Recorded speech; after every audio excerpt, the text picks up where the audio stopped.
somebody else yesterday.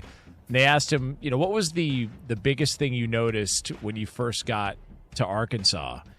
And he said he walked into the football building or wherever, and he asked them to turn the lights on. They said the lights are on. He goes, all right, can you change the light bulbs at least? Like, it just was really depressing when he walked in. And then you start to look back at Arkansas's run in recent years and you realize, wow, they've just not been good.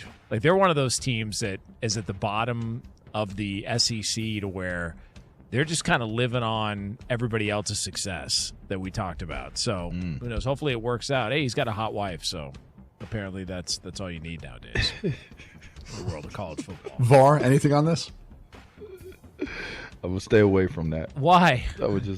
Let's get to the next hour. Hey, at least the basketball program's in good hands. We'll say that. Oh, God. Interesting. Little Coach Cal. Okay. Coach Cal doing it, rising above the hate that he's gotten from Lexington past couple of years. We are the Buzz. Hey, it's Jonas Knox, and hiring the right professionals makes all the difference, and Specialized Recruiting Group delivers client-centric solutions. Visit srgpros.com. From project teams to long-term contract placements, SRG provides professional staffing solutions tailored to your business. With local insight and national reach, Specialized Recruiting Group goes beyond resumes, listening closely, responding immediately, and following a proven success that results in agile talent solutions that pivot with your needs. Start building your team today at srgpros.com. That's srgpros.com. I've always believed that the toughest guy in the room doesn't have to tell you he's tough. That's the 2026 Nissan Frontier. It goes to work when you need it, cleans up nice for the weekend, and never acts like it's too good to get a few scratches and a little dirt on it. Whether you're hauling gear, tackling projects, or chasing adventure, Frontier proves one thing. The pickup still knows how to truck. The 2026 Nissan Frontier. Hey, what's going on, guys? It's Mac Maury, and I wanted to let you know that I've started a new social media series called Mac's Minute. Real original, right? It gets released every Monday, Wednesday, and Friday on our station's Instagram and Twitter accounts, plus YouTube Shorts. I'll give you my best take in 60 seconds on the biggest stories in sports and Kansas City. Make sure to follow on Instagram and Twitter, and subscribe on YouTube. Watch Mac's Minute every Monday, Wednesday, and Friday on our social media platforms. This is Kansas City's FM sports station, 96.5 The Fan. You said you'd never buy your kid candy from the checkout aisle. Or forget extra diapers. And never give in to a meltdown. You'd never lick your thumb to clean their face. Never let them have too much screen time. And never bribe them for just one more bite. You say you'd never let them out in public without their hair brushed. Never, ever become a minivan mom. And you'd never give them your phone for a quiet dinner. Calling boss work phone. So when you say you'd never leave your child in a hot car, no, it can happen. Cars get hot fast, and kids can be at risk in temperatures as low as 60 degrees Fahrenheit. Never happens. Before you leave the car, always stop, look, lock. Brought to you by NHTSA and the Ad Council. Hi, I'm Ryan Blaney, a third-generation race car driver, and we dedicate a lot of our time to going as fast as possible. My grandpa Lou is the reason why my dad and I started racing, and I'm really proud to follow in his tracks. But when my grandpa was diagnosed with Alzheimer's, it was a very unexpected bump in the road for us. I've learned a lot on this journey with my grandpa Lou, and the memories of my grandpa will always be with me. It's important to notice if older family members are acting differently, experiencing problems with their memory, or having trouble with routine tasks. Talking about Alzheimer's can be really tough, but if you notice something, have a conversation with your loved one. Encourage them to see a doctor or offer to go with them. Early detection of Alzheimer's can give your family time to explore support services, make a plan for the future, and access available treatments. The Alzheimer's Association provides care, support, and research to help you take control of the situation with your family and manage the disease together. If you or your family are noticing changes, it could be Alzheimer's. Talk about seeing a doctor together. Visit alz.org/time to talk. A message from the Alzheimer's Association and the Ad Council. I'm Bob Burke, founder and chairman of Burke America Parts Group, a family of brands that includes RepairClinic.com, an appliance and HVAC parts solution company that's grown into an international brand. Before AmericanEagle.com, we partially launched a new technology platform developed by another firm. American Eagle helped take our technology to a whole new level with digital marketing, software development, and business insights into our key markets, appliances, HVAC, and outdoor power equipment, and did so both on time and on budget. AmericanEagle.com has the resources, experience, and talent needed to produce solutions. Our new technology platform, developed by AmericanEagle.com, has produced tremendous results with higher traffic, conversion, engagement, and online revenue.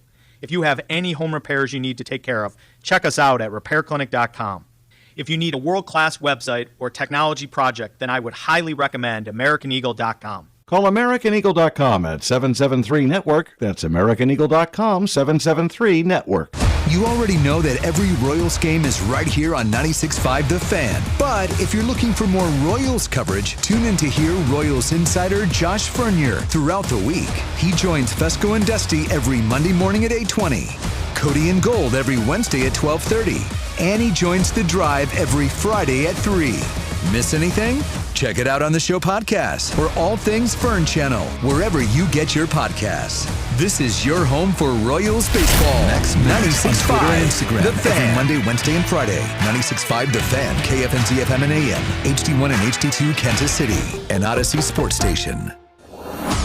Welcome into Fescoe and Dusty. I mean, come on, guys. What are we doing here? A show that, analytically, exists between 6 and 10 weekday mornings on Kansas City's only FM sports station, 96.5 The Fan. Oh, buddy.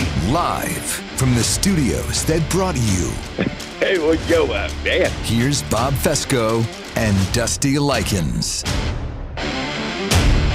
That's right, it's Friday. Wake up, wake the F up. It's Friday, baby. Feels like fall, looks like fall, smells like fall. It really does. It's a fall kind of day, you know? Fall till you ball, they say in the old days on the bars when they first started. Nasty Nathan Williams with us today. How you doing, my guy? Good morning, Nathan. Guy? How you doing? Good morning. Good to see you. Couldn't be a worse description for you as Nasty Nathan, probably the most kindest person in this building. But thanks for filling in. I don't know that there's any argument with that, really. I don't think there's anybody nicer in this building than Nathan. They make me cry at 6 a.m. Well, no, it's Mac true. is off to get married. Yeah. He's then taking a honeymoon. I don't know what makes him feel entitled to do all those wonderful things. Especially during football time. season, right? Especially as training camp's getting ready to start today. This guy's bouncing out He's of just town. full of it. No, It'll he's be gonna have a hard to fantastic time. trust his fantasy advice this year. It really is. I mean, it's going to really be. It's really going to be tough to trust any football conversation that he has this year because he's missing, report date up there in St. Joe. Binkley will be there. Yep, he's already there. Yeah, he got there yesterday. He's actually staying in the dorm. Yeah, he's when camp starts. To give Binkley an analogy, he's Bill Murray from Caddyshack. We got a pond, but yeah, he's out there in camo, crawling around like Mr. Andy Reid. There are a lot of golfers on this course. Yep. Not golfers, you idiot, golfers. Binkley. But back in the day in River Falls, we did. They tried to get us to stay in the dorms all the time, and that's what we said too. Like we're like, I know I'm 23 years old, but I'm still an adult. I'm not staying in the dorms at River Falls. That Red Roof Inn all of a sudden looks really nice. Okay, the hotels. I use that term. The motels in River Falls were the ultimate just dive motels, right? Like you've seen the no-tell motel type place, right? Oh, yeah. There was a Best Western that Len Dawson would stay in. And I wish you could Google the Best Western in River Falls because it was a hotel that had a front, but there was no back. I can't even explain. It was like half a house and it was a dump. And the guy who ran the motel used to do cookouts for everybody. And it was right across from the restaurant that Lenny used to like to go to. And so they would make sure Lenny got home and they used to play pranks on each other all the time too. And there's a news anchor in town, a former sports anchor in town that I believe the story goes, I'm not going to say who it was, ended up running through the hotel naked, screaming, "I can't find the Hall of Famers." I didn't know I went to camp back then. and so, the stories that used to come out of these hotels in River Falls, because they're such dumps, I mean, it was unbelievable. You didn't want to stay in the dorm. You would stay in the Best Western, the Super 8, or something like that up there. Was there ever just an 8? No, I don't. It's always just been super. It's been the super, yeah. No, just Western. It was always the best. Yeah, no Western, just best. We have a king suite in the average Western, or we have a normal suite in the best Western. Up to you. I'll take the normal suite. I'm Tom Bodad, and we'll leave the light on for you. Yeah, so I mean, lay off. I'm starving. But River Falls was so much fun because you just went up there for a week, right? And everybody just got annihilated on this one street in River Falls. Hell yeah. People are riding their bikes around, and everybody always thought, like, 18 years after the first River Falls camp, they'd have a good high school football team. No. 18 years later, because they're all getting better.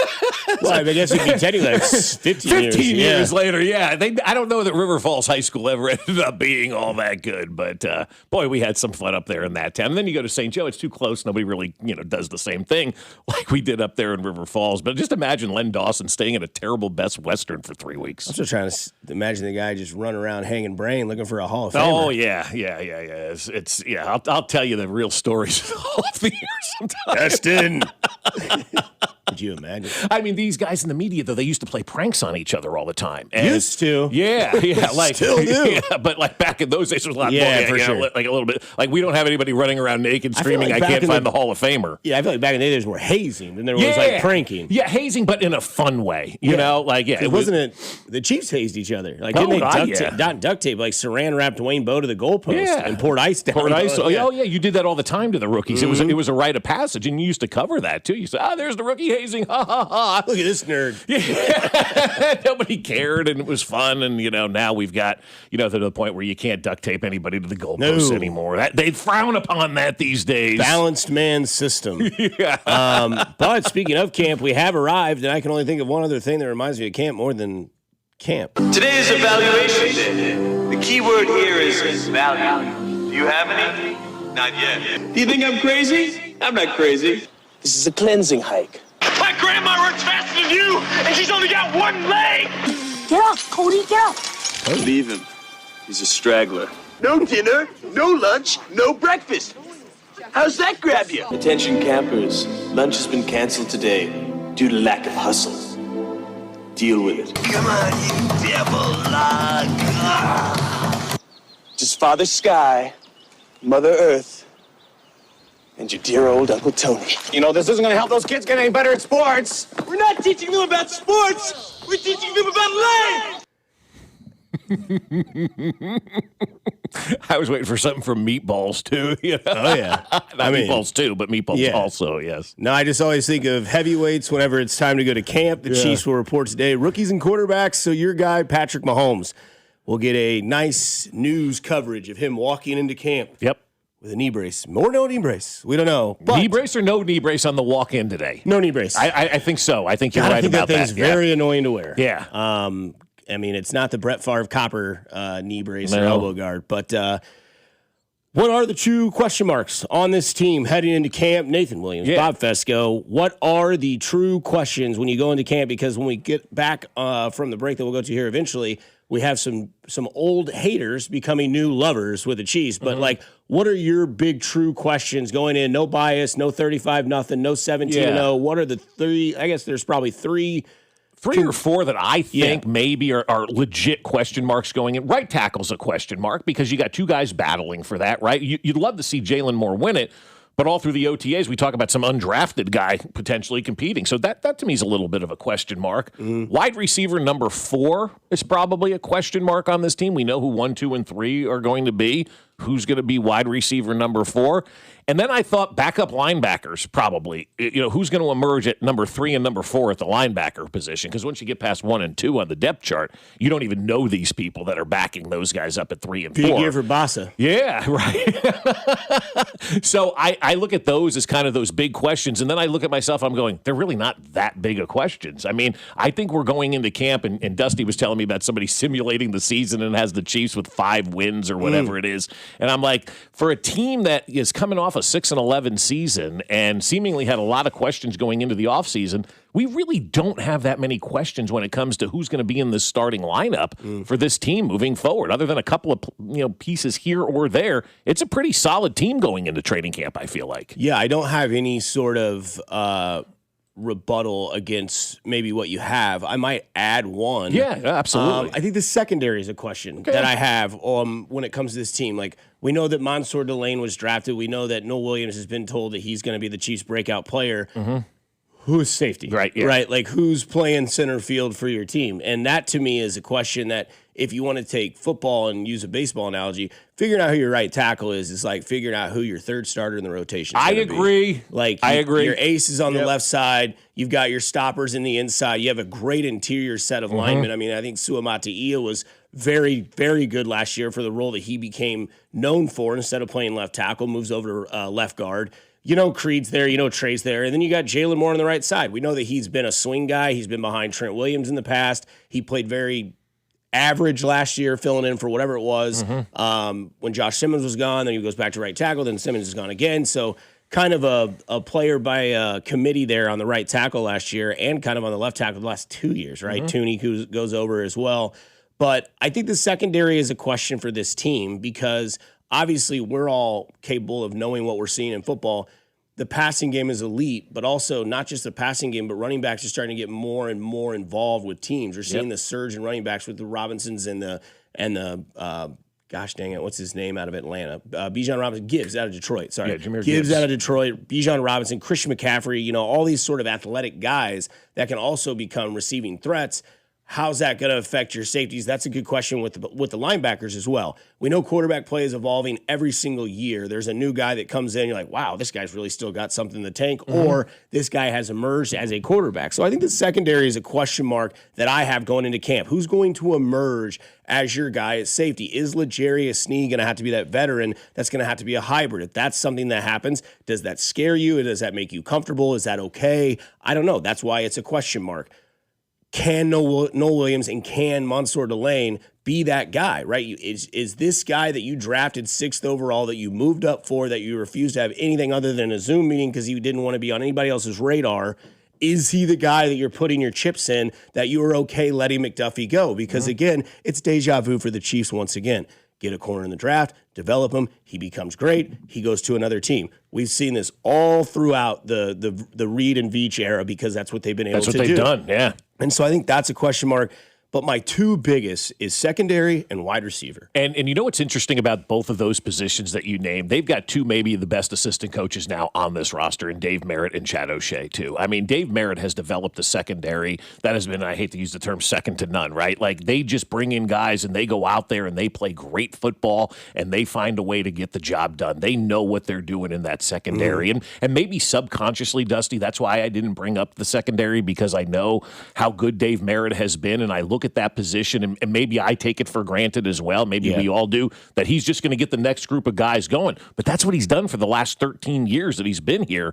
You know, with Andy Reid, as the next group of guys comes up, the next group of guys takes over, the next group of guys plays great. I mean, it's really crazy how awesome he's done at coaching up the defensive backs. And then Chad O'Shea with the 17-year track record. Like, I really feel like those two positions have maybe some of the best coaches you could have now in the NFL. And I still think Dave Merritt's going to be a defensive coordinator eventually in this league, hopefully here in Kansas City when Spags decides to retire. Nathan, you have some question marks going into camp other than those, or maybe piggybacking on some of those? All good questions, and I'll just to kind of be contrarian here, Bob, you're talking about coaches. I think Eric Bieniemy is someone the fans are extremely interested in going into this training camp. There's nothing they want to see more than EB yelling at Rashee Rice or Xavier Worthy. It's true. That's nothing. A good point. I'm serious. Fans are wanting nothing more than to see, whether it's EB yelling at somebody or a player standing up in front of the media saying, last year wasn't good enough, and we're going to be better this year in this way, and we're working hard, and then you see that hard work. So, yeah, I share all the same questions about the roster as you guys do. I think Eric Bieniemy's presence alone is a huge, not question mark. He's still got it, I'm sure, but it hasn't been here for the last few years. Yeah, so you're seeing if that can carry over his EB being EB, and if that does have an impact. So you're saying if fans go up to camp, if they don't see him yell, they're not going to get their money's worth then, right? Exactly, yeah. yes. Can you smell it? What? No. There's a life force in here tonight. I see potential. I see a famous rap artist. Being an only child, educated entirely by private tutors my whole life, I'm looking forward to interacting with children for the first time. I'm going to teach you, and I bet you might teach me a little something also. I'm not going to give you a light. I'm gonna show you the light. Hey, who wants to be on TV, huh? That's Kenny the cameraman. At age 12, I weighed 319 pounds. I eat success for breakfast with skim milk. From hater to lover, we get from, Mac Morey? We go to J-Mac. You're listening to Fescoe and Dusty on 96.5 The Fan, your home for Kansas City sports. Good morning, Kansas City. It's Jack Caglione, and you're listening to Fescoe and Dusty. Weekday mornings starting at 6 right here on 96.5 The Fan. Brought to you by Golden Oak Lending. Do you need extra cash? Golden Oak Lending can convert your home's equity into cash in as little as 14 days. Let Golden Oak Lending cure your blues. 96.5 The Fan. Well, I'll tell you, my friends over at Jay's Southland Tow are just different than everybody else. And I know from firsthand experience because it was a couple of weeks ago when my daughter got into a car accident right by the house, of course. So immediately we called Jay's Southland Tow, and they came out and they handled everything. First and foremost, they sent out a safety advisor to make sure that everything was okay before the tow truck got there. And Rusty was awesome. He comforted my daughter, made sure that she was okay. And then we worried about the car later. Once he got her calmed down, then we focused on the car, and everything was great. And in a couple of minutes, the tow truck came and took the car that was in the accident off to the mechanic. And you know what? Jay's Southland Tow Service saved the day for us, and they can save the day for you as well. Whether you're in a car accident, maybe your car doesn't start, the winter weather, sometimes you go off the side of the road, you're always going to need my friends at Jay's Southland Tow. So what I want you to do is put their number in your phone right now to have it handy. 816-779-4TOW or at southlandtow.com. Use the tow service trusted by most local police departments, and Tammy from the Weston, it's Jay's Southland Tow. There's nothing they can't do, so be in the know and use Jay's Southland Tow. You're listening to 96.5 The Fan from the DM Injury Law Studios. Mike's got this. Car, truck, or motorcycle wreck? Remember, Mike's got this. 816-888-7500. Mike's got this. What do parents think of back to school at Staples, where 24-pack Crayola crayons are just 50 cents? Staples has folders, notebooks, and pens at great prices. I'm smiling from ear to ear. It's the most wonderful time. Mom, I missed the bus of the year. It's a wonderful time at Staples, where school supplies start at just 25 cents. Staples. That was easy. Visit your local Staples today or shop online and in the app. Ends 9/12. Exclusions apply. How old is your roof? If it's over 15 years old, now's the time to catch small issues before they become costly repairs. Century Roofing has protected Kansas City homes for more than 36 years and installed over 36,000 roofs. That's why homeowners voted Century Roofing Best Roofing Company in Johnson County for the 5th year in a row and Best in Kansas City for the 2nd consecutive year. Schedule your free inspection today at CenturyRoofingKC.com. KC based and female owned. Century Roofing. Trust the pillars of strength. Century Roofing. Trust the pillars of strength. I'm David Ortiz. When I lost my mom, she was only 46, and I lost my dad to cancer. It was the worst pain I ever felt. It made me think, what will happen with the people I love when my time is up? That's why I have life insurance. Ethos makes it easy. It's all online, take about 10 minutes, and you can get up to $3 million in coverage. Get your free quote at ethos.com/game. That's ethos.com/game. Paid testimonial. Time spent on application may vary. Online health questions required. Trained to push past the pain. Not athletes, just people, men, women, and children who are trafficked every day in communities across the United States, sometimes by someone they trusted, sometimes by their own family. While millions watched the World Cup, they're fighting to survive in silence. Blue Campaign continues harnessing the global energy of the World Cup to help raise awareness and break the silence of human trafficking. Get informed. Visit bluecampaign.gov/World Cup to learn the facts, end the misconceptions, and start the conversation. That's bluecampaign.gov/World Cup. Someone had a birthday. Yep, 50. Can't believe it. 50 years of wisdom. Great segue. We have a health reminder from the CDC. Pneumococcal vaccination is recommended for adults 50 or older. Says here, we're over 6 times more likely to be hospitalized with pneumococcal pneumonia than adults under 50. I don't love those odds. Same. Look what I found. Pfizer's Prevnar 20 is proven to help protect adults against pneumococcal pneumonia and invasive pneumococcal disease in just 1 dose, and millions have already gotten it. Continued approval may depend on a supportive study. Don't get Prevnar 20 if you have a severe allergy to its ingredients. A weakened immune system may lower your response. Common side effects include injection site pain and swelling, fatigue, headache, muscle, and joint pain. For full prescribing information, please call 1-855-213-2138. Visit Prevnar20.com or talk to your doctor or pharmacist. I'm on Prevnar20.com now, scheduling my appointment. Good idea. And happy 50th. Fanatic Sportsbook makes every baseball game day this season hit harder. Swing for the fences with long ball jackpots. Just pick the player who hits the longest homer of the day to win a share of $50K in fan cash. Every day brings a new shot to win. Customers also get baseball profit boosts every game day. And your bets earn you fan cash, win or lose. To spend on merch, tickets, exclusive experiences, and more. Go deep this baseball season and download Fanatic Sportsbook today for the best baseball betting experience each and every game day. Fanatic Sportsbook. Winning hits different here. Must be 21 plus. Gambling problem? Call 1-800-GAMBLER or 1-800-MyReset. CT call 888-789-7777. MA call 800-327-5050. NY call 877-8-HOPE-NY. MD visit mdgamblinghelp.org. Offer not available in all states. Terms apply. See Fanatic Sportsbook app. This is Michael Waka from the Kansas City Royals, and you're listening to 96.5 The Fan. Here's your traffic report on 96.5 The Fan. Brought to you by SWL Injury Law, the Car Crash Kings. It's what they do. Visit SWLinjurylaw.com. On the Missouri side, 35 southbound from Missouri 152 into downtown is a 12-minute trip. I-70 westbound from 470 into downtown, 15 minutes. Kansas side 70 eastbound from 435 to 670 is an 11-minute drive. Alan Carr, 96.5 The Fan. Traffic.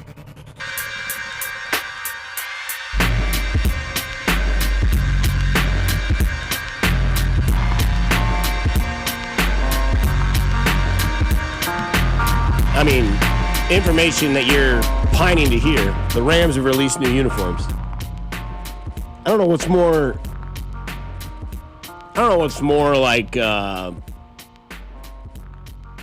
pining for, I guess you could say, when it comes to this time of the year. Who's reporting with what? Yeah. And dressed like what? Remember when the sausage would report to camp? We're always wondering what's Anthony Sherman going to wear, right? Yep, jorts. Or the, what was it one year, the overalls? Yeah. Not a thing underneath it? Yeah, did he wear a singlet one year, too? I'm sure. Yeah.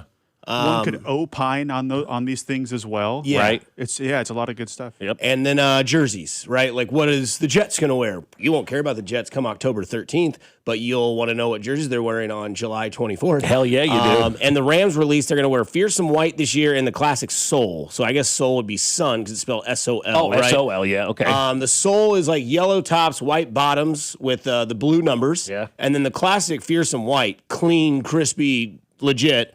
All white jerseys, blue number with blue trim. Yeah, that's their best uniform that they had back in like the 70s and the Fearsome Foursome days. I don't know why they haven't embraced that uniform so much more. I know I'm on an island, I think, on this one. I've hated the Rams uniforms forever. I don't think they've ever had a good uniform except that white and blue one, and now they're only bringing it back for one game, and the night before Thanksgiving, we can all watch the Rams play in that cool blue, white, crisp, clean uniform. Like, I remember when I was covering them over in St. Louis, and they would have these big pictures of the old Rams, and they had that blue and white uniform. I'm like, why wouldn't you go back to that? It's such a good-looking uniform. And so now they are, and that's good. And it always is this time of the year, we always pine for ours. We never get this. That's the one thing the Chiefs have never really done for us, right? They never get this. And then you get it. Yeah. But, like, we never get anything like this. There's never any of these cool releases when it comes to the uniforms. I would love the Chiefs to just surprise everybody and do it. Here we go, new uniform, for everybody to see and wear. And I think Kansas City would embrace it and love it. It's like the last real thing that we need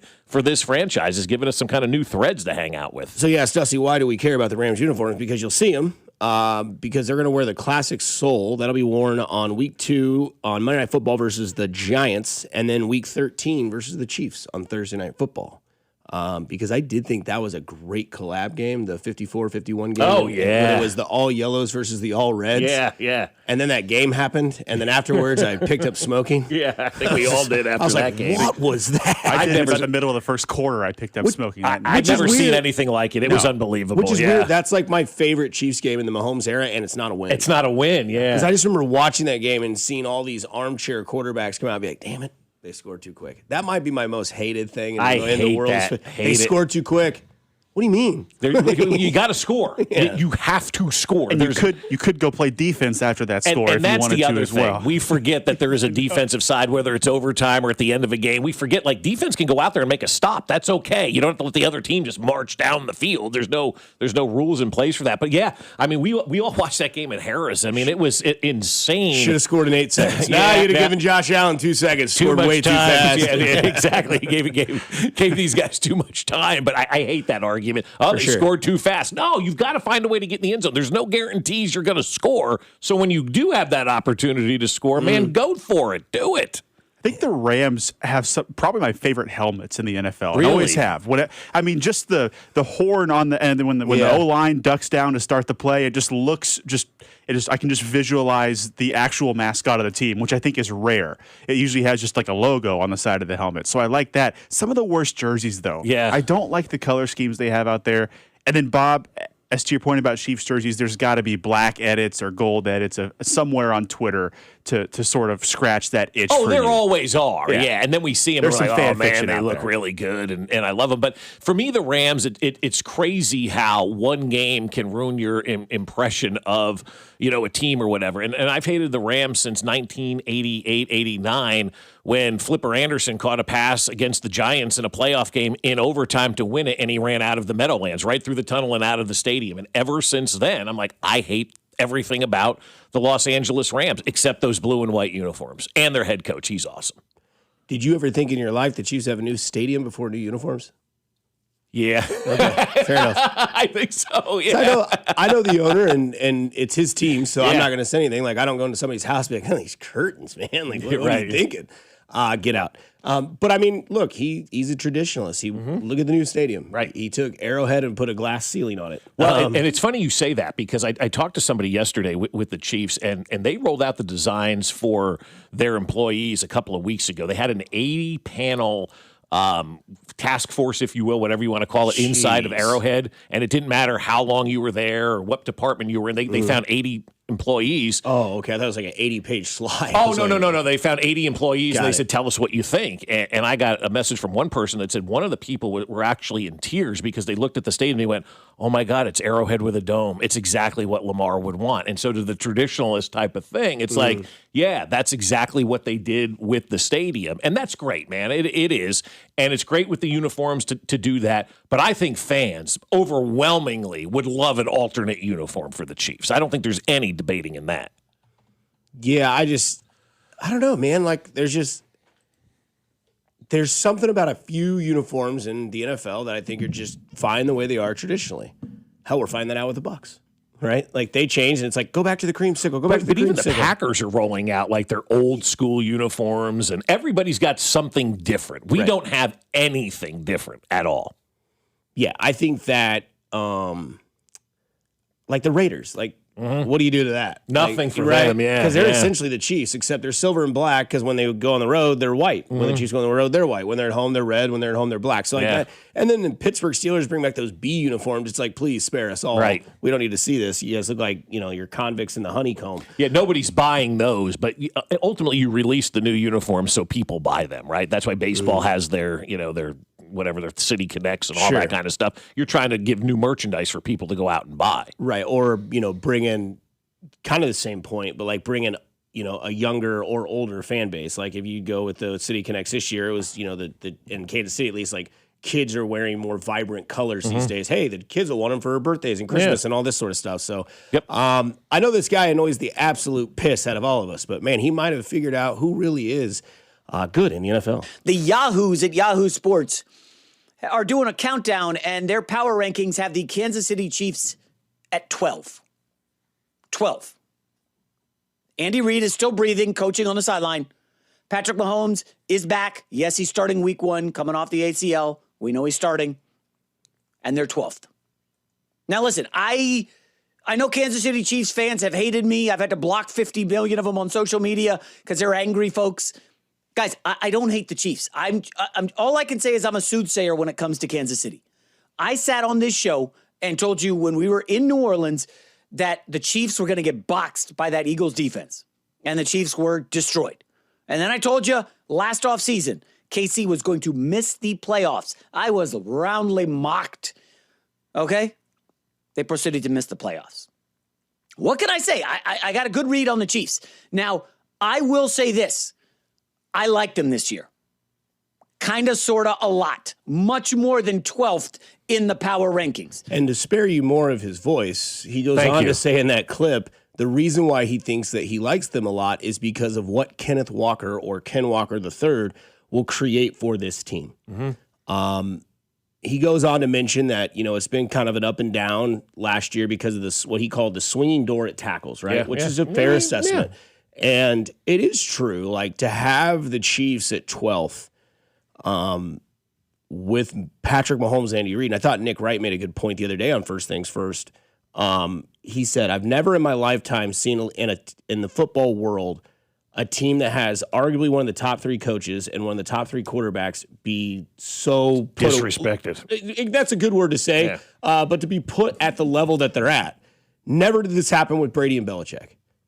Right. Not once. And again, the Chiefs have done this now for 10 plus years. They have one down year.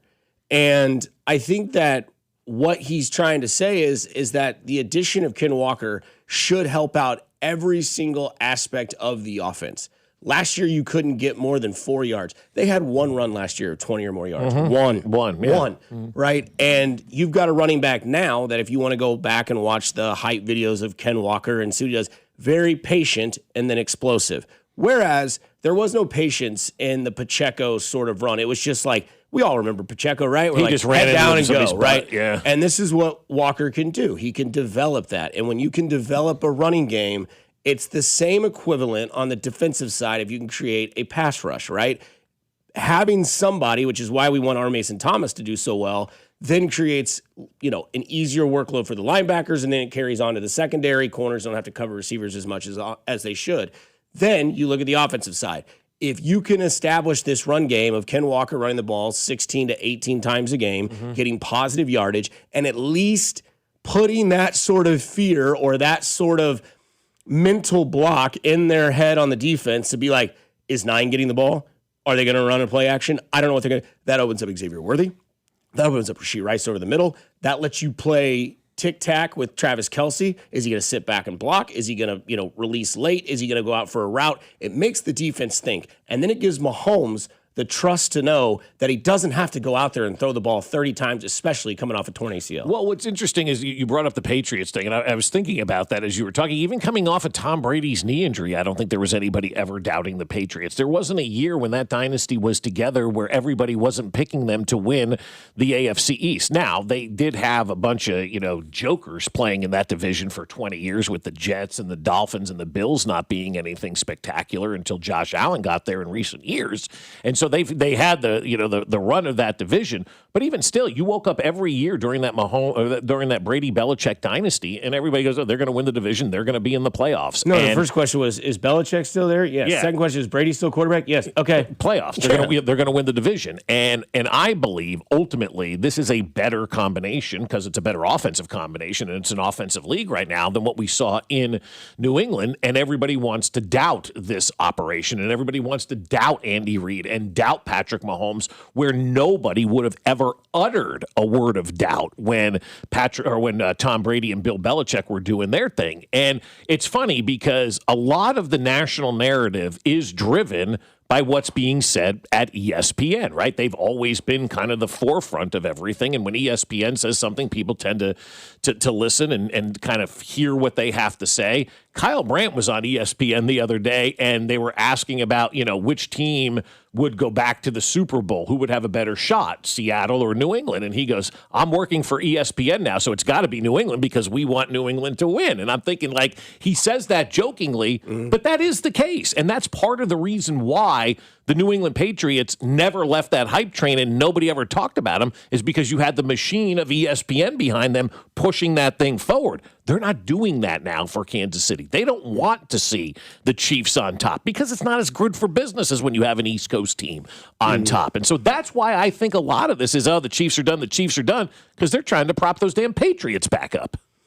Like, I know it's a cross-sport analogy, but how much better of a coach was Mike Brown than the guy over in San Antonio this year? Yeah. Right? In the finals, it was like That guy played Wembanyama 44 minutes in a game, and you want to know why your team's gassed. Right. When you had a lead of whatever it was. 26 points. Yeah, and then you look at Mike Brown's like, I've been here before. Yeah. I've done this. I know what I'm doing. Not that it's the same comparison. Now, one thing I will say is that New England did have a fortunate time playing in the AFC East of the team. Yeah. And I would say that the AFC West is probably It's arguably the best division in football right now. Definitely the AFC, I would think. Well, it's better. Well, the South will beat each other up. The North, don't know. The North is pretty even with the AFC West, but that right? doesn't mean it's good. It's even, I think. Because you would say the Ravens and the Chiefs put them on the same level, as in like for their hype of their division, right? Yeah, right. Chargers, Bengals. Can they stay healthy? Can Herbert be him? Can Burrow stay healthy and do that? And then Pittsburgh and maybe Denver-ish, right? Defensive base, got a veteran coach. I don't know. No, I mean, think like the NFC North is even in the same way as the AFC North, but probably not better. The only division that could be better is the NFC West. Yeah, it was better last. They had 3 juggernauts last year. But you also have Arizona out there that brings down the whole thing. We got the Raiders. We got Vegas. That's fair, kind of. Yeah, I guess. Yeah. I mean, yeah. Kirk Cousins, Jacoby Brissett.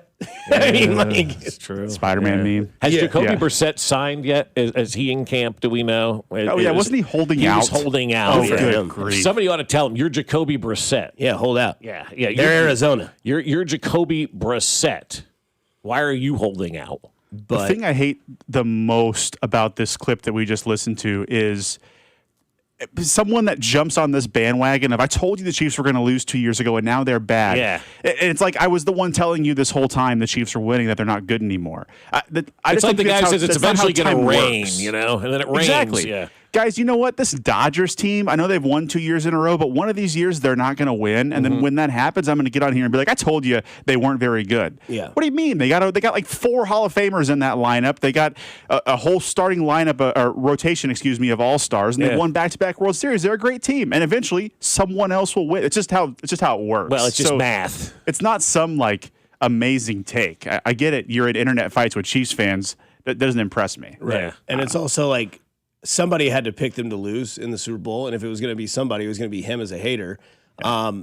But again, I do think the one point is that when you look back at the team, they did fix problems, because there are teams out there that go whatever last year, and then you look at the next season, it's like, well, did they do anything to improve their team? No.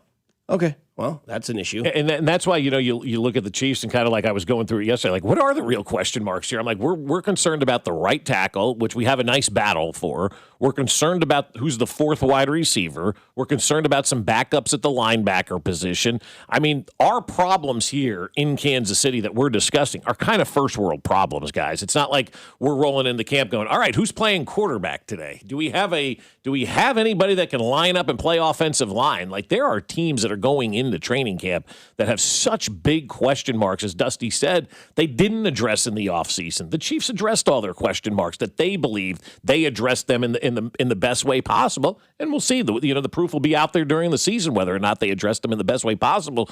But every single position, every single part of this team that had an issue, they went out there and they fixed it. Visibly fixed those issues. Wide receiver coach, new running back, all that kind of stuff that everybody complained about. They went out there and they took care of business. And now it's up to them beginning today in St. Joe to show everybody they made all those right decisions. I think the other thing that we didn't get to is, do you have any sort of concerns at the tight end position? Because there were a few texts that said that they're pretty thin at tight end. I understand that Travis Kelce can still probably give you some good numbers, and I think that he's going to still be a valuable piece of this offense, not what he was or the piece that he always has been. But, who is that next guy? Because we've been doing this for 3 to 4 years. I know. Where's it going? Because, when guys get into their mid-30s, it's like, okay, it's probably ending soon. What's the preparation for it? Where do we go? And Blake Bell's been there. Noah Gray's been there. That one guy that wears number 11 or something like that, he's there. Never heard of him. And Wiley. Jared Wiley. Who's that next guy that can actually go out there and you're like, okay, so if this is Kelsey's last year, I'm okay with that. And I wonder if we see that this year. Yeah, I don't know. I look at the tight end position almost, and I hate to use the term a luxury, but I'm like, if we got good wide receivers, you got a good running back, the tight end could be like gravy. And if you don't have a great tight end, well, then you're not going to have an all-star at every position. I guess I just kind of look at that position a little bit differently. than everybody else. I don't feel the need to have to go out there and find the next guy. I think you can do it with other positions on the field. And that's why I look at the tight end that way. I'm like, yeah, we've got a great one, obviously, in Travis Kelce. But at the end of the day, do you really need a world-class tight end? Or if you have pretty good wide receivers and running backs, can you get by with just a decent enough tight end in today's day and age in the NFL? Yeah, I mean, we've seen the evolution of it. I mean, I don't know what's been more prominent in the NFL over the last 5 years, the evolution of the tight end position, or, maybe the evolution of the offensive coordinator becoming the head coach. Is the next man up for different rosters as well. I will say this was kind of awesome to hear from a legend that used to play in baseball, because we know that baseball has now changed its ways. We have to hope that it doesn't, get a blockage, even though it looks like we're headed that way, because I think it will absolutely hurt the sport. But we've seen the pitch clock, and we've seen the ghost runner, and we've seen faster play in baseball. It's been a lot happier we've been a lot happier seeing this in the game of baseball. 3 of us here, baseball nuts, not mad about it. It's crazy to think what Greg Maddux would say about the sport today, who I think is the greatest pitcher of all time. We'll get to that comment here next on 96.5 The Fan, your home for Kansas City sports. You're listening to Fescoe and Dusty, analytically the best morning radio show in Kansas City, as voted by people. There's a lot of people talking out of their butt. Fescoe and Dusty is brought to you by Golden Oak Lending. Do you need extra cash? Golden Oak Lending can convert your home's equity into cash in as little as 14 days. Let Golden Oak Lending cure your blues. 96.5 The Fan. Well, today's one of those days that I absolutely love because it's free water for my lawn, and Aspen has put in so much work to our yard. I love when it rains because it keeps that grass going. It keeps it beautiful. It keeps it looking like the best lawn on the block, and I love the work that Aspen has done for us. They have taken what we thought was an unsalvageable front yard, and they've turned it into the best-looking lawn in Kansas City. Yeah, I'll say that. We absolutely love our yard, and we love it because of our friends over at Aspen Lawn and Pest Control. When we were struggling, we said, you know what? We're going to get some help. We're going to get the college-educated professionals from Aspen to fix this yard because they get the job done right the first time. They know exactly what they're doing because, like I said, being college-educated, they know everything about the seeds, the soil, and the weather right here in Kansas City. And now that the lawn is beautiful, we've got the mosquito dome. That keeps out all the mosquitoes, the fleas, the ticks,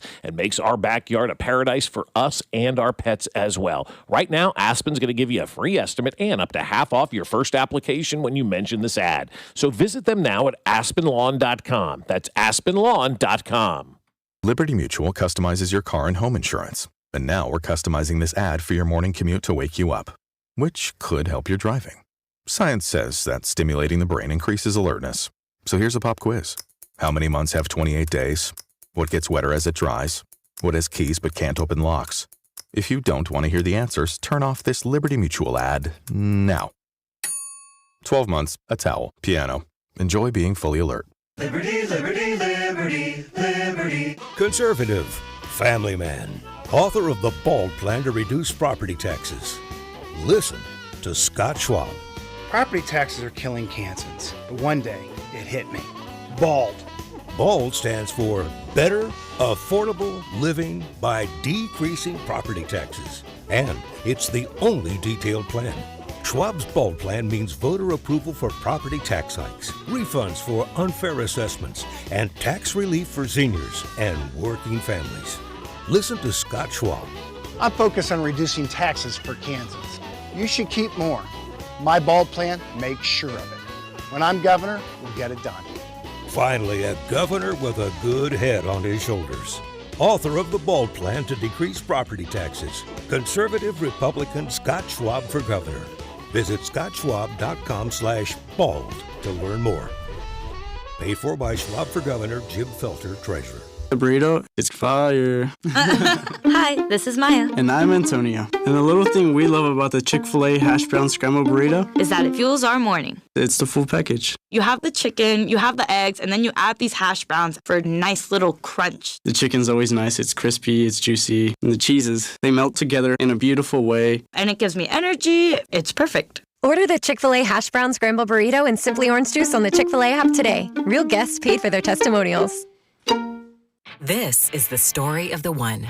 As a maintenance engineer at a beverage manufacturing plant, he starts his day knowing every line is ready to run because Grainger delivers the industrial-grade products he needs to keep mixers, conveyors, and packaging equipment moving. With Grainger's vast selection of bearings, belts, and motors, he keeps operations running smoothly, so nothing grinds to a halt. Call 1-800-GRAINGER, click Grainger.com, or just stop by.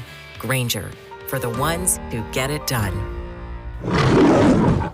The world's game at BetMGM is here. Bet on the soccer showdowns with 2-up early payout so that if you're up 2, BetMGM will pay you. That's right. Place a pre-game straight match results bet on any tournament game. If at any point your team is up by 2 goals, you'll instantly win your bet. Then enjoy BetMGM same-game parlays, daily promotions, player props, and so much more for the world's game. Don't miss your shot at an early win with 2-up early payout to get paid out if at any point your team is up by 2 goals. BetMGM and GameSense remind you to play responsibly. See BetMGM.com for terms. Must be 21 years of age or older. This promotional offer not available in Ontario, Pennsylvania, or Puerto Rico. Gambling problem? Call 1-800-GAMBLER or 1-800-MY-RESET. Available in the U.S. For New York, 877-8-HOPE-NY or text HOPE-NY 467-369. For Massachusetts, 1-800-327-5050. For Iowa, 1-800-BETS-OFF. For Puerto Rico, 1-800-981-0023. New and existing customer offer, subject to eligibility requirements. Additional terms and restrictions may apply. In partnership with Kansas Crossing Casino and Hotel, must be present in a state where it's legal to wager. Shawnee Mission Ford is under all new management, and Shawnee Mission is dealing because summer's better at the lake, on a road trip or hauling a backyard project, and summer's simply better in a Ford. So if you have not shopped Shawnee Mission Ford in a while,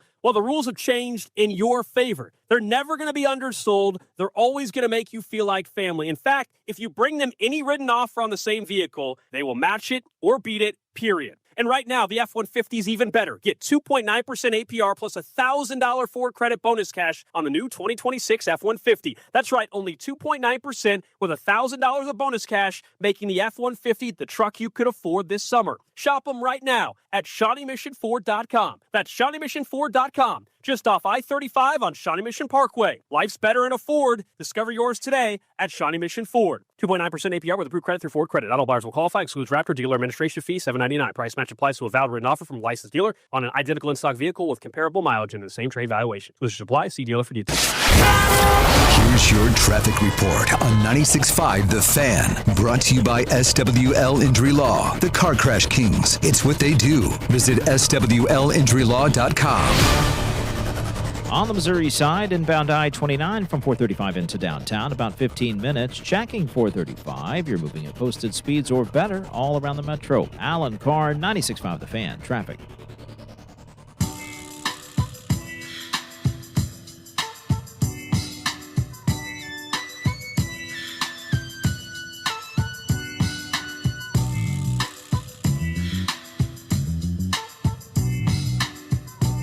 Good morning and happy Friday, 96.5 The Fan. Nathan, Bob, Dusty, all with you this morning.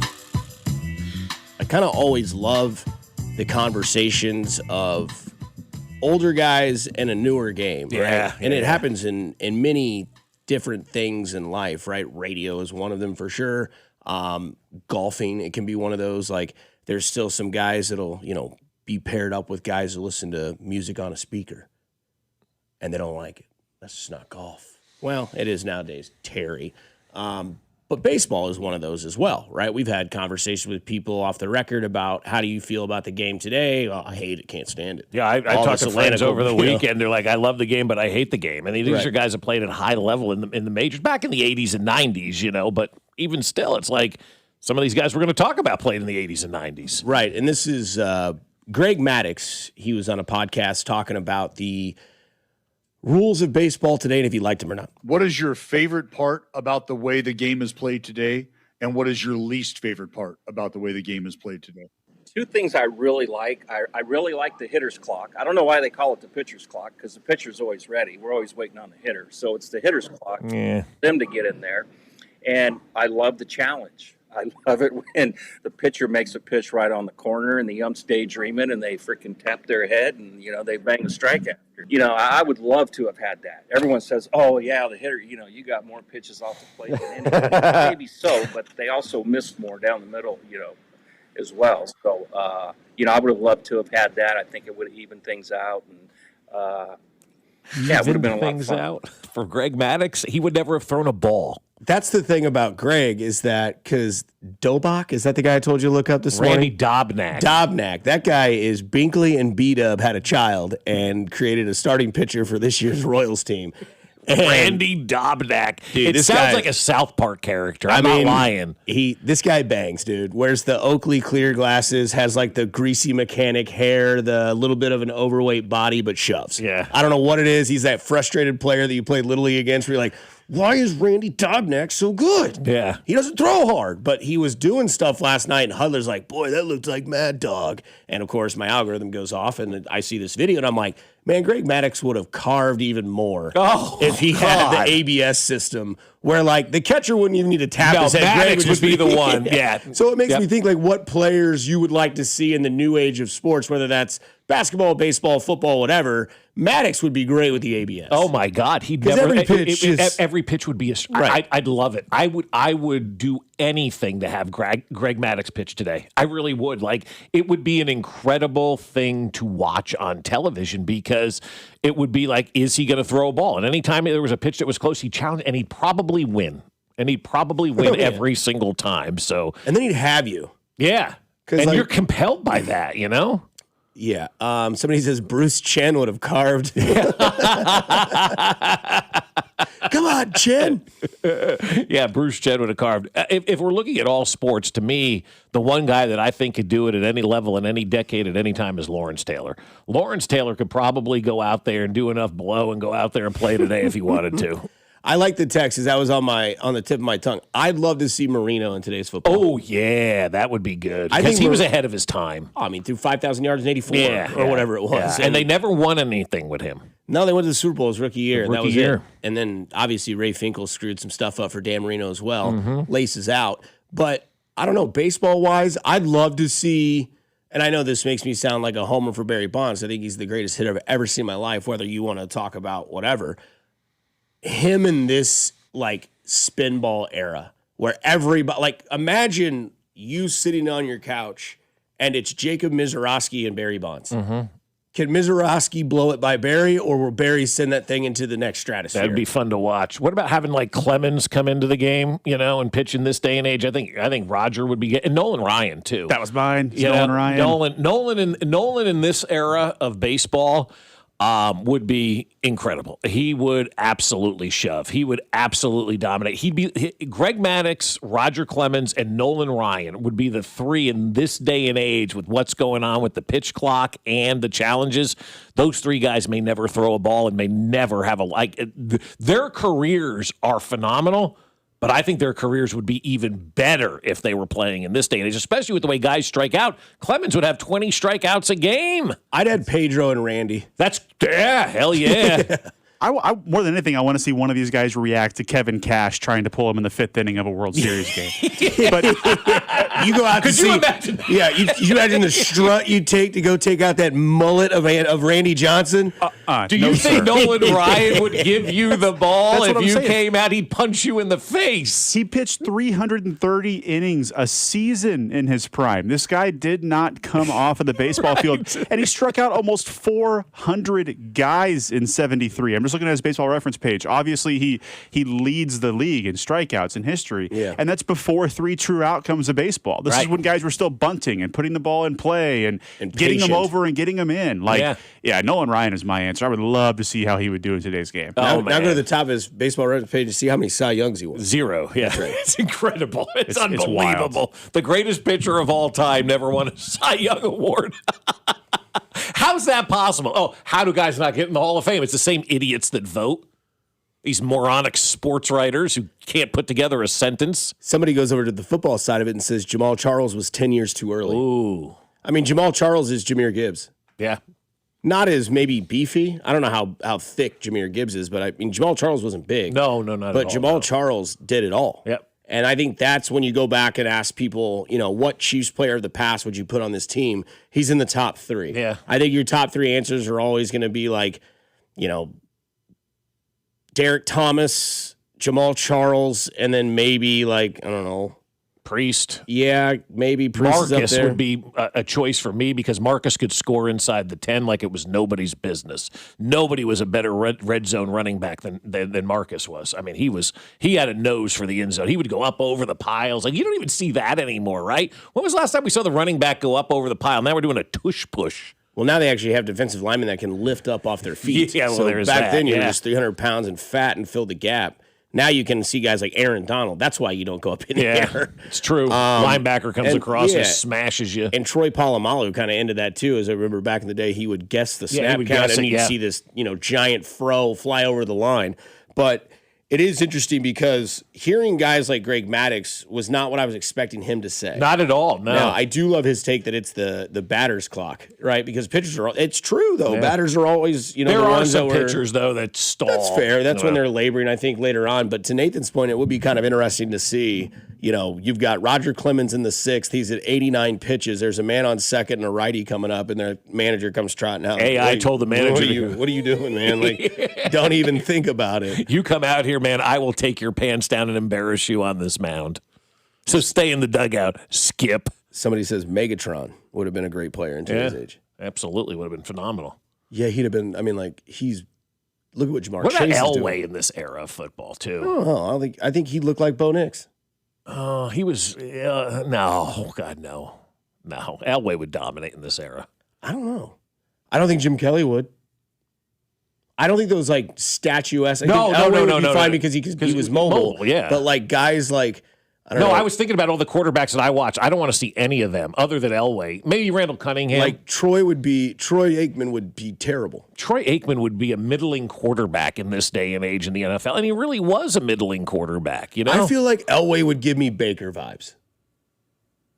Yeah, but Elway still went to Super Bowls and won championships. But you're talking about today's football. Yeah. Like back then he was doing against those guys. Nowadays, more athletic on the defensive line, more athletic everywhere. So athletic. No, I'm not denying that. I think he'd be good. I think there's not many quarterbacks, though, that you can look at from the past that would succeed. Marino is one. Elway would be fun to watch. Cunningham would be fun to watch in this day and age. Randall would be great. Who's that? Randall would be great. Yeah, Randall would dominate. Aikman would look like Joe Flacco. Yeah, Aikman, like right now. Nobody would think Aikman was any good if he played today. And you go back and look at Aikman's numbers, clearly not as a passing league as it was back then, but I mean, the more time goes on, Troy Aikman gets better and better, I think, in lore because we watch him on TV. I saw a story yesterday that ESPN pays their salaries in full by halftime of their second game of the season. That's how much money they're making on the NFL. The Troy Aikman at $20 million a year and Joe Buck at like $20 million a year. Their salaries are paid for and completed by halftime of their second game of the year. And I'm not trying to just make this a hate on Troy Aikman segment. You're right. It was not a passing league back then. Why is he throwing more interceptions than touchdowns then? Yeah. I mean, in a significant amount of seasons. Like it is. It was a different world, man. It is not. But from a leadership, a winning perspective, you do got to give him credit. Even his biggest haters, yes. But, boy, yeah, he would not succeed today. Maybe top 5 greatest offensive lines ever. Oh, God, yes. Maybe the second greatest running back of all time. Yeah, I mean, Larry Allen is arguably the greatest offensive lineman ever to have played that game. And timing was great. Yeah. Dallas understood it before everybody else did. They said, this is going to be the league. This is where we're going. This is what we need to do. We're going to put all our chips in the middle of the bag. We're going to win 3 Super Bowls, and then you're going to see the NFL explode. Question, Randall Cunningham today or Michael Vick today? Give me MV, baby. Because that's think so. I'm inclined to say Cunningham just because of the profile Lamar Jackson has. So I feel like I've seen something closer to Vic in today's game already. Yeah, I feel like I've seen Vic today. No, I just want to see Randall Cunningham do this. That for me, curiosity more than anything to see Randall Cunningham. I think Vic has more success today, though, Dusty. Okay, he's younger. Yeah. Coming up on the other side, it's camp day, yet 46 days away from the season. But for some of you, football season started today. Here on 96.5 The Fan, your home for the Kansas City Chiefs. Good morning, Kansas City. It's Carter Jensen, and you're listening to Fescoe and Dusty, weekday mornings starting at 6, right here on 96.5 The Fan. Brought to you by Golden Oak Lending. Do you need extra cash? Golden Oak Lending can convert your home's equity into cash in as little as 14 days. Let Golden Oak Lending cure your blues. 96.5 The Fan. Well, I'll tell you what, man, if you're looking for that perfect job right after high school, or maybe now you're looking for a potential career change and you just don't know what you want to do. You graduated high school, maybe college isn't, something that you want to pursue, but how about the apprenticeship program with the Sheet Metal Workers Local Number 2? These guys are phenomenal, and they're going to help you get some great things going on in your life, because with the apprenticeship program, once accepted, first-year apprentices begin earning $30 an hour, receive the same premium health coverage, and begin earning credit toward a full pension payable with 30 years of service and at the age of 55. Our apprentices attend daytime classroom training for 5 weeks each year, during which they receive a stipend in place of their normal wages. This ensures our members can fully focus on mastering their trade while continuing to provide for themselves and their families. All apprenticeship training and continuing education is provided at no cost to the members. So if that sounds awesome to you, go see my friends over at the Sheet Metal Workers Local Number 2. They're an old union with a new perspective on business. Learn more at sheetmetal2.org. Baseball fans, you think you know who's hitting a homer today? Well, FanDuel's giving you a free chance to call your shot with Daily Dingers. Joining the action is easy. Just make your free pick on who's hitting a home run in their game, and if you're right, you'll get a profit boost to use on your next bet for a chance at extra winnings. You got nothing to lose and a lot to gain, and you can make a free pick every day during the MLB season. It's just another reason why FanDuel's the home for home runs. If you're ready to play your game today, join all the action at FanDuel.com/local. That's FanDuel.com/local to play Daily Dingers and make your free pick on who's hitting a homer. Swing for the fences on FanDuel, an official partner of the MLB and 96.5 The Fan. 21 in President, Missouri. No purchase necessary. Opt-in required. Bonus issued as non-withdrawable profit boost tokens. Restrictions apply, including any token expiration and max wager amount. See terms at sportsbook.fanduel.com. Gambling problem? Call 1-800-GAMBLER. For your chance to win Kansas City Chiefs scratch tickets, plus a chance for the grand prize Chiefs bundle, which includes a framed jersey and a signed photo. All thanks to our friends at the Kansas Lottery. Finding great candidates to hire can be like, well, trying to find a needle in a haystack, but not with ZipRecruiter. Its powerful technology actively finds and invites qualified candidates to apply to your job. So while other companies might deliver a lot of hay, ZipRecruiter finds you the needle in the haystack. See why 4 out of 5 employers who post a job on ZipRecruiter get a quality candidate within the first day. Try ZipRecruiter for free at ZipRecruiter.com/team. That's ZipRecruiter.com/team. ZipRecruiter. That refresh you've been putting off until the right deal came along? It's here! Wayfair's Black Friday and July sale is happening now, so you can finally get the style you've been waiting for less. Get up to 80% off area rugs and up to 60% off outdoor and bedroom furniture. Shop Wayfair's huge selection of styles and find the piece to fit your style, budget, and space. Plus, free shipping. Black Friday in July ends July 27th. Shop today at wayfair.com. Wayfair, every style, every home. Here's your traffic report on 96.5 The Fan. Brought to you by SWL Injury Law, the car crash kings. It's what they do. Visit SWLinjurylaw.com. Kansas side, 35 southbound, now heavy at the split with 69 highway. Slowed down towards 87th Street with a stalled off to the right shoulder underneath the overpass there. But the right lane is also blocked, and that's causing a bit of a delay. North KC, 169 highway southbound, sluggish approaching the airport exit. Alan Carr, 96.5 The Fan. Traffic. This is Michael Waka from the Kansas City Royals, and you're listening to 96.5 The Fan. KFNZ FM and AM, HD1 and HD2 Kansas City, an Odyssey sports station. This is Fescoe and Dusty. I got Mahomes' balls in my hands. On your home for Kansas City sports, 96.5 The Fan. Oh yeah, football. From potholes to pop-ups, we got it covered. Hey! Here's Bob Fescoe. Take a bite out of my ass. And Dusty Likens. Big nuts.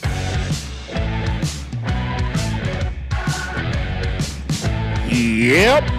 Michael Vick runs away, no pun intended, with people they say they'd see. And Joe Montana gets some votes. Joe would be good in this league today, too, I think, yeah.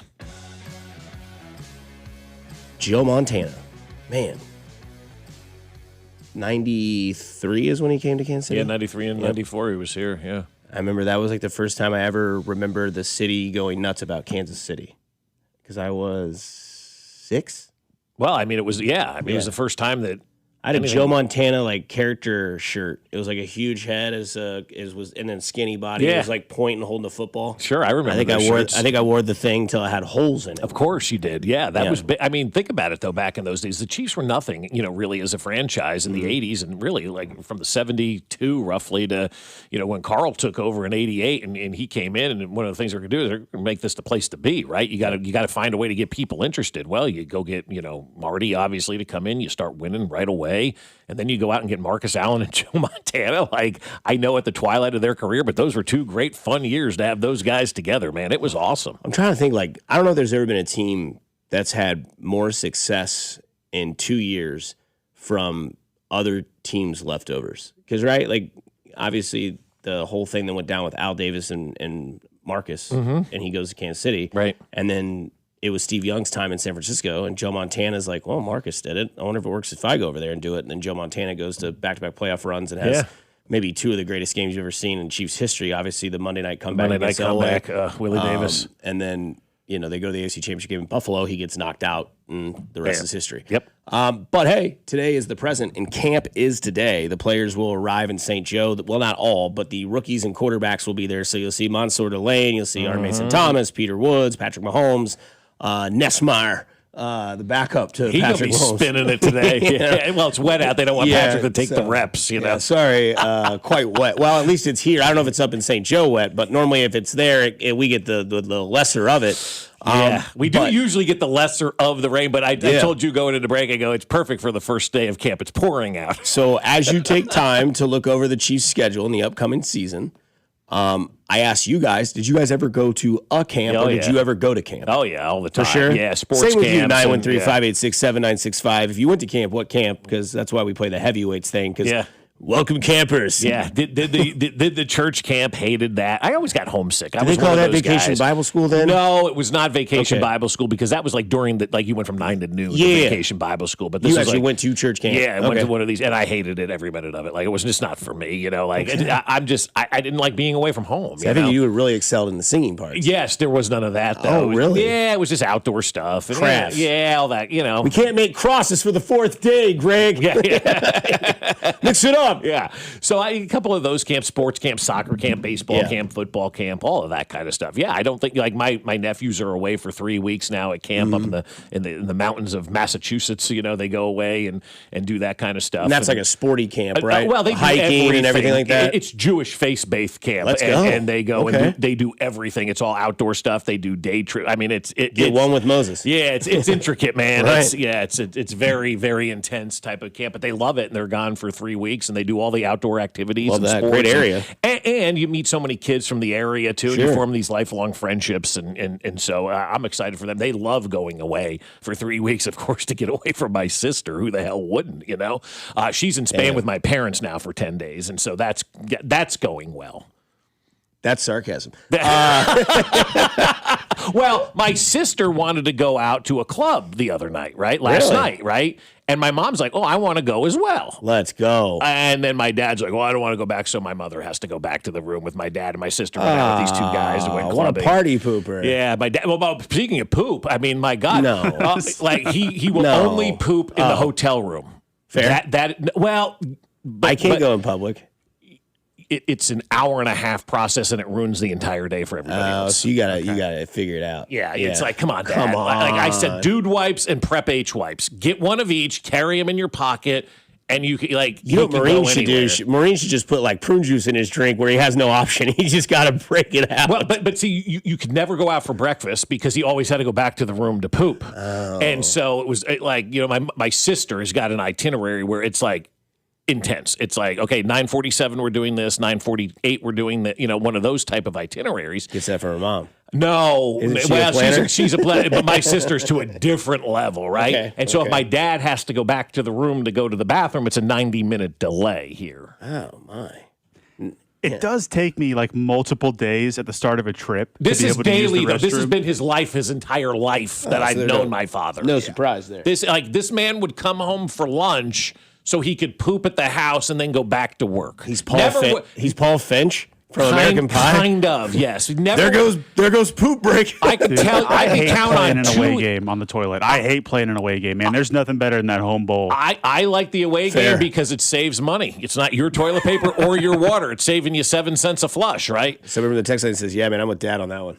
Okay. I mean, that's fine. A lot of people do that, but you also have to understand now. There's other people that are like, we want to go. We have a reservation. We've got this stuff to mitigate go. it. Yeah, I don't care that you have to poop. Like that's not an excuse for you to hold up this entire vacation process because you got to go back to the room and take a dump. Yes, and I gotta get up and get the coffee flowing if I'm worried about that when I'm on vacation. Like I make a plan so that the others aren't inconvenienced. Yeah. Yes, well, he's not going to do anything like that. Like I said, I can count on two hands the amount of times he went out to lunch in his career because he always had to come home and poop at the house at lunchtime. I mean, it's ridiculous. My sister is sending all these texts, and then my mother defends my father, but then bitches about him to us, and then if we say something, then we're the bad people. Like we're having an open discussion here. This is family laundry that's getting aired out here. Man. Sounds like a sitcom. Oh, it is. Oh, believe me, my sister. I mean, this is like. My dad started packing 11 days out for this trip, calling the airlines, all the stuff that boomers do when they Pausing travel. his mail, probably. Probably, yeah, all that kind of stuff, right? Like anything that you see a boomer do, they're legitimately doing. And so I've got like this. I could write a movie based on this trip already, and they're 3 days in. That Massachusetts camp that your nephews are on sounds amazing. I never got to do anything like that when I was a kid. I mean, and plus I was a nerd, so I was a percussionist in high school. Go Golden Regiment, baby. So drumline camp, band camp. Yeah, that was my sort of camp. That was what I was involved in. But God, doing something like that, going away for weeks in the summer with your, but like that sounds. My kids, when they come along, I got to get them in something like that. They That'd love be so it. cool. Yeah, they were going for I think 6 weeks. They have options to go for too. Nice. My sister always went to church camp. They went to Estes Park though. Oh yeah, so it was awesome. Yeah, they took the buses. I could never go because I could have gone, but I had baseball going on, and my parents paid a lot of money. It's expensive too. Yeah, but the two camps that I loved the most was I went to Mickey Owens baseball camp. That was awesome. Classic sort of setup, everything like that, like just baseball. Like think of like the Sandlot times 10. I met so many different people at so many different ages. You stayed in literally like a cabin with wooden bunks. And like I'd said the story before, guys like Charlie Sheen and Michael Jordan went to this camp when they were kids. Where was it? It's South Missouri. I can't remember. It's real close to like Springfield. Okay. Because I remember I went to this camp for a week, and after the camp for a week, I went to the lake because we had a lake house at Shell Knob and Table Rock Lake, and it was only like an hour and a half away. Right. And that was really fun, really pivotal point in my life because it let me know like how much I truly loved baseball and how many other people actually loved it the way that I did for a week, meeting strangers from all over the world, from Minnesota to Chicago to LA to came to Mickey Owens baseball camp.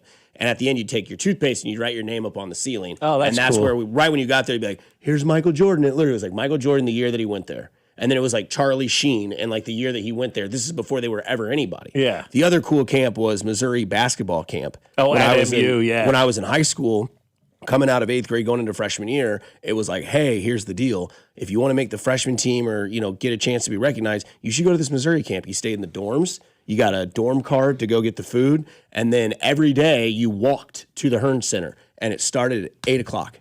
And if you were late, you weren't let in. And it was known to your coaches that you were late. And then they had to sit up in the Raptors. And then every day, Quinn Snyder was a coach at Mizzou at that time, and they had just come off a big run to the Elite Eight. The Elite Eight that They had like year, Justin yeah. Gage, That was a fun Andre team, Johnson, yeah. all these guys, and they all were there. I actually love that team as a Kansas fan. I'm not allowed to say that because Quinn was awesome. I mean, Quinn came in and spent the whole day with us at the radio. I mean, And it was cool because in their training facility, they had like multiple courts where you would play against other teams, and then you could play with the JV, you could play the sophomores, and they'd mix up rosters. And one day, the varsity coach at the time was Frank Wheeler, and the assistant varsity coach was Jimmy Kane, who then would become the varsity coach at Blue Springs South, right? And so, like, they would watch you play, and they had no idea who you were because you were coming to the high school. Well, hello, if you did somewhat decent, you had an advantage over anybody that came out to tryouts that they didn't know anybody who they were because they'd already made their team establishment. Plus, you got to watch the varsity play, and the one free token that you got, one of your games throughout the entire time you were there, you got to play on the Hearn Center floor. Oh, that's cool. And that was awesome. And then that's where the championship game was played between the two best teams. Yeah. But that was kind of cool, and, like, I think that's what this whole thing is. We wrap this conversation up, why the Chiefs go to St. Joe is There are guys that you could take the analogy from 8th grade to high school where they went from college to the pros, and now Mansour Delane is going to room with somebody randomly on offense. They're going to become friends. And all of a sudden, these guys that have watched Patrick Mahomes for 10 years are going to be like, holy smokes, I'm in St. Joe with Patrick Mahomes. And it works, too, for whatever reason. Andy works with training camp going away. Nobody really does it anymore in the NFL, but the Chiefs continue to do it, and it continues to pay dividends. And they always look back. They always go, those 4 weeks in St. Joe, man, they set the tone for the entire season. And because it's going to be hard up there. We all know how difficult Andy Reid's training camps are. You make it through this, it really does make you a better football player. 913-586-7965. The game on the schedule that worries you the most, plus all is right in the world again if you're a Kansas City Chiefs fan here on 96.5 The Fan, your home for Kansas City sports. You're listening to Fescoe and Dusty, brought to you by Golden Oak Lending. Do you need extra cash? Golden Oak Lending can convert your home's equity into cash in as little as 14 days. Let Golden Oak Lending cure your blues. Tune in to hear Royals insider Josh Vernier every Monday at 8:20. Professor Vernier sitting up here, bloviating. On your home for Royals baseball, 96.5 The Fan. You're listening to 96.5 The Fan from the DM Injury Law Studios. Mike's got this. Car, truck, or motorcycle wreck? Remember, Mike's got this. 816-888-7500. Mike's got this. Hey, the summer gets super hot, so now you need to get a Super Light. That's right. The team that brought you Surfside is back with something new. Meet Super Light, the new vodka plus aid canned cocktail. Super Light comes in 4 classic sports drinks flavors: fruit punch, orange, lemon lime, and blue chill. And ooh, that blue chill is money, baby. With just 90 calories, 0 sugar, and 0 bubbles, Super Light delivers a refreshing taste that's perfect for any occasion. From the golf course to the bar, at night, at the concert, a day at the ballpark, Super Light is here for the moment. Look for Super Light variety packs and individual flavors at stores and bars near you. You must be 21 and older. Please drink responsibly. What do parents think of back to school at Staples, where supplies start at just 25 cents? Staples has the latest laptops with up to 40% savings. I may hug the cashier. So embarrassing. It's the most wonderful time of the year. It's a wonderful time at Staples with up to 40% off select tech. Staples. That was easy. Visit Staples today or shop online and in the app. Ends 9/12. Exclusions apply. By now, you've heard that Booth Creek Wagyu steaks and beef are the best tasting, most flavorful cuts you've ever had. And if you don't believe us, try it for free. Try Booth Creek Wagyu anytime at 95th and Null or 135th and Metcalf. Stop by our store and we'll prepare a free mouth-watering sample of your selected choice cut. Heart-healthy, low-cholesterol, authentic American, full-blooded Wagyu steaks and beef. We know you'll love it as much as we do. Crafted for exceptional beginnings. Join the Booth Creek Wagyu revolution at boothcreekwagyu.com. At Farmers, our honesty is contagious. Wait, am I going to catch honesty? Well, when you're with Farmers, it's kind of inevitable. Well, how long does it take to...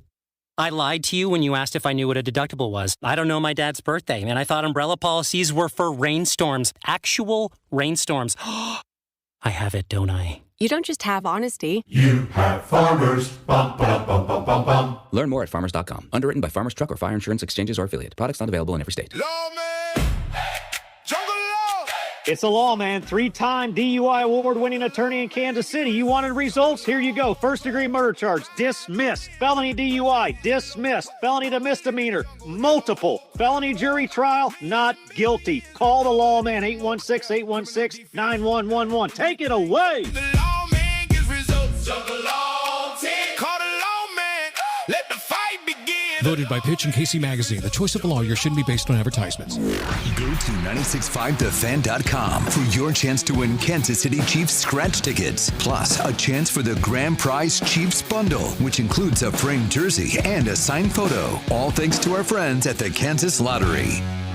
That refresh you've been putting off until the right deal came along? It's here! Wayfair's Black Friday and July sale is happening now, so you can finally get the style you've been waiting for less. Get up to 80% off area rugs and up to 60% off outdoor and bedroom furniture. Shop Wayfair's huge selection of styles and find the piece to fit your style, budget, and space.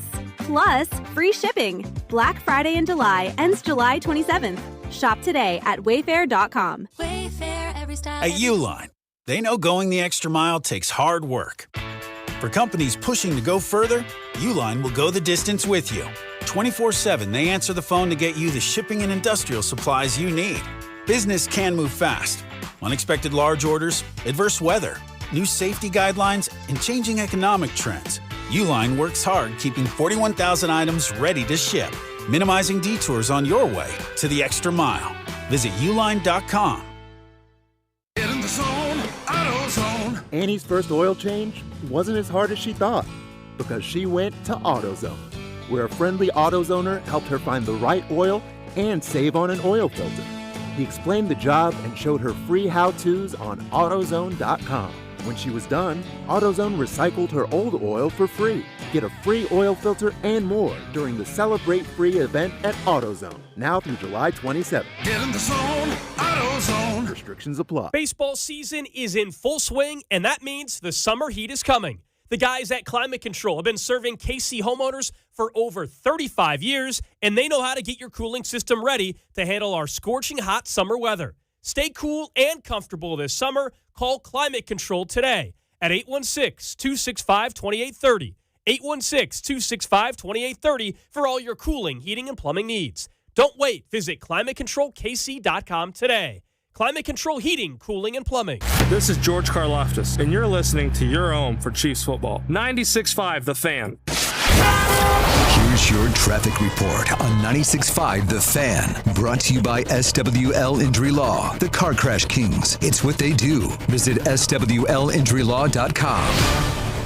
Kansas side, 35 southbound at 87th with a stalled off to the right shoulder, but the right lane also blocked, and that's keeping things slow coming down from the split with 69 highway. Alan Carr, 96.5 The Fan, traffic.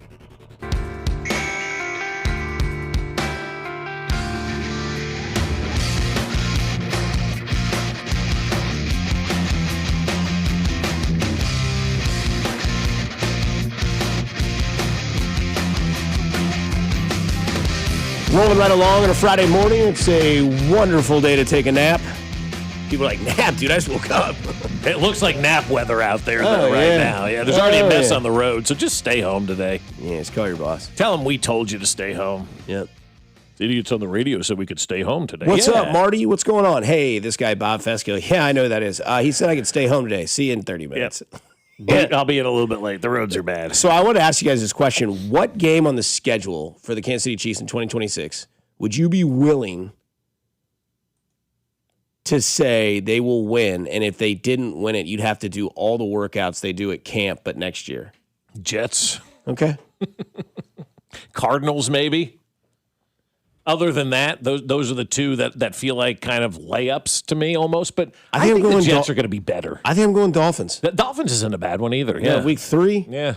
Those three are the ones that, once I get to those three, I'm like, I wouldn't like guarantee a victory in any other games. I mean, at Atlanta feels like a relatively sure win. I mean, they're having a competition between Michael Penix and Tua Tagovailoa. I mean, like, that's right. Yeah. It is dire in the quarterback. But they've got a game wrecker. They got a game wrecker in the backfield. Yeah, they do. So I'm not willing to put it on the same tier as Miami, Arizona, or New York. Yeah, who's playing wide receiver for the Dolphins?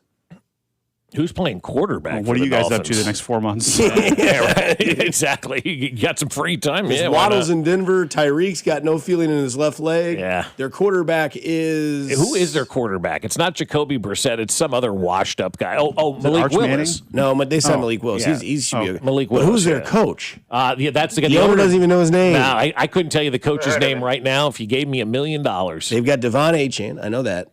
Other than that, I would put all the money in the world that I had the Chiefs beat the Miami Dolphins. Yeah, I think so. I think Miami's over-under wins total this year should be like 4.5, and I would take the under.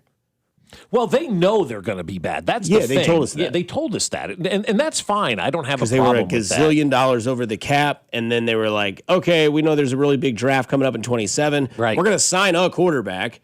We're going to show you that we're going to get the most valuable piece to our team and show you that we actually kind of care a little bit. And we kind of have to have a quarterback to play the game on Sunday. And they've got a good running back, right? I mean, I think Achane's solid. He's I think a good he's running good. back. Yeah, but is he going to get his ass kicked this year because there's Probably. nobody? Yeah, and that sucks for him, right? Yeah. He should take the year off.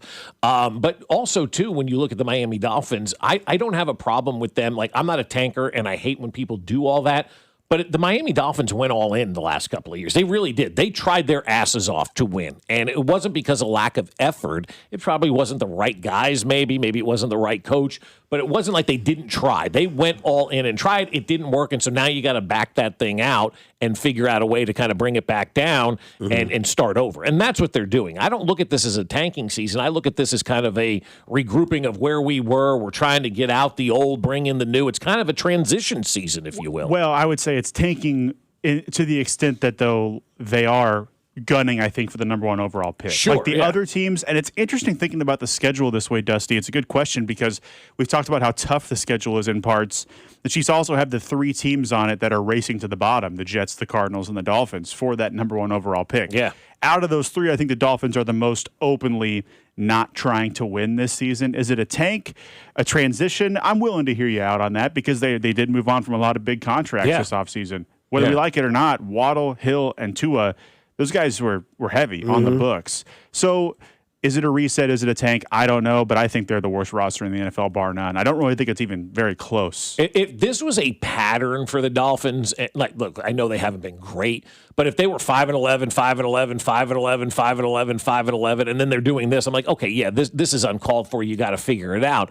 But I don't mind an organization that actually went out there and tried for a little bit. It didn't work. It obviously did not work. And so now they have to kind of hit that reset button and regroup. And every team goes through that at one point or another. You go all in and you get to that point where you eventually have to pay the piper. And so that's where the Dolphins are, I guess, at this point in time. They've got to start paying the piper off a little bit. And so they'll have a bad season or two. And then hopefully they get the right pick as the quarterback and they can build their franchise. And then you can look at all as well in the NFL again because the division odds came out as winners via DraftKings. So the Baltimore Ravens are the favorite in the AFC North. The Buffalo Bills are the favorites in the AFC East. I'll give you those numbers. Baltimore minus 115, Buffalo minus 125. Your AFC South favorites are the Houston Texans. Hang on one second before we get through. Should Baltimore be that big a favorite in this division, guys? We keep asking that question. I know we do, but they're minus number right now. Yeah. And they've got a new head coach. Yeah, they're one of 2 minus teams in the entire NFL to win their division. Yeah, them and the Bills are both at minus numbers. And the Ravens don't strike me as that team. I like your look on your face, Nathan, right now. Is Burrow healthy? Yeah. Is Burrow healthy? That's what it comes back to. I don't think the Steelers are winning the division. They're not winning double-digit games. We know what the Steelers are. We know what the Browns are, for better or for worse. They're terrible. They're almost as bad as the Dolphins, probably. Is Joe Burrow healthy? Because if so, the defensive upgrades that the Bengals made, would definitely lend themselves for me to believe the Ravens should not be that big of favorites. Otherwise, though, I would say they are pretty big favorites. But with Burrow, I think it's fair to assume he's not until we see him finish the season. And you look at the South, the Houston Texans plus 110, and then the AFC West will go bottom to the top. The Raiders are plus 2,000. The Broncos are plus 225. The Chargers are plus 190, and the Kansas City Chiefs are plus 160. Yeah. So DraftKings is either telling you that, hey, you want to lose money, take the Broncos at plus 225. You want to bet the Broncos because you think that we're just putting the Chiefs up there because it's the Chiefs, and we really think that the Broncos are going to do it when really the Chiefs just are going to do it. But you look at the Kansas City Chiefs, plus 160, the Chargers plus 190, and the Broncos plus 225. Yeah. The Chiefs picked to be the favorites via DraftKings. This was on Pat McAfee's show the other day. Not the craziest number on this list. We'll get to that in a little bit. But you got to think, like, this is Vegas. This is where people are going to say, hey, and maybe the opposite approach. Like, maybe there's a lot of biased people out there that are like, oh, yeah, Andy Reid, Patrick Mahomes, Travis Kelce's coming back. Chris Jones is still there. They got Ken Walker. They changed their coaching staff. The Chiefs or there's just a lot of early money that's come in on Denver or the Chargers to win that division, and DraftKings is like, all right, we got to change this up a little bit because nobody's taking the Chiefs right now. So give them at plus 160. People will start having money kind of pour in maybe on the Chiefs, and maybe it pours in on the other side of Denver too. I mean, at plus 225, maybe people start thinking, okay, maybe something's going on with Denver. Let's push our money towards somebody else. And so that's kind of where it is for me, because the Chiefs were not the favorites at the beginning of the year to win the division, and now they are. So maybe they're not getting enough money. Either way, the Chiefs should be the favorite to win this division because I do believe that they still are the best team from top to bottom and the best organization from top to bottom in this division. So it'll all play itself out, but I think the Chiefs should be the favorite to win this one. Yeah, I think there's a lot of that too with Denver where they think, because we've heard a lot of people say, well, Mahomes be ready. We know he's going to be there week 1. We also know that Bo Nix is going to be there week 1. But there's also the question of, like, when does that ankle finally show wear and tear during, when he's quote unquote healthy? Because we found out in the offseason via him and Sean Payton, this isn't the first or the second or the third injury he's had to the same area of his body. Right. And now it's like, all right, well, now you're going to go play another year in the NFL against the other greatest athletes that are in this sport that are also massive human beings. Can you continue to stay that way for this team, or will this be a reoccurring problem? I think Cincinnati at plus 195 is kind of a sexy bet. I do too. I don't think that Pittsburgh gives you any sort of fear. I know they're kind of changing the guard over there. I see that being like a 8-9 or a 9-8 sort of season for them. You look at, Buffalo at minus 125. I mean, talk about a crap division, man. Jets are plus 1,900. The Dolphins are plus 4,000. Yeah. And the Patriots plus 120. That's the other thing, too, kind of similar to the Broncos. Not with injury, but with offseason issues. And can you do it again? Is Drake May really able? Because that's the thing. You take a big step in the pros. Now you got to keep taking steps to stay above that, because you saw Mahomes in his first year go to the AFC Championship game, loses to Tom Brady. Next year, Super Bowl. Next year, AFC Championship game, lost to Burrow. Then he goes to Super Bowl or whatever the records are, keeps going and making bigger strides. Who do you see as making the next big stride? Is it New England? Is it Denver? New England. Okay. I think it's New England. I like their quarterback a little bit better, but I say it, and as I'm saying it, I'm going, but they got that Vrabel thing looming over them, which I think is the biggest offseason distraction we've ever seen in the NFL. When your head coach is out there having relations with an insider. I mean, like, that's a major scandal in the NFL. I don't know how that's going to affect the regular season, guys. I just don't. I know these guys all compartmentalize stuff, but when you're dealing with family stuff and you're dealing with home life and you're dealing with personal stuff, sometimes it's very difficult to get your job moving in the right direction. So I'm just interested to see how all the off-the-field stuff is going to impact the New England Patriots. And I wouldn't be surprised if we get more information on this Rossini-Vrabel relationship as we continue to move forward, because people love to dig for dirt. I'm just interested to see who the second best team is in the NFC North and who the second best team is in the AFC North. I think that's where my attention is when I see all these numbers, because the NFC North, as Nathan had mentioned earlier, that or the NFC South, those are like your best odds. Now, the NFC West, the most hilarious thing you'll ever hear, the Cardinals, you want to make some money? Plus 10,000 to win the NFC West. Yeah, that's how bad they are. And then maybe the most, before we get into one word. The Dolphins don't even have that bad of odds. Take this for what it's worth. I know that the division maybe is stronger, and that's why, but the Rams plus 100, arguably, and no argument, the best roster. Ravens minus 115. Yeah. Yeah. Well, you also have the 49ers in Seattle. I get that. I totally get that. But I mean, Bengals are no slouch if they're healthy. No. I do think we forget how injured the Ravens were last year when we have these conversations. But then on the flip side of the coin, I don't think we can also assume that the head coach is going to be great. I know, but everybody people are is acting like it's nothing changed, and the entire coaching philosophy is different now. That's a huge thing that we've just glossed over with the Ravens. So for me, those two things might cancel out, and they still stay in that same wild card periphery type range as they were in last year. But the big thing for them is it Matabike on the interior? He had that neck injury last year. They still don't know if he's going to play. But the rest of those guys, that entire O-line was hurt. Hamilton, Roquan Smith, they'll be better than the 8-9 record they had at the end of last year. One word. First name is Blake, and he goes on a cruise. He goes on a Caribbean cruise. Katie Holmes. No. Ah! Are you listening? What's your least favorite thing about working with yourself? Body odor. You get one word. On the count of three, name your favorite dinosaur. 1, 2, 3. Velociraptor. This is One Word on Fescoe and Dusty. 1, 2, 3. Oatmeal raisin. The first comment on these division odds, because the guy who quote tweeted it said, "Don't think I've ever seen 101 odds to win the division." Yeah, so for those who are unaware, that means if you put $10 on the Cardinals to win the division, you'll lose $10. That's right. Don't do it. Don't do it. Run away. Run away. It is One Word time, and on a Friday, it's brought to you by the Sand Trap. Gotta love the Sand Trap, man. It's, KCK, what am I talking about? Go to the Sand Trap today. On a Friday, they got the buffalo chicken wrap, a 6-ounce grilled chicken tossed in buffalo sauce, wrapped in a 14-inch soft tortilla shell with bacon, ranch dressing, lettuce, shredded cheese, tomatoes, and red onions, served with fries, tots, or those delicious chips. Kick it up a notch. Dry rub or blackened on the chicken. It's $13. $16 for a 10-ounce steak as well, with a baked potato and green beans. Great day for that as well. And then $7 vodka Red Bulls, $2 off glasses of wine. Get that all at the Sand Trap today on a Friday. And I liked every single word that you just said. Oh my gosh. Training camp's here, guys. The first one for you today is what's the vibe? How are we feeling? How are we doing? One word on the start of training camp. Excitement, because we've been looking forward to this day since the season ended, right? As soon as that 6-11 season ended, it was turn the page, as Bob Seger once told us to do. And here we sit now. We're at training camp. We've get an opportunity now to officially put all that crap from last year behind us, all of the offseason storylines, all that's behind us. It's go time now, and it's time to win this fan base back, and I think they will.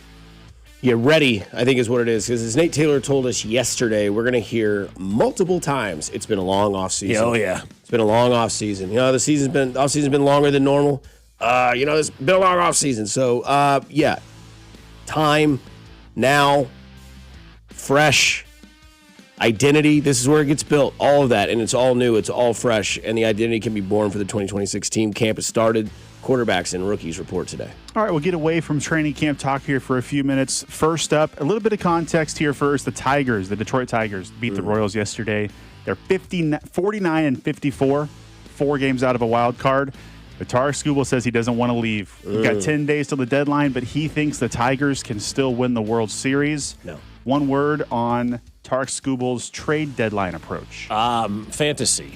And if you're the Tigers, you need to trade him. We were talking before the show. Told you. This is purgatory you're in right now. Any team that's here, like, if you don't think that you're good enough to win a championship, you got to blow this thing up. You cannot continue to hold on to players for a couple of more wins in a season that you're probably not going to win a championship. For Detroit, keeping Tarek Skubal and then losing him in free agency would be a disaster for them. They've got to move from that guy. Yeah, I was telling Bob this. I was listening to it last night on MLB Network. You have to honestly tell yourself, can you win the World Series? Right. The answer is no. The Tigers cannot win the World Series. I don't believe they can. I know if they can get into the playoffs, magic can happen. I'm sorry. Tampa Bay is a better team. The Yankees are a better team without Judge. Dodgers. Yeah, and you're not, if you get to the World Series, then I guess that's house money. But one magical run on hope, or one proven person that's going to rebuild your team, that you already have a kid in the minors that's getting ready to be called up. You have maybe the rookie of the year in Kevin McGonigal. You still have Riley Green. Torkelson's maybe finding himself a little bit more. But again, you could add to that and create a new core and lead that with Kevin McGonigal. Or you can be like, you know what? Gosh darn it. We might have a chance. No, sell Skubal. Get him out of here. Great PR people for Tarek Skubal, though.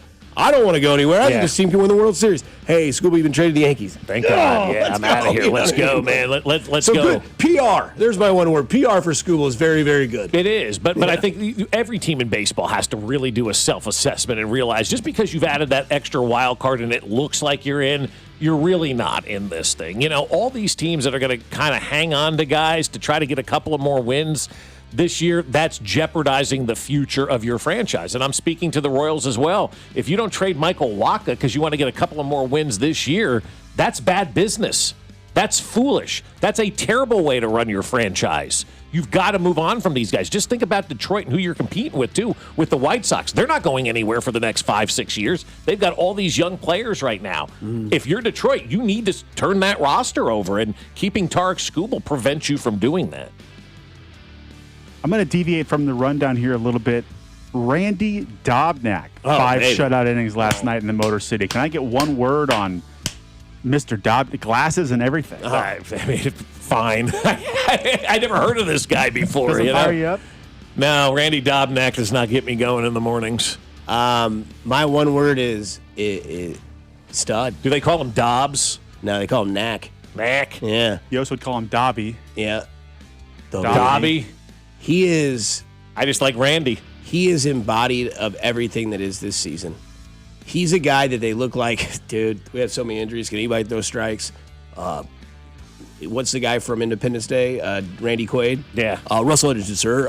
Was once in the Navy. I've also been abducted by aliens, and I'd love to get a shot at him again, sir. Thank you very much. Okay, Dobnak, go ahead and go out there. Oh, my God, this guy can throw strikes and actually locate his pitches. Yeah. Why is he working? I don't know. Why are they 40 games under 500? Make it make sense. But Randy Dobnak, man, that guy is... It's just a name that's so sex. good. Yeah. Vern's rolling his eyes if he's listening right now going, Dusty, come on. He's a guy that you'll never hear again after this year. It's true, but it's still... I got nothing to root for, man. I got Cags is hurt. Bobby's hurt. Randy Dobnak's out there shoving. I mean, Randy Dobnak may be the most unbelievable name that we've ever had here, and he looks like a Randy Dobnak, I mean, it's up there with Ricky Bottalico, Joe Vitiello. I mean, I could go on forever, baby. Snuffy, Ale, Leo, little mole with the gimpy leg, Randy Dobnak, Cliff. There was the one guy that we had living in the RV years ago at the Walmart. Who was Lucas Duda? We were convinced that Lucas Duda lived at the Walmart parking lot in Independence in an RV. Randy Dobnak has taken over Lucas Duda's RV at the Walmart parking lot in Eastern Jack. There's no question that Dobnak has lived in an RV in a parking lot. Lucas before. Duda also couldn't throw it 49 feet to home plate, so Hosmer could slide in. Now batting Lucas Duda, you'll remember Duda could not throw out Hosmer in the 2015 World Series.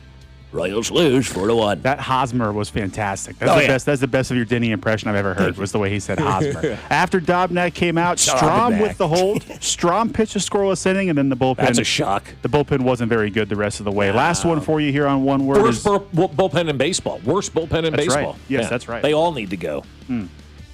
SEC Media Day was yesterday. Lane Kiffin says he regretted his exit from Ole Miss. He wished he would have gone into his meeting with the AD and just said, I've made the decision to go. Come on. One word on Lane Kiffin's, I guess, just crippling regret he's facing. Well, I would say it's lame Kiffin. Come on, man. There's classic Bob. What are we doing here? Going out there and saying every exit's a messy exit. You're leaving to go to a rival school. Did you think that was going to be easy? No. I mean, you look back, I should have done it differently, maybe, but you're going to one of the biggest rivals. It's hard to leave that, in a good way. Yeah, sorry. Is my one word. Sorry, Lane. You did what you did. Yeah, you can't go back. Just own it. Lean into the heel.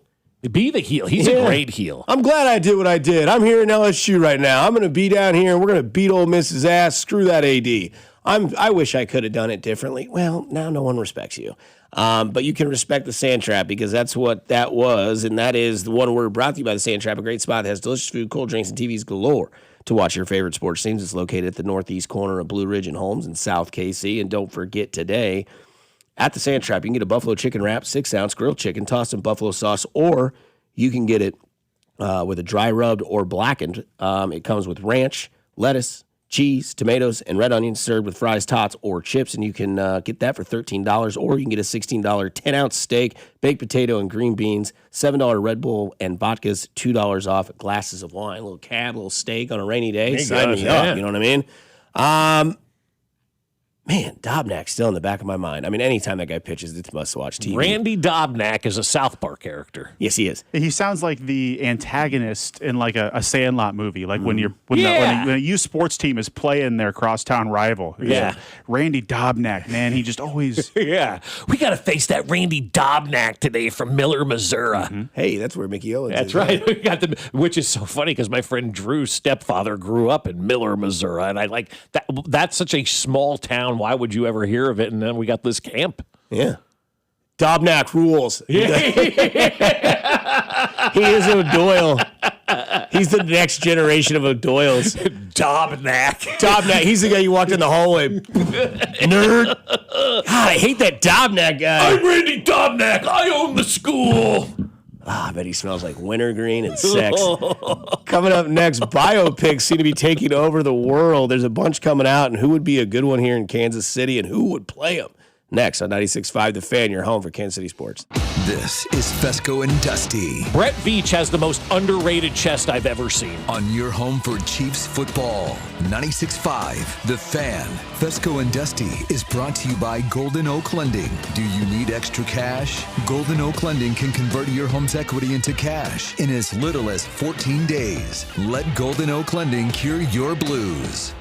America is turning 250 this year, and Circus Sports is celebrating by offering all users in Missouri $250. Dane Hughes here, and for everyone in Missouri, all you have to do is deposit $250 on your Circus Sports app. Then play through that deposit. Once you do, Circus Sports will reward you with $250 right in your account. This is available for everyone in Missouri, new and existing users. Celebrate 250 years and find out more at circusports.com today. Must be 21 or older in Missouri. Gambling problem? Call 1-800-GAMBLER. One contractor, all things parking lot. That's who they are over at Gann Asphalt and Concrete, a locally owned and operated company who is ready to take on that project for you, whether it be commercial paving services, asphalt services, or any large-scale project. The first thing a client sees about your business is the parking lot, and Gann Asphalt and Concrete is ready to make sure it gives the right first impression. Trust a locally owned and operated company who is ready to do that work for you. Give them a call, 816-688-3512, or check them out at GannAsphalt.com.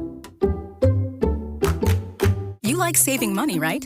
We all do. That's why Allstate just lowered the price of car insurance. Not, but wait, there's a catch. Lower. Actually lower. So if you're shopping around or just want to see how much you could save, check Allstate first for a new lower auto rate that could save you hundreds. You're in good hands with Allstate. Not available in every state. Only applicable for new auto insurance business. Rates will vary by several factors, including how you purchase the policy. Potential savings vary. Allstate North American Insurance Company and Affiliates, Northbrook, Illinois. Some things can steal your sunshine. Ugh, I just got my hair done. Sorry, the cooler's broken. Anyone see my flip-flops? Anyone? But COVID-19 can steal a lot more. I just took a COVID test. Ugh. Prescription medications for COVID exist. If you test positive this summer, ask your doctor if they're right for you. Visit PfizerForAll.com/COVID-19 to learn more. Sponsored by Pfizer. While the world watches the stars at the FIFA World Cup this summer, Hyundai has its eyes on the next generation of talent. The future stars who are already turning heads at age 14. Because next doesn't wait for an invitation. And neither do we. Hyundai has always moved the future within reach. We did it when we made advanced safety standard on every vehicle and engineered EVs with ultra-fast charging capability. Because the future isn't some far-off concept. It's already here. Next starts now. Hyundai, an official partner of FIFA. When you've got real work to do, Metal Supermarkets will help you get it done fast. With a huge variety of metals in stock, we can help no matter what job comes your way. And we cut to size. Because just like taxes and BS, we think metal is better when cut. Metal Supermarkets, the convenient stores for metal. Find a store or shop online at metalsupermarkets.com. Kansas City storms can leave behind roof damage you can't always see. Hail and high winds may have compromised your roof, even if everything looks fine from the ground. That's why Century Roofing offers a free roof inspection and handles the insurance process from start to finish. For over 36 years and more than 36,000 roofs installed, homeowners have trusted Century Roofing. Voted best roofing company in Johnson County for 5 years straight and best in Kansas City 2 years in a row. KC-based and female-owned. Visit CenturyRoofingKC.com. Century Roofing, trust the pillars of strength. Man, if your stream isn't as strong as it used to be, or you're taking more breaks to the bathroom than the 7th inning stretch of a televised baseball game, we'll be back after this. It's time to get checked. An enlarged prostate or BPH could be the cause, and Kansas City Urology Care is here to help. Fast answers, trusted care. Don't wait. Come see Kansas City's largest, most experienced, and most advanced urology team. Visit kcuc.com today. At KCUC, you see the best in KC. Here's your traffic report on 96.5 The Fan. Brought to you by SWL Injury Law, the Car Crash Kings. It's what they do. Visit SWLinjurylaw.com. Kansas side, 35 southbound, off again on against slow stuff from 18th Street Expressway down towards 75th, where things get heavier towards 87th with a stall that is blocking the right lane. Alan Carr, 96.5 The Fan traffic.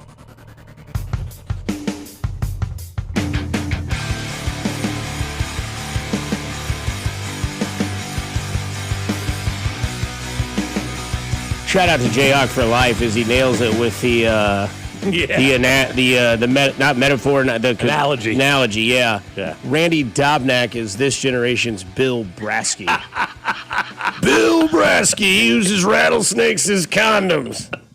I once let Bill Brasky have sex with my wife to see just how good he really is. That's so good. That's one of the greatest Saturday Night Live skits of all time. I know Bill Brasky. Yeah. Bill Brasky used to fight a bear with one arm while drinking a beer and having sex with the homecoming queen. To Bill Brasky. Oh, that's good. To Randy Dobnak. I mean, somebody said the text line, Fescoe needs a Dobnak jersey.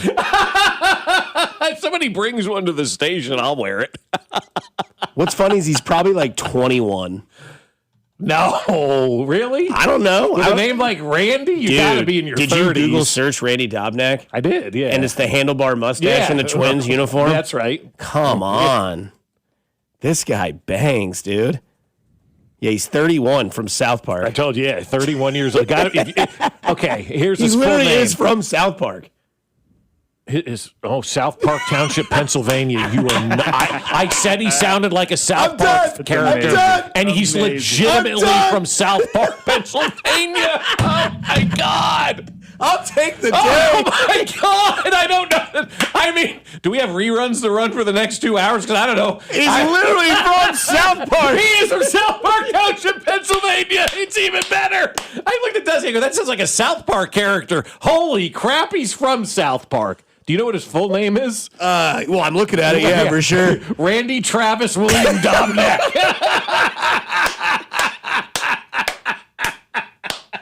Randy Travis.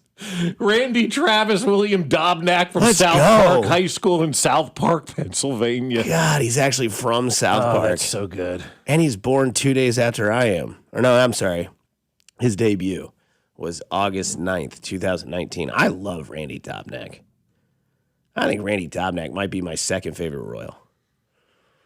Sorry, Bobby. Slide down to third. Randy Dobnak is now second. I once watched Randy Dobnak strike out 5 kids with 3 pitches. That's not even possible. Oh my God. According to his LinkedIn profile, Dobnak began driving Uber and Lyft in October of 2017. Let's go. And he's an excellent driver with a 4.99 out of 5 Uber driver rating, his Twitter profile reads. I have all 5-star reviews except for one, Dobnak told MLB.com in August. I have 1 4-star. I'm hoping it was a mistake. I don't remember doing anything bad. That's the jackass who doesn't vote for, Derek Jeter to go into the Hall of Fame or something like that. You're giving Dobnak 4 stars driving your Uber. You suck. Dobnak's a 5-star guy. We know that. From South Park. Ex-independent baseball player. Let's go, dude. Yep. Came in the independent league. Yeah. We got to get Dobnak on the show. Do you see this about his wife? The Twins fans took a hold of their wedding registry, started donating money to Dobnak and his wife, and they just gave it to a hospital instead of taking Are any you of kidding me? That's cool. Come on. Let's go, Dobnak. I'm telling you, man. This is a good dude. Yeah, Randy Dobnak. We need to get this guy on the show. Dobnak. Help us, God. So biopics seem to be kind of taken over, right? Yeah. I mean, we've seen them in the past, right? We went and... Is that the new thing now? Instead of doing a remake, it's the biopic? I'm kind of thinking so, right? Like Ray Charles and Ray. We saw, what's-his-face, Daniel Day-Lewis do Lincoln. Yeah. We've seen, Timothy Chalamet did Bob Dylan. And then we saw Jeremy Allen White did Springsteen and Nowhere, the movie Out of Nowhere, Middle of Nowhere that my dad and I went and saw. And now you got maybe a Snoop Dogg biopic coming possibly in 2027. Did you see you're getting a Fred Astaire biopic coming? Yeah, did you see who's going to play him? I did. Tom Holland. Tom Holland, right. Yeah. And did you see what he's going to do? He's going to dance all himself. Oh, yeah, he's doing all his own dance stunts. Oh, my God. Like, I'm anxious to see that because Should be fun. I want to see how Tom Holland does dancing and doing all those Fred Astaire dance moves that nobody can do other than Fred. So I think that's going to be cool. There's a Beatles biopic coming in 28, and Winds of Change, the Scorpions biopic. Shut up. That's not serious, is it? It's to be announced when it is. June 2025, Deadline reported The Winds of Change, a biographical drama based on the European rockers in the works. It will focus on their start post-World War II Germany, eventually rise to become a massively successful and prolific group. Yeah, dude. No kidding? No, I'm telling you, these are all true. Scorpion has a biopic? You better believe it. That Winds of Change is a great song, but I didn't know they were worthy of a biopic. Now it makes me wonder what's the story there with them. But you had, it's post-World War II, and then their massive come-up. And then you had the Michael Jackson one, obviously. There's a John Lennon one, I think, in the works as well. And there's also a Lou Gehrig biopic, which, like, one of the most, like, greatest-looking men in the world are going to play. And the Lou Gehrig one, that's going to be played by Glenn Powell. If you remember him from Twisters, he was also apparently dating Sydney Sweeney at some point when her and her fiance ended their engagement. Now she's obviously with the massive music producer, and I forget what his name is. But I asked you guys because I think Glenn Powell can play a good Lou Gehrig. Like you look at the pictures, obviously, it's a good like comp, they've got that there. If you did a biopic of Travis Kelce, for say, who would play Travis Kelce? Well, I mean, Travis is an accomplished actor. Okay. Come on. Happy Gilmore 2 was horrible. I mean, a year ago at the lake, we're sitting around, it's 12 of us, and somebody in the group goes, that guy looks familiar. Like, it's Travis Kelce. And so that's become the new thing now. It's Kelce. Yeah. Like, everybody just, it's Travis.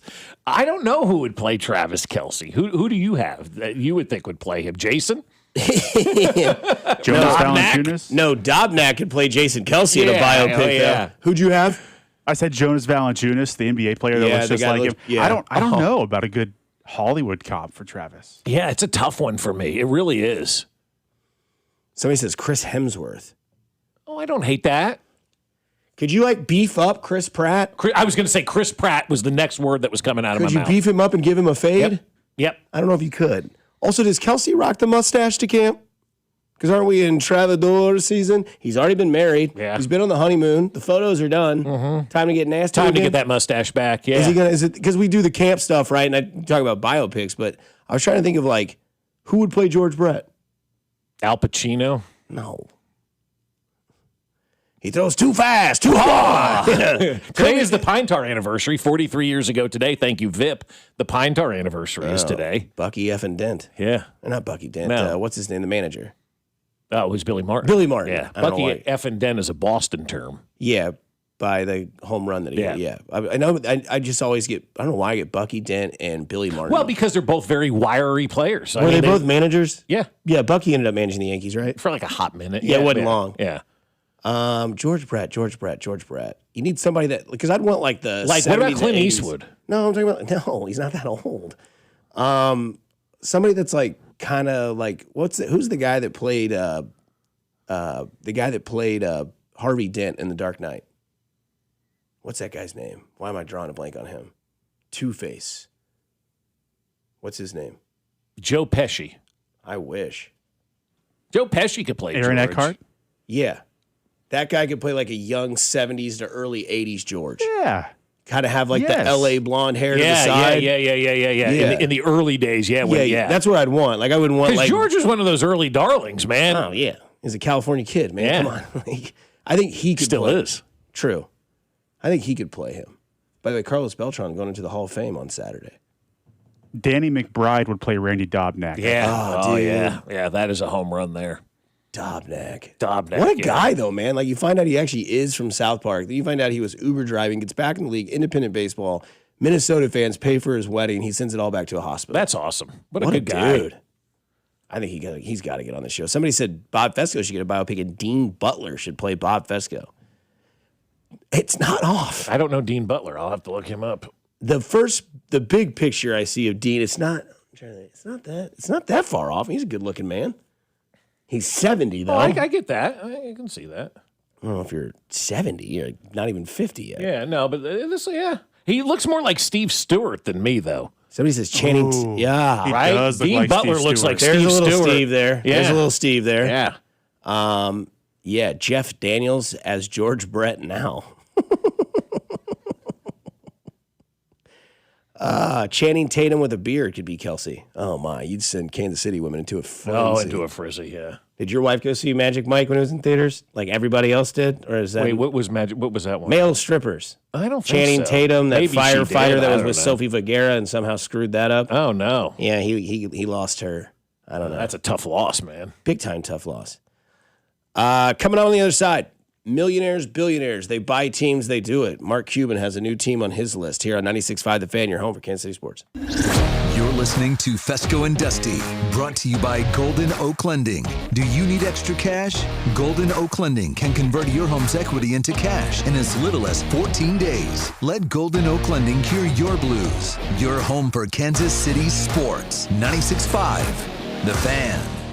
Well, guys, if you're suffering from erectile dysfunction, it is time to see my friends over at Heartland Men's Health, because Heartland Men's Health has licensed medical providers that will take time to understand your unique medical situation and recommend a plan that's right for you. And these advanced medical therapies work, with treatments having success rates well over 90%, which means you can enjoy intimacy again without the stress and uncertainty that ED can bring. Remember that first time you failed to perform? You probably just laughed it off, but then it kept happening over and over and over again. Well, Heartland Men's Health is here to help you, because they use advanced medical science to empower male performance with therapies that go far beyond pills. Heartland Men's Health is successfully treating men right here in Kansas City, and they're ready for you. So schedule a consult with Heartland Men's Health today. Your initial visit is $99 and includes a medical consult with a licensed medical provider, a T and PSA test, and if medically advised, a test dose. And if that test dose doesn't work, your visit is free. They have an expert staff, and if you're like a lot of men, you could be having sex the day after your appointment. Plus, they have 3 locations to serve you: Overland Park, Independence, and North Kansas City. So call them today, 844-447-6600, or visit heartlandmenshealth.com. I move mountains for a living. Literally. That means I don't carry hand lotion, and when it comes to serious heartburn, I don't mess around with anything but Rolaids Max Strength. Its dual-active formula has 1,500 milligrams of calcium carbonate and magnesium hydroxide that relieves heartburn fast. And the best part? The roll fits right here in my pocket, so I can get back to moving mountains. Rolaids spells powerful relief. 1,500 milligrams is our highest amount of antacid per tablet. Read each label. Use as directed. Keep out of reach of children. Some things can steal your sunshine. Ugh, I just got my hair done. Sorry, the cooler's broken. Anyone see my flip-flops? Anyone? But COVID-19 can steal a lot more. I just took a COVID test. Ugh.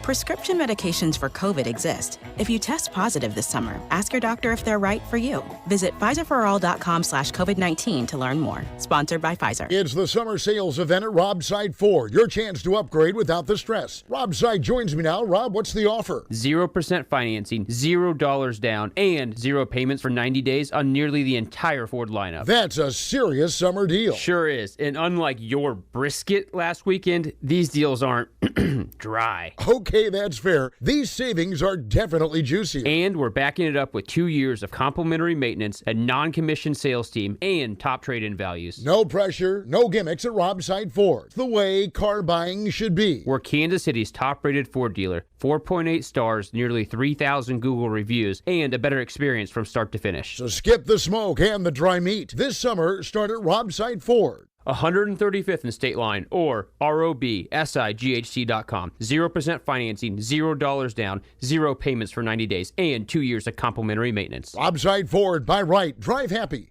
And next time, maybe stick to potato salad. Royals coverage sponsored by Renner Garage Door. Forward and back, RENNER. Almost Andy Reid here. Summer heat can put your garage door to the test. Stay ahead of the game with a Renner Garage Door summer tune-up. Plus, get free repair or replacement quotes and $100 off a new garage door. Forward and back. RENNER. Here's your traffic report on 96.5 The Fan. Brought to you by SWL Injury Law, the Car Crash Kings. It's what they do. Visit SWLinjurylaw.com. Kansas side 70 eastbound, heavy from before 78th Street over towards College Parkway with an accident blocking the left lane exit. Also blocked 35 southbound, slow from Mission down to 18th Street Expressway, bogs down again around Johnson Drive down to Shawnee Mission Parkway. Alan Carr, 96.5 The Fan, traffic. This is your home for Kansas City sports. 96.5 The Fan, KFNC FM and AM, HD1 and HD2 Kansas City, an Odyssey sports station. Welcome into Fescoe and Dusty. I mean, come on, guys. What are we doing here? A show that, analytically, exists between 6 and 10 weekday mornings on Kansas City's only FM sports station, 96.5 The Fan. Oh, buddy. Live from the studios that brought you. Hey, what's going on, man? Here's Bob Fescoe and Dusty Likens.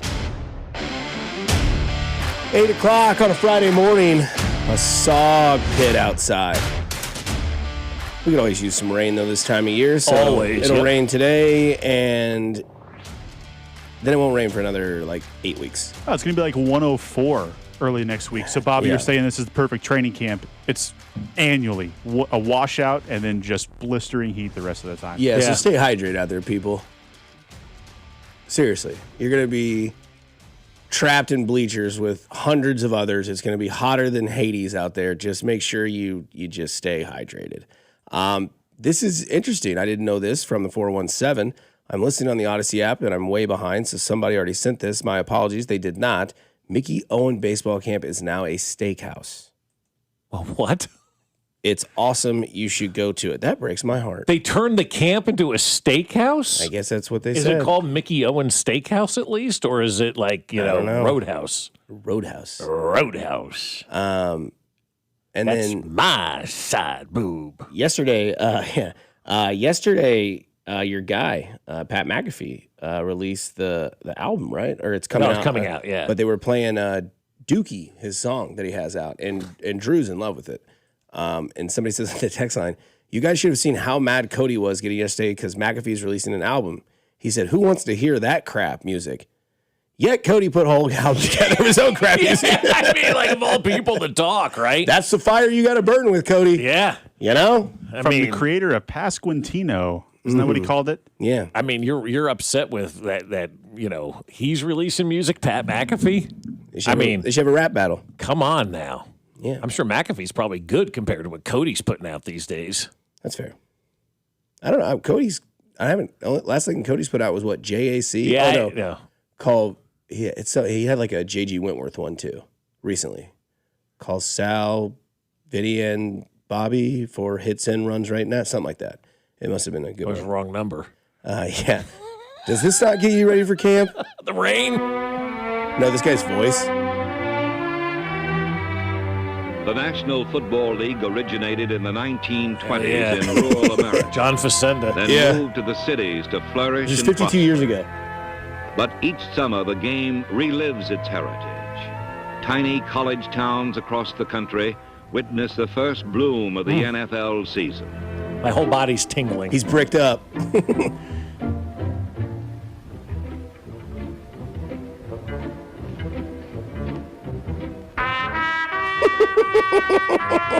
The summer of '74 began with just a few eager rookies. Oh, the because shorts on veterans these were out guys. on Oh, I strike. bet, yeah. But after 8 uneasy weeks, the strike ended, and coaches welcomed back familiar faces. A training camp with scab players. That's got to go well. Somebody asked, when's Cody and Fescoe putting together a Christmas album? Sometime. Yeah. Yeah. If you guys would buy that, I would absolutely put it together. We ain't giving away that stuff for free, though. Neither were the A's. Boy, this is great news. I love this. Mark Cuban is now a minority owner in the A's. And it's just what baseball needs, especially with a work stoppage looming. The work stoppage probably may not happen now because Mark Cuban's going to get involved, and he's going to rattle the owners, man. He is going to be so anti what baseball owners are. I can't wait for this. I think it's going to be the best thing to happen to this labor dispute is now having Mark Cuban involved in this thing because he's going to get involved. Even as a minority owner, he's going to get involved. We saw what he did with Indiana football. Yeah. Donated, like $5 million or something crazy. I don't know if 5 was the number, but I know that I found out he was an Indiana grad when all of a sudden Indiana football started doing good, and all of a sudden college football and basketball are saying we need NIL money, and Mark Cuban goes, here's a check, do something with it. Right. Now he's the minority owner of the A's, and somebody who loves to spend for profit is somebody you need in baseball. Yeah. And the A's are a team that is always that team that has young talent, trades it away, rinse, recycle, repeat type of thing. Yep. And I am with you. I think Cuban would be one of those guys like, you guys aren't spending money. Right. How do you expect to get good? How do you expect to get income? Well, if you put a good product on the field because you pay for it, yeah, you're going to get hit immediately. But by over time, by having success, you will then make up that money. You look at Ohtani in LA. He's already made the team more money than they spent for him because of merchandise. Now, again, outlier situation. I understand. Best baseball player in the world. Probably the biggest face of baseball right now because of the Japanese audience plus the Sure. LA audience as well. You put that all together. And Steinbrenner's been doing this for years, or did it for years. He was like, you know what? I know I'm the Yankees. I know I have all the money. all these owners have money, and Mark Cuban's going to show everybody that he can do that. Yeah, he's going to really upset the apple cart, I think, in baseball, and that's a good thing because there's a lot of owners in baseball that really don't care about winning. All they want to do is fill the stadium, finish 500, and cash a check, and Mark Cuban is not going to stand for that. He's a guy that sits there in the front row of his basketball games back when he owned the Mavericks and demanded excellence out of that basketball team, and I think he's really going to be a great voice, I think, inside for Major League Baseball to kind of move things forward and to tell these owners, look, guys, we've got to do things the right way, and we can't continue to sit here and drag our feet and play this thing out in public. We've got to find a way to get this done. And what he's also going to do, he's going to call them on their BS too. You know, when you get a group of people together that seemingly has been there forever, they don't see anything differently. Mark Cuban is going to come in with a fresh perspective of the NBA, obviously, as well. I think baseball is so very fortunate that he wanted to be part of Major League Baseball, and they need to embrace Mark Cuban because I think he's going to change that A's franchise around, and I think he's going to be a guy that really kind of puts us, you know, what's the word I'm looking for? You know, like where he comes in, he upsets the apple cart, basically. Mm-hmm. The owners are going to hate him. They absolutely are going to hate him, and I think the players are going to like him, and I think baseball fans are going to love that Mark Cuban's part of the game. Anything to piss off the owners, I'm fine with at this point. Because there's nothing better than when a new guy, a new rich guy comes into a house full of rich guys. What did he do to make money? Right. What's he know about baseball?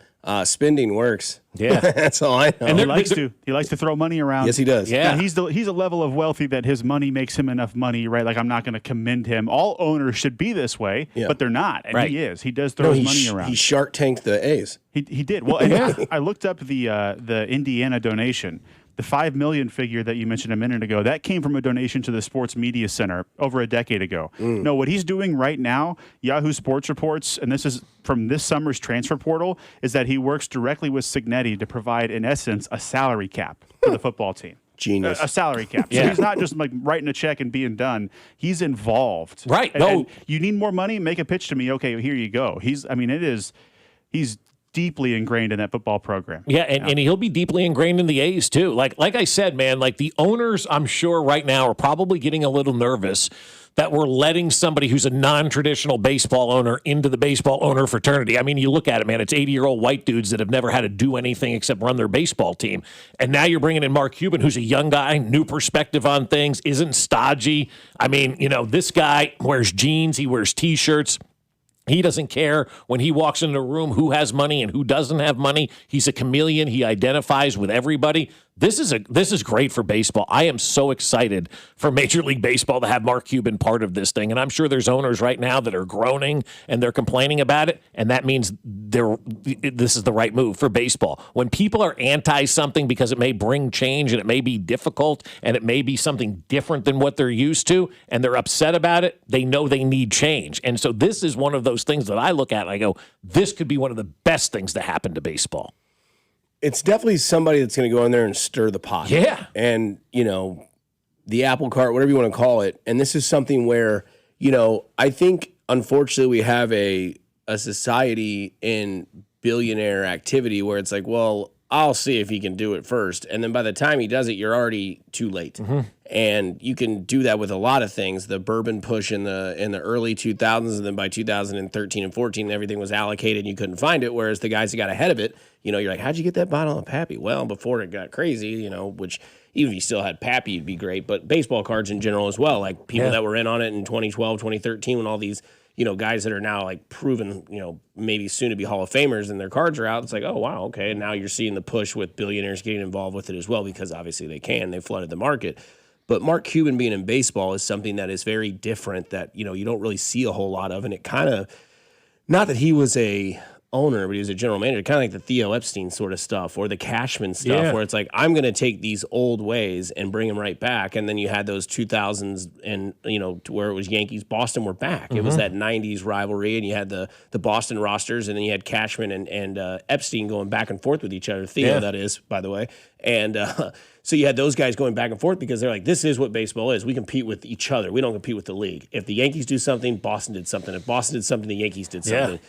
And then you had the Damon issue, right, where he was a Yankee and then he was a Red Sox or Red Sox and Yankee. And he went from this, you know, Dobnak-looking guy to this clean-cut, shaven, Yankee great, right? Whatever you want to call Johnny Damon. But Cuban in baseball, to me, is going to work. I think he's going to get things. He's going to shuffle the deck a little bit, and people are going to be like, well, he doesn't know. He's been basketball guy, whatever. Well, how were the Dallas Mavericks when Mark Cuban was there? Right? Won a title. Pretty successful. Beat the Heatles. Yeah. Right? That's Dirk right. Nowitzki, all these sort of things. And so now you'll see what he does in baseball when he has a team that has Jacob Wilson, Nick Kurtz, Langerhans, all these guys on the A's. It's going to be so good, man. I'm really excited. Oh, and by the way, it. he's going to be in Vegas with a new stadium. Exactly, in Vegas. And they said he got part of the A's because now he's going to be part of trying to bring the NBA now to Las Vegas as well. So he may get in on that. And so Mark Cuban is back, folks, and I think it's fantastic. I've always loved Mark Cuban. I've always kind of looked at him as kind of like an idol a little bit. Man, I'd love to do what you do because Mark Cuban made his money. He founded broadcast.com. That's all the streaming stuff that we do today with radio. Mark Cuban invented that. And when I was in college at KJHK in Lawrence, we were the first radio station to stream on the internet. And you go back and you look, all of this streaming stuff that we're seeing today was started by Mark Cuban, and then he sold broadcast.com to a company called Yahoo and ended up making all of his money by doing that. And so I always root for Mark Cuban. I love the guy. Back to the steakhouse. The steakhouse is called the Dining Hall Steakhouse and Event Center, a one-of-a-kind dining and event experience at Mickey Owen Baseball School. Hit me up, guys. I'll buy. So if you want to go to Miller, Missouri and have a steak, there we go. So coming up on the other side, what Chiefs draft pick has to be a star for this team to get back into the playoffs? You decide as well. 913-586-7965. You're listening to Fescoe and Dusty on 96.5 The Fan, your home for Kansas City sports. You're listening to Fescoe and Dusty on your home for Chiefs football. 96.5 The Fan. Fescoe and Dusty is brought to you by Golden Oak Lending. Do you need extra cash? Golden Oak Lending can convert your home's equity into cash in as little as 14 days. Let Golden Oak Lending cure your blues.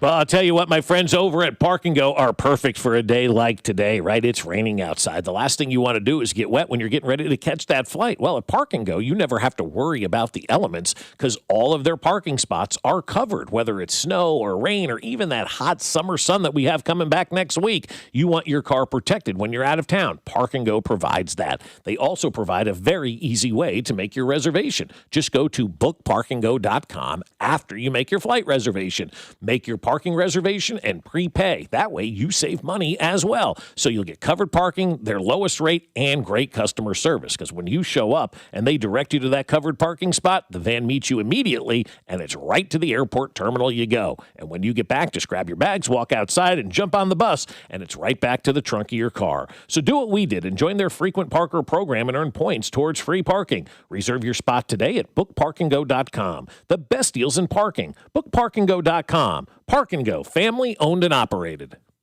You're listening to 96.5 The Fan from the DM Injury Law Studios. Mike's got this. Car, truck, or motorcycle wreck? Remember, Mike's got this. 816-888-7500. Mike's got this. Liberty Mutual customizes your car and home insurance. And now we're customizing this ad for your morning commute to wake you up, which could help your driving. Science says that stimulating the brain increases alertness. So here's a pop quiz. How many months have 28 days? What gets wetter as it dries? What has keys but can't open locks? If you don't want to hear the answers, turn off this Liberty Mutual ad now. 12 months, a towel, piano. Enjoy being fully alert. Liberty, liberty, liberty, liberty. Lawman, jungle law.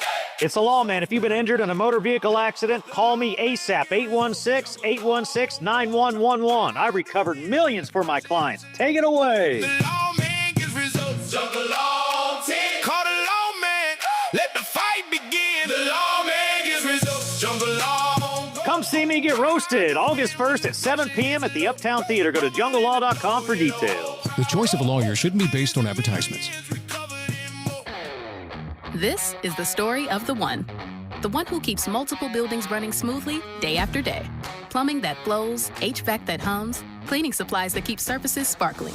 That's why she counts on Grainger. With easy reordering online and 24/7 support, Grainger helps her keep the products she needs on hand. So shelves stay stocked and buildings stay ready. Call 1-800-GRAINGER, click Grainger.com, or just stop by. Grainger, for the ones who get it done.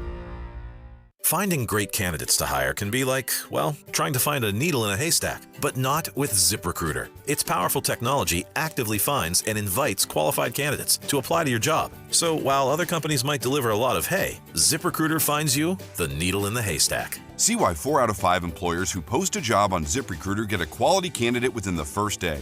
Try ZipRecruiter for free at ZipRecruiter.com/team. That's ZipRecruiter.com/team. ZipRecruiter.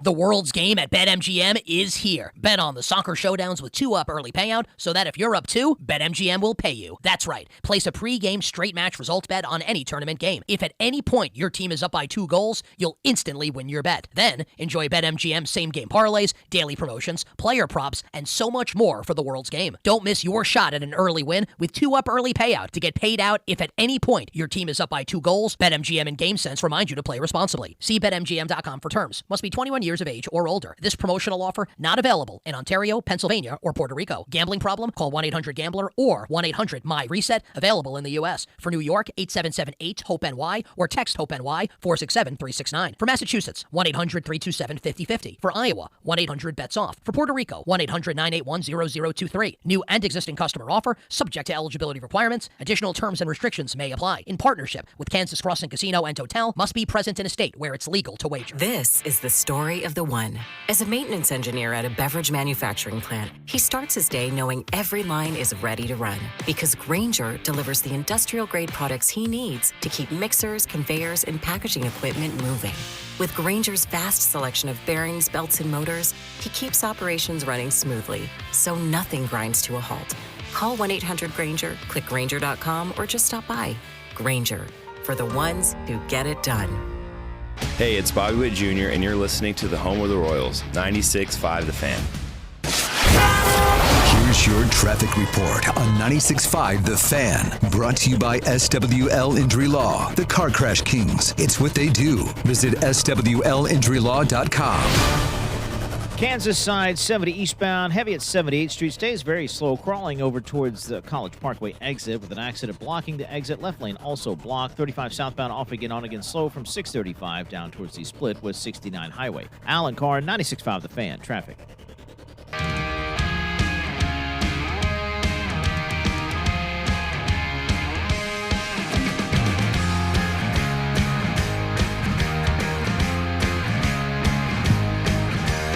From a camp show to a Dobnak show. Speaking of Tarek Skubal, he'll pitch against the Royals tonight.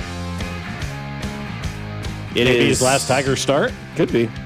It is Beck Way for the Royals against Tarek Skubal. Is he related to No? No way. Brothers of Yes. And wrong. We've got a Beck Way and a Randy Dobnak. How did 2026 go for you? Our darling at this point last year was Dick Mountain, and that's true. Yeah, that team had a winning record. Yeah. Well, that's what we. That's right. Rich Hill. That's right. They got him. This year's 10 times worse.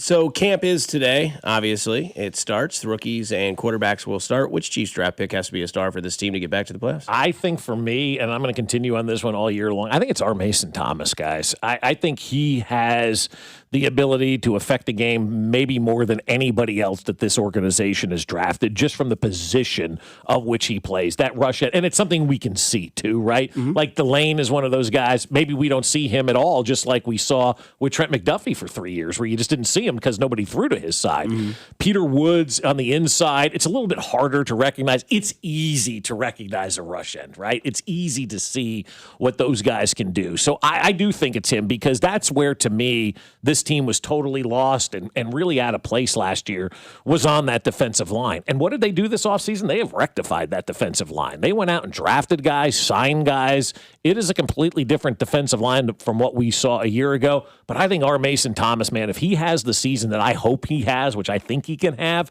which is 5 to 7 sacks, make a couple of big plays, this defense will look a lot different with a speedster coming off the edge and getting to the quarterback on 3rd and 15, as opposed to allowing them to gain 16 and move the chains. Yeah, I mean, I'm with you on Thomas. I I want to see what he can do in a Spags defense. Quick, elusive, athletic on the outside. We've always seen like bigger guys out there. Does George Karlaftis take an advantage of this? Does Chris Jones get an advantage of this? Hopefully he's not just going to be like a third down guy. Yeah. Hopefully he can play himself into that role. I assume that obviously there are baby steps that have to be taken in the Spags defense.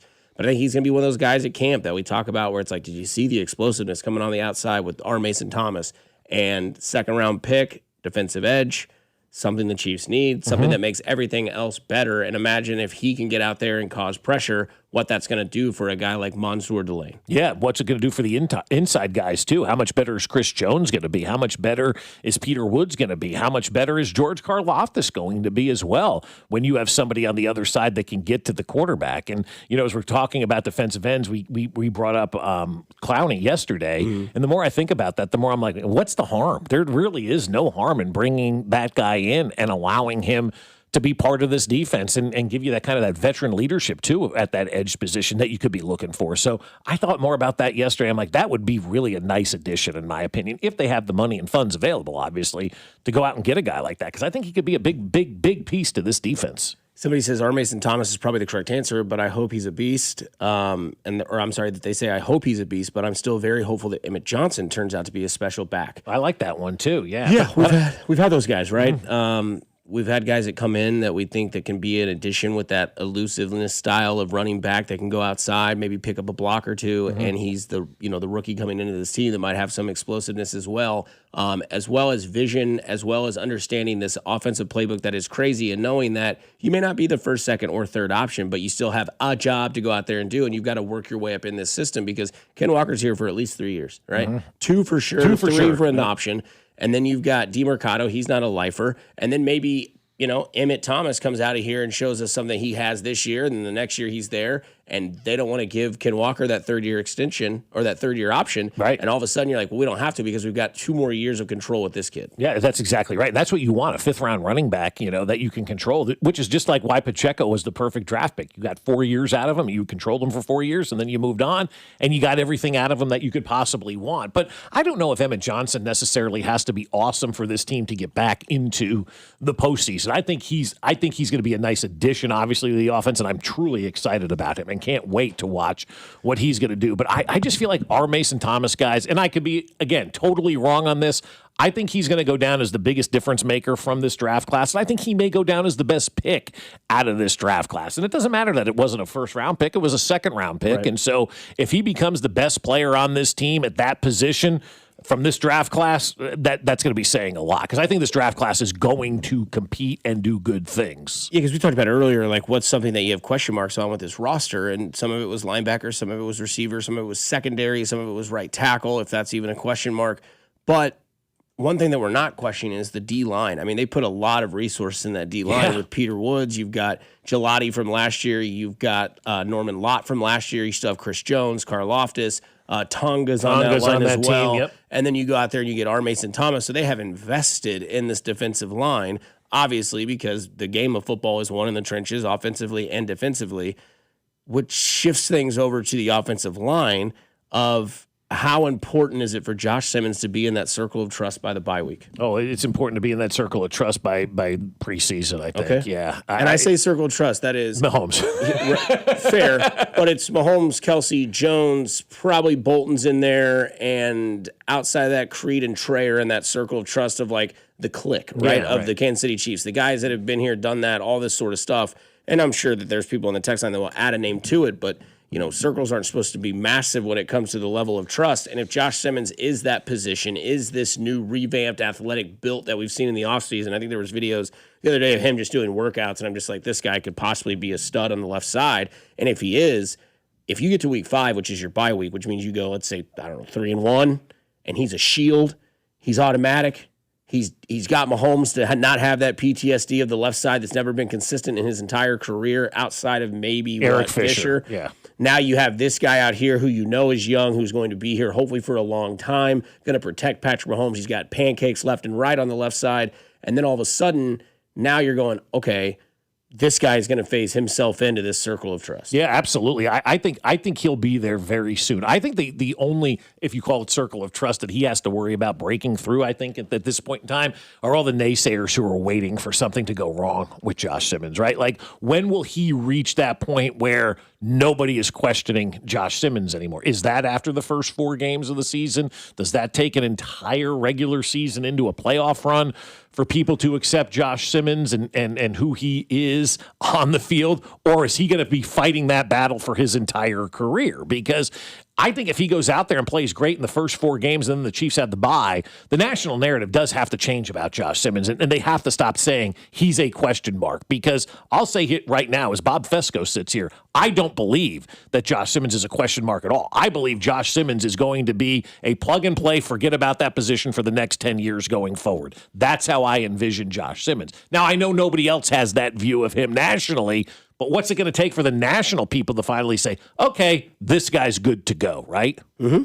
And I think that's one of the most important positions on the field to have, not only because of where it's at, but also what it protects. Yeah, absolutely. Most important person on the field is protected by one of the 3rd most important places on the field. One of the top 3 positions in the game: left tackle, quarterback, and defensive end. There you go. Somebody says from the 913, I can't believe Bob hasn't figured out the obnoxious dad joke. Every time someone says our Mason Thomas, he says, who Mason Thomas? Ours. So that person can have the rest of the month. I'm going to go ahead and write that down in the notebook. That's good. I'm with you that our Mason Thomas, yes, ours, ours is the highest maybe ceiling out of any player in this draft. See, now I'm going to do that. Every time somebody says it, I'm going to be like, who's Mason Thomas? I know. Now it's on the top of my mind, too. Go ahead. I'm sorry. It's a good one. It's a good You've one. awoken a sleeping giant, 913. Thank you so very much. Nathan?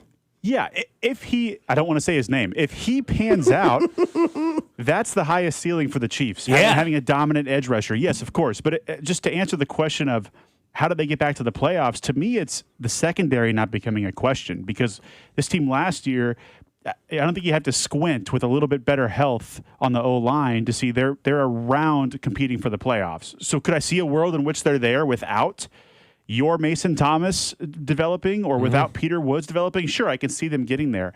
What I can't see is the secondary getting worse, losing a strength, and the team making the playoffs as well. Now, the good news is Mansour Delane looks like a stud.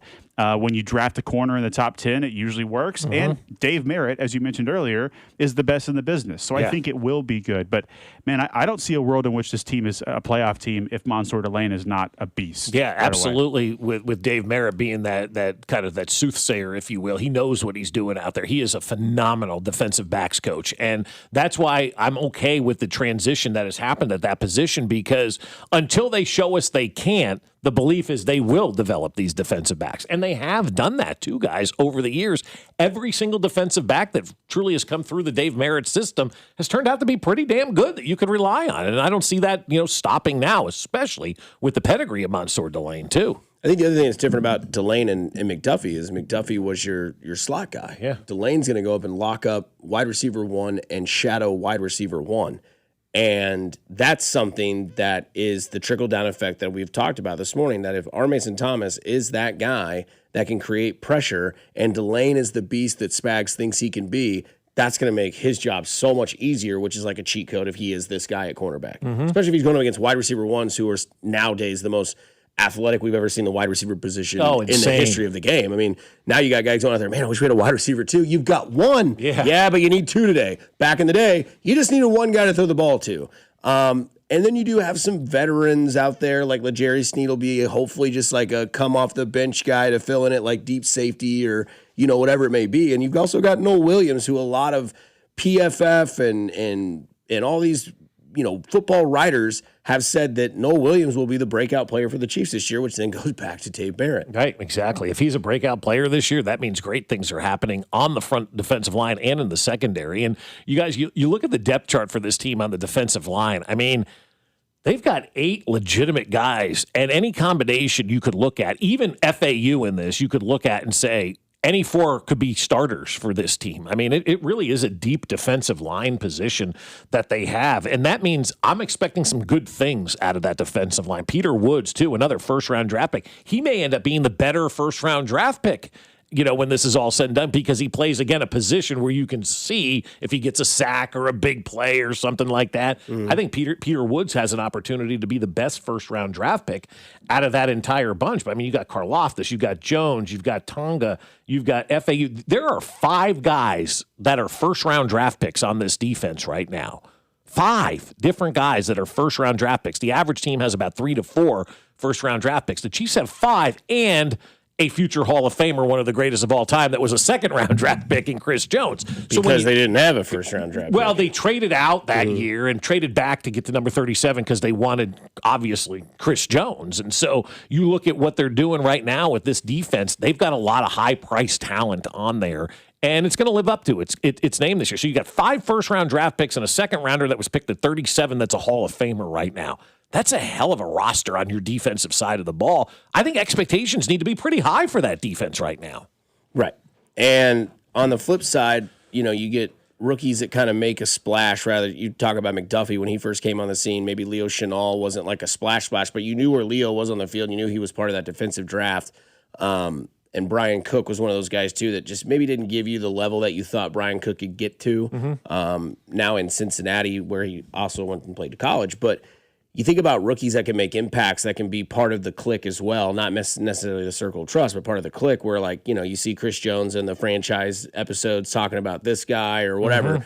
And, man, Peter Woods strikes that for me. The athleticism, the size that he has, and the help that he can bring to maybe what some might think is a weak spot on this team in the defensive line, because it hasn't been great. I wouldn't say, it hasn't been great. It's been fine. But Chris Jones has been getting double teamed. George Karlaftis has not done what maybe a lot of people thought he could possibly do. And adding a guy like Peter Woods, to me, is one of those things that by week 8 or 9, we're seeing the impact that Peter Woods has brought to this team. And he's part of that clique that hangs out with the guys all of a sudden because he's made his impact known. And he's shown everyone that he does have that valuable step to this team, because the D-line for sure has had a lot of question marks in this team for the last couple of years. Why can't they get to the quarterback? The mobile quarterbacks in this league are destroying this Chiefs defense. Can't get off the field on 3rd and 17 because you can't keep a guy like Herbert or Bo Nix back there. And even guys like, Justin Herbert, you might be like, well, he's got a powerful arm. Yeah, but he's also got some weapons in his legs as well. And Josh Allen is in that category. And we saw that in the opener. Correct. We did. We saw no pressure to the quarterback, which then created a end-of-a-game run.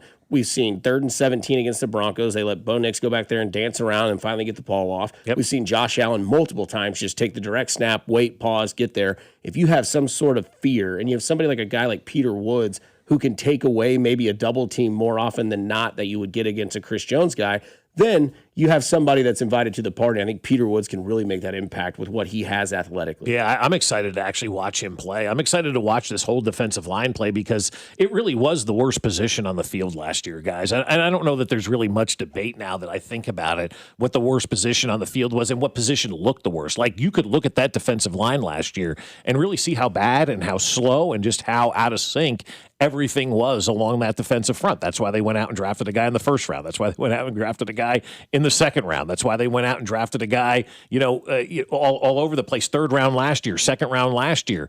They have known that time was starting to tick on that defensive line. And last year, it got just exposed to the nether regions. And so they went out and got young players at every position on the defensive line. They've gotten veterans that they brought in there. As you mentioned, Tonga. I think he's going to be a nice player. He's going down kind of as that forgotten guy this offseason because, it just kind of fell under the radar. It's really somebody that nobody really heard much about, and it was a defensive line. But I think he can have a big impact as well along this defensive line. I'm just excited to watch these guys now finally get back to maybe some full strength where they're actually challenging these offenses and challenging the quarterbacks, because everything you were saying there, I'm getting pissed off again, Dusty. I'm picturing it in my mind again. That play to start the season where Chris Jones was out of position, that should have been the light bulb for all of us to realize it's not going to be a good year, because he wasn't necessarily out of position as much as everybody else was just slow and nobody could get to the guy. And Chris Jones got to the point where he was just trying to make a play because nobody else could get to the quarterback. We all should have had a wake-up call on that game, and we didn't. And that defensive line, man, that thing was so bad last year.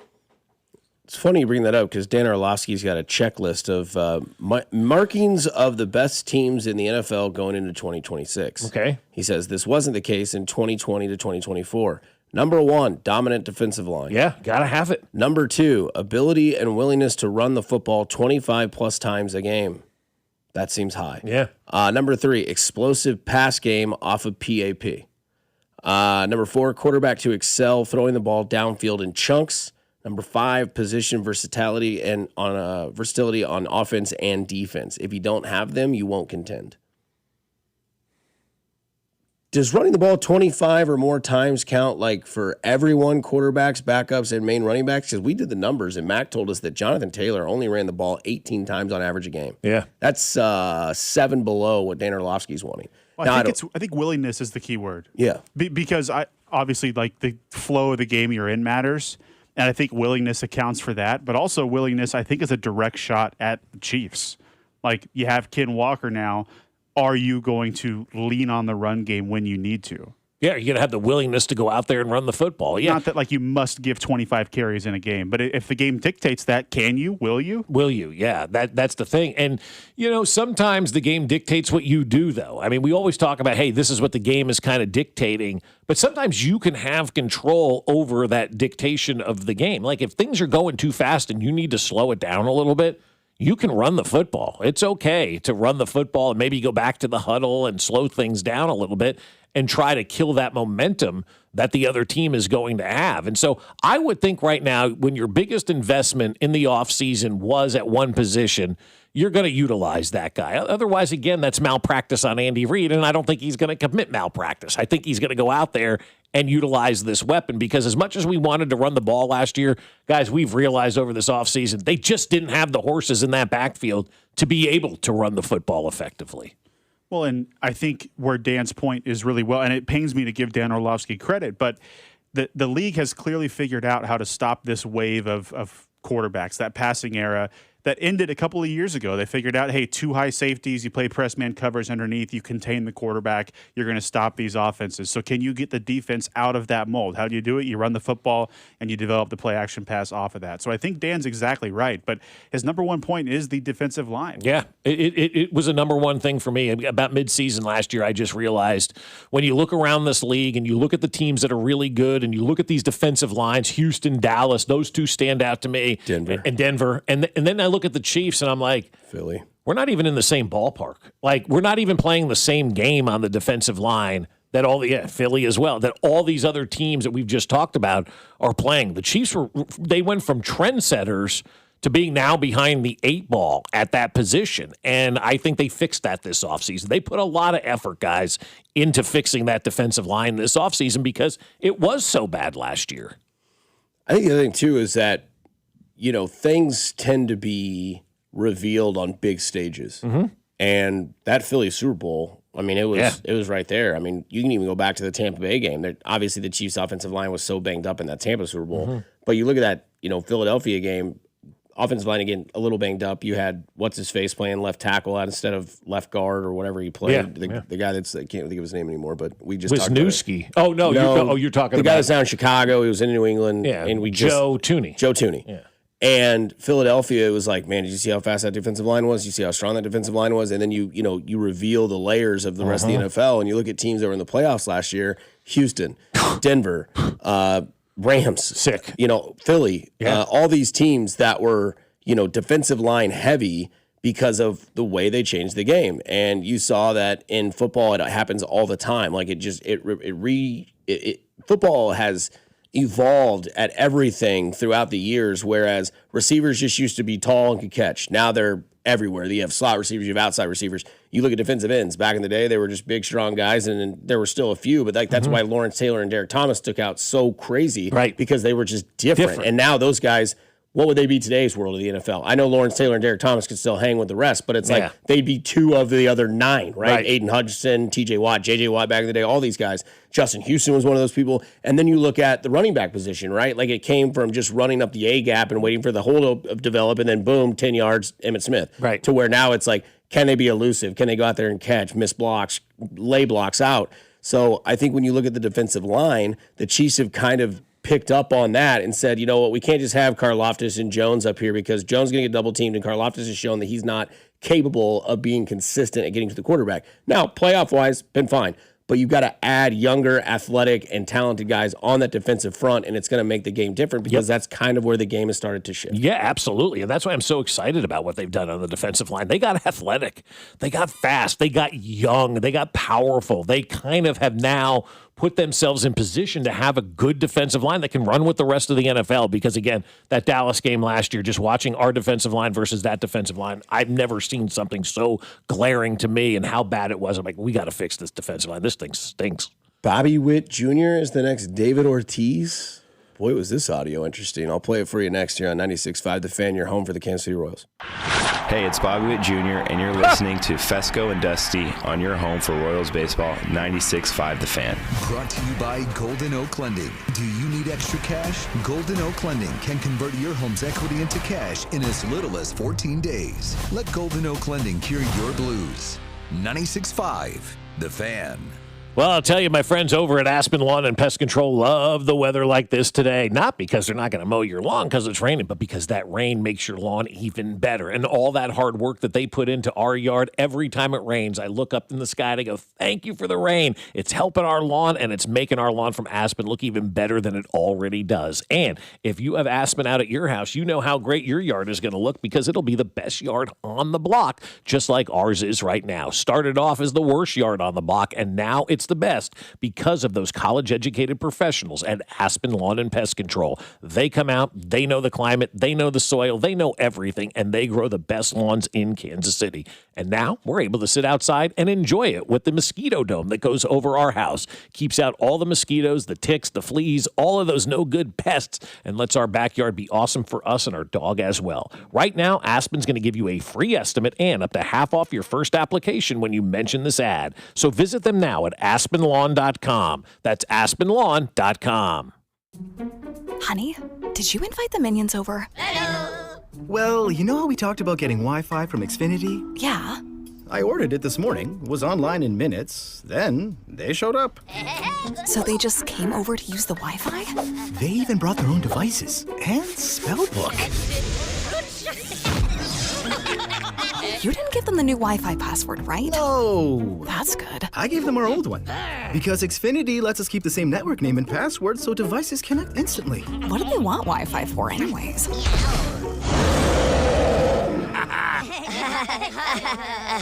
Better not to know. Plausible deniability. Get streaming or scheming instantly with same-day Wi-Fi from Xfinity. Plus, lock in one price for the most reliable fiber-powered Wi-Fi for 5 years. Guaranteed. And see Minions and Monsters only in theaters. Xfinity. Imagine that. Restrictions apply. Not available in all areas. Use of fiber coaxial cable. Learn more at xfinity.com/same-day Wi-Fi. The corrupt political establishment. If you're ready to give them the finger, Taylor Burks is your man for Congress. Taylor Burks, America First conservative, outsider, 3 combat deployments as a naval commander. Taylor Burks will stand with President Trump against rhinos and the corrupt establishment. In Congress, Burks will always put America first. He'll work with Trump to deport every last illegal, ban communist China from owning 1 inch of our land, and protect our elections by passing the SAVE Act once and for all. So if you want to tell off the political establishment, conservative warrior Taylor Burks, an America First patriot for Congress. Paid for by Show Me Valor PAC. www.showmevalorpac.org. Not authorized by any candidate or candidates committee. Show Me Valor PAC is responsible for the content of this advertising. Look who has extra pep in their step.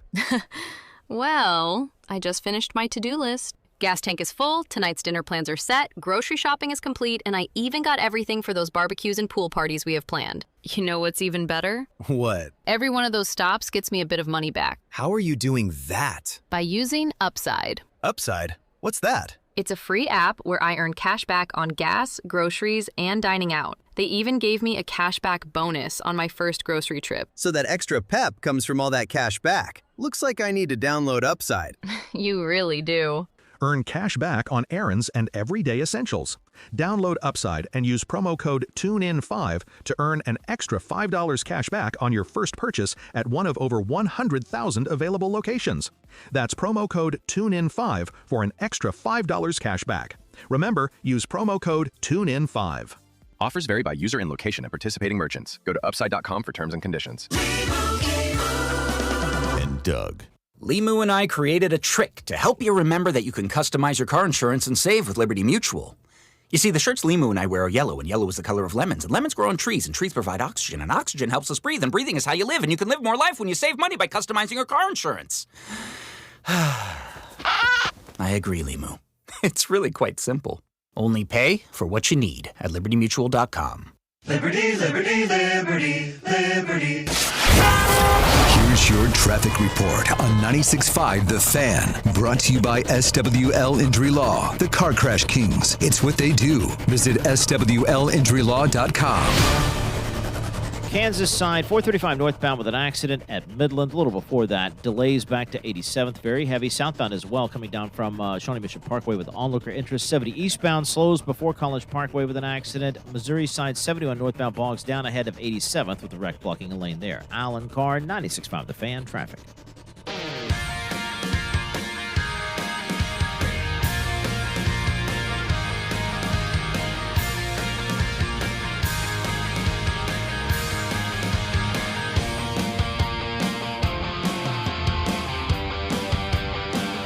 Keeping things moving here on 96.5 The Fan. Nathan, Bob, Dusty, all with you.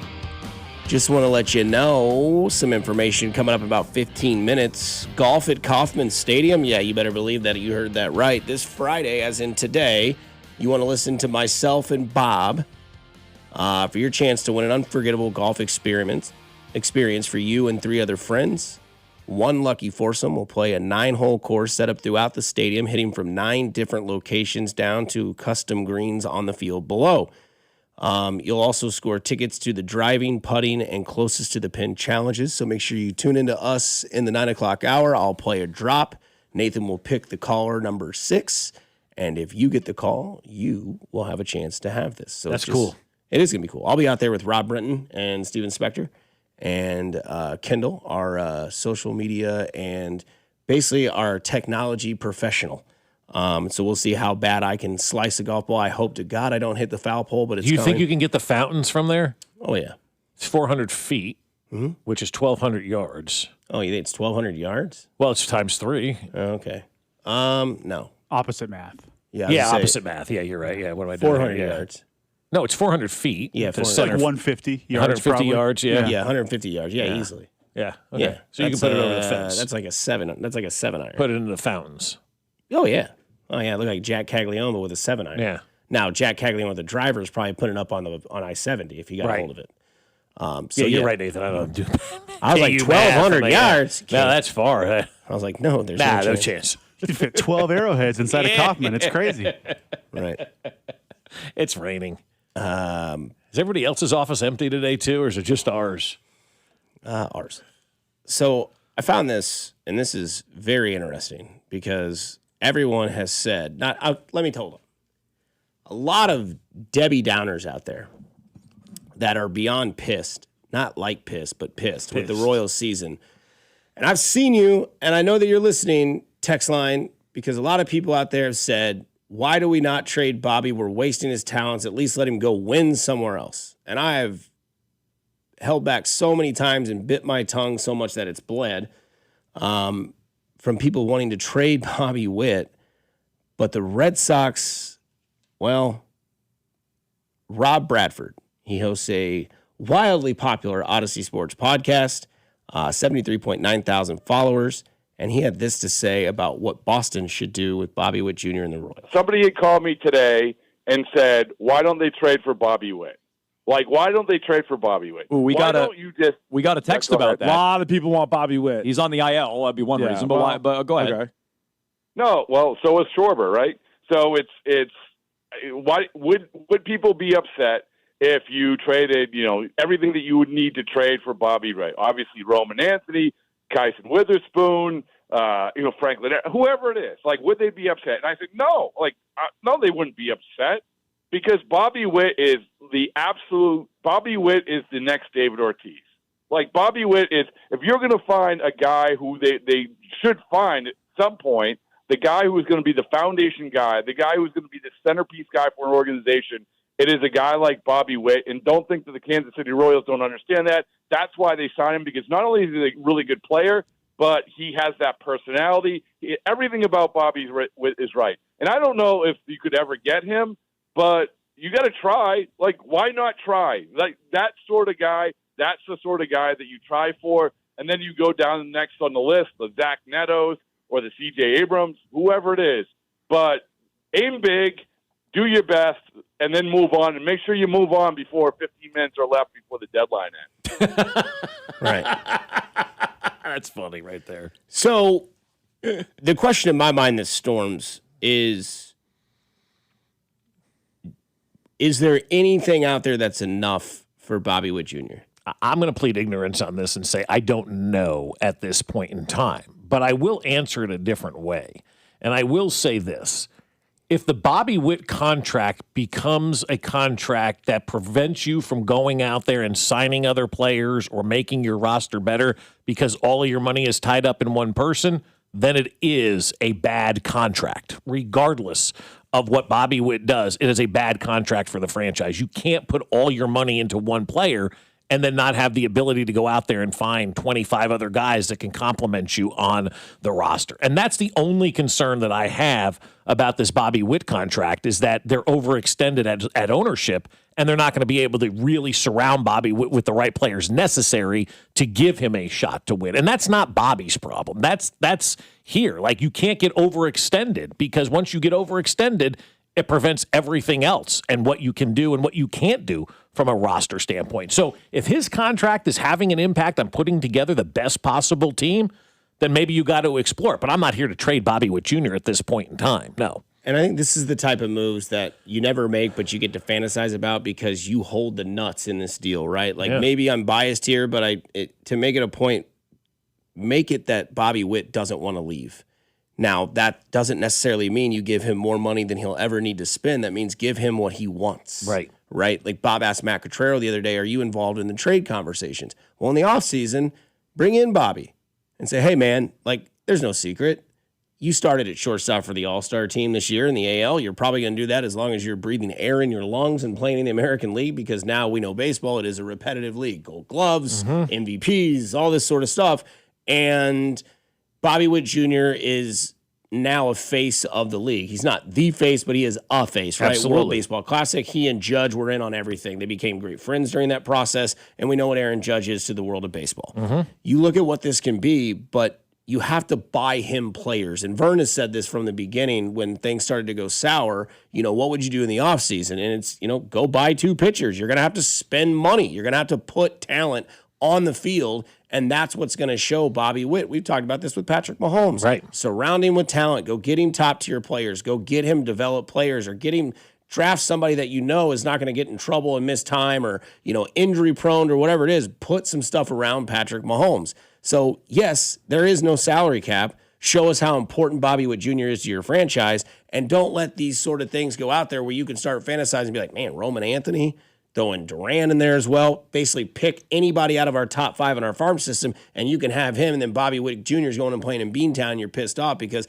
I bet there's a lot of people in Minnesota, they're going, damn, David Ortiz was ours. Yeah. And imagine if we could have had him and put more talent around him, even though when they had him, they had Morneau and they had Hunter and maybe Maurer was there as well, and they could have put that team and built it. But they were like, David Ortiz, we're going to pay this guy. He's a DH, below average first baseman, goes to the Red Sox, and then obviously history is the rest of itself. Yeah. But, I think when you look at what you can do with Bobby Witt Jr., it doesn't necessarily make him the most highest paid player in the league. That doesn't do it for me. Bobby Witt Jr. never suffered from money in his entire life. Right. What Bobby Witt Jr. wants to do is win, and what's going to help Bobby Witt Jr. win is by going and spending money and talent on the field. Go get an Alcantara from Miami, who is having a good year, but they don't care about the future. They're going to let all those guys go, rebuild, try to make money, and then sell away, as they always do.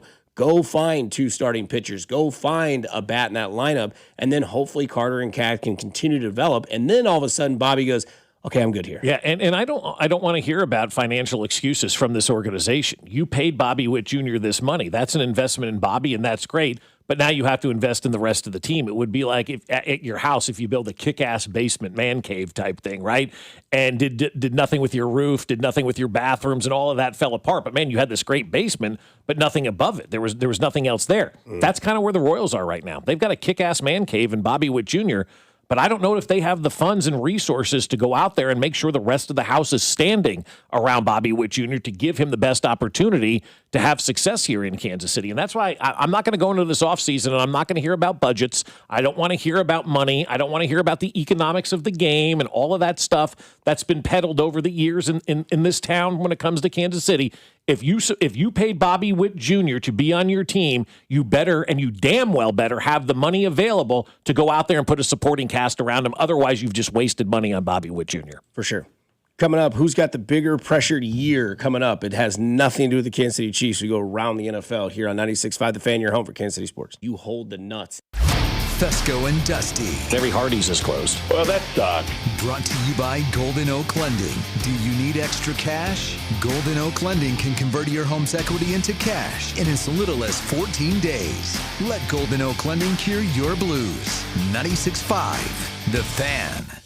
Shawnee Mission Ford is under all new management, and Shawnee Mission is dealing because summer's better at the lake, on a road trip, or hauling a backyard project, and summer's simply better in a Ford. So if you have not shopped Shawnee Mission Ford in a while, well, the rules have changed in your favor. They're never going to be undersold. They're always going to make you feel like family. In fact, if you bring them any written offer on the same vehicle, they will match it or beat it, period. And right now, the F-150 is even better. Get 2.9% APR plus a $1,000 Ford credit bonus cash on the new 2026 F-150. That's right, only 2.9% with $1,000 of bonus cash, making the F-150 the truck you could afford this summer. Shop them right now at ShawneeMissionFord.com. That's ShawneeMissionFord.com. Just off I-35 on Shawnee Mission Parkway. Life's better in a Ford. Discover yours today at Shawnee Mission Ford. 2.9% APR with approved credit through Ford Credit. Not all buyers will qualify. Excludes Raptor. Dealer administration fee $7.99. Price match applies to a valid written offer from a licensed dealer on an identical in-stock vehicle with comparable mileage and the same trade valuation. Exclusions apply. See dealer for details. $30 million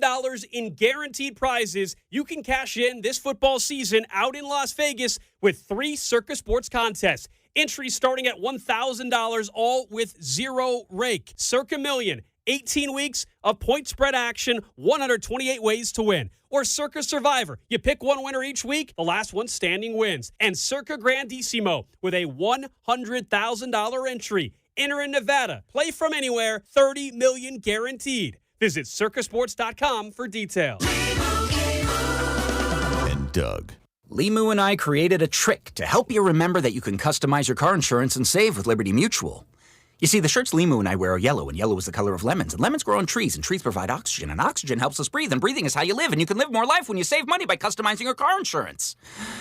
I agree, Limu. It's really quite simple. Only pay for what you need at LibertyMutual.com.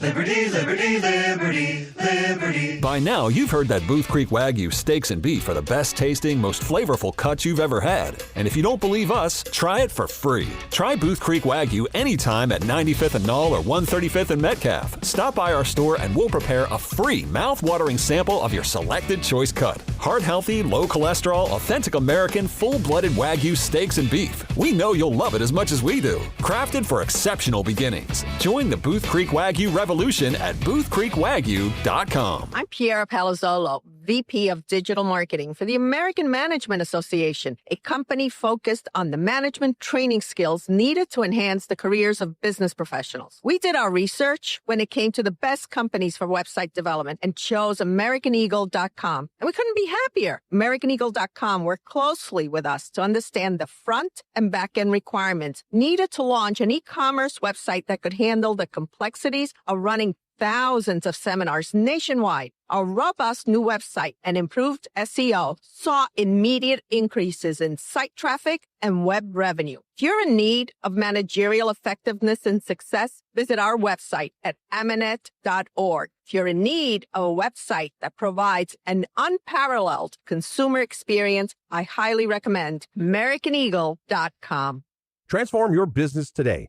Dial 877-WebNow1 for a free digital consultation with AmericanEagle.com. Go to 965thefan.com for your chance to win Kansas City Chiefs scratch tickets, plus a chance for the grand prize Chiefs bundle, which includes a framed jersey and a signed photo. All thanks to our friends at the Kansas Lottery.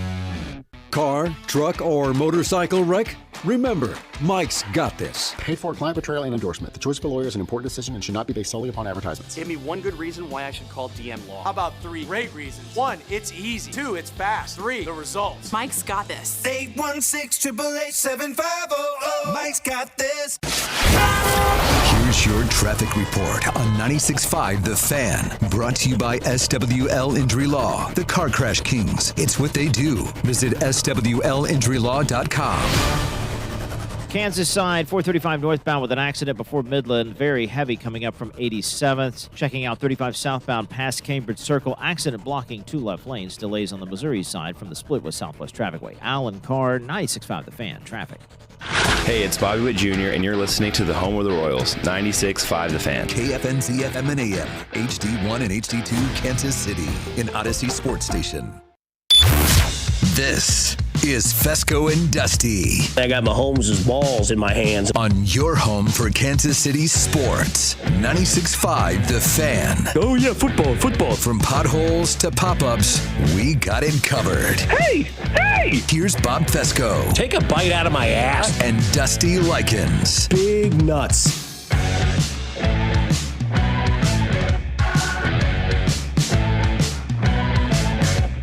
All right. 3 things here. When you hear this drop in this segment, getting ready to change my life is getting ready to drastically go in a different route where, like, I'm going to be attracted to women. So when you hear that drop, you want to be caller number 6. You got to tell Nathan, hey, thank you so much for filling in for Mac.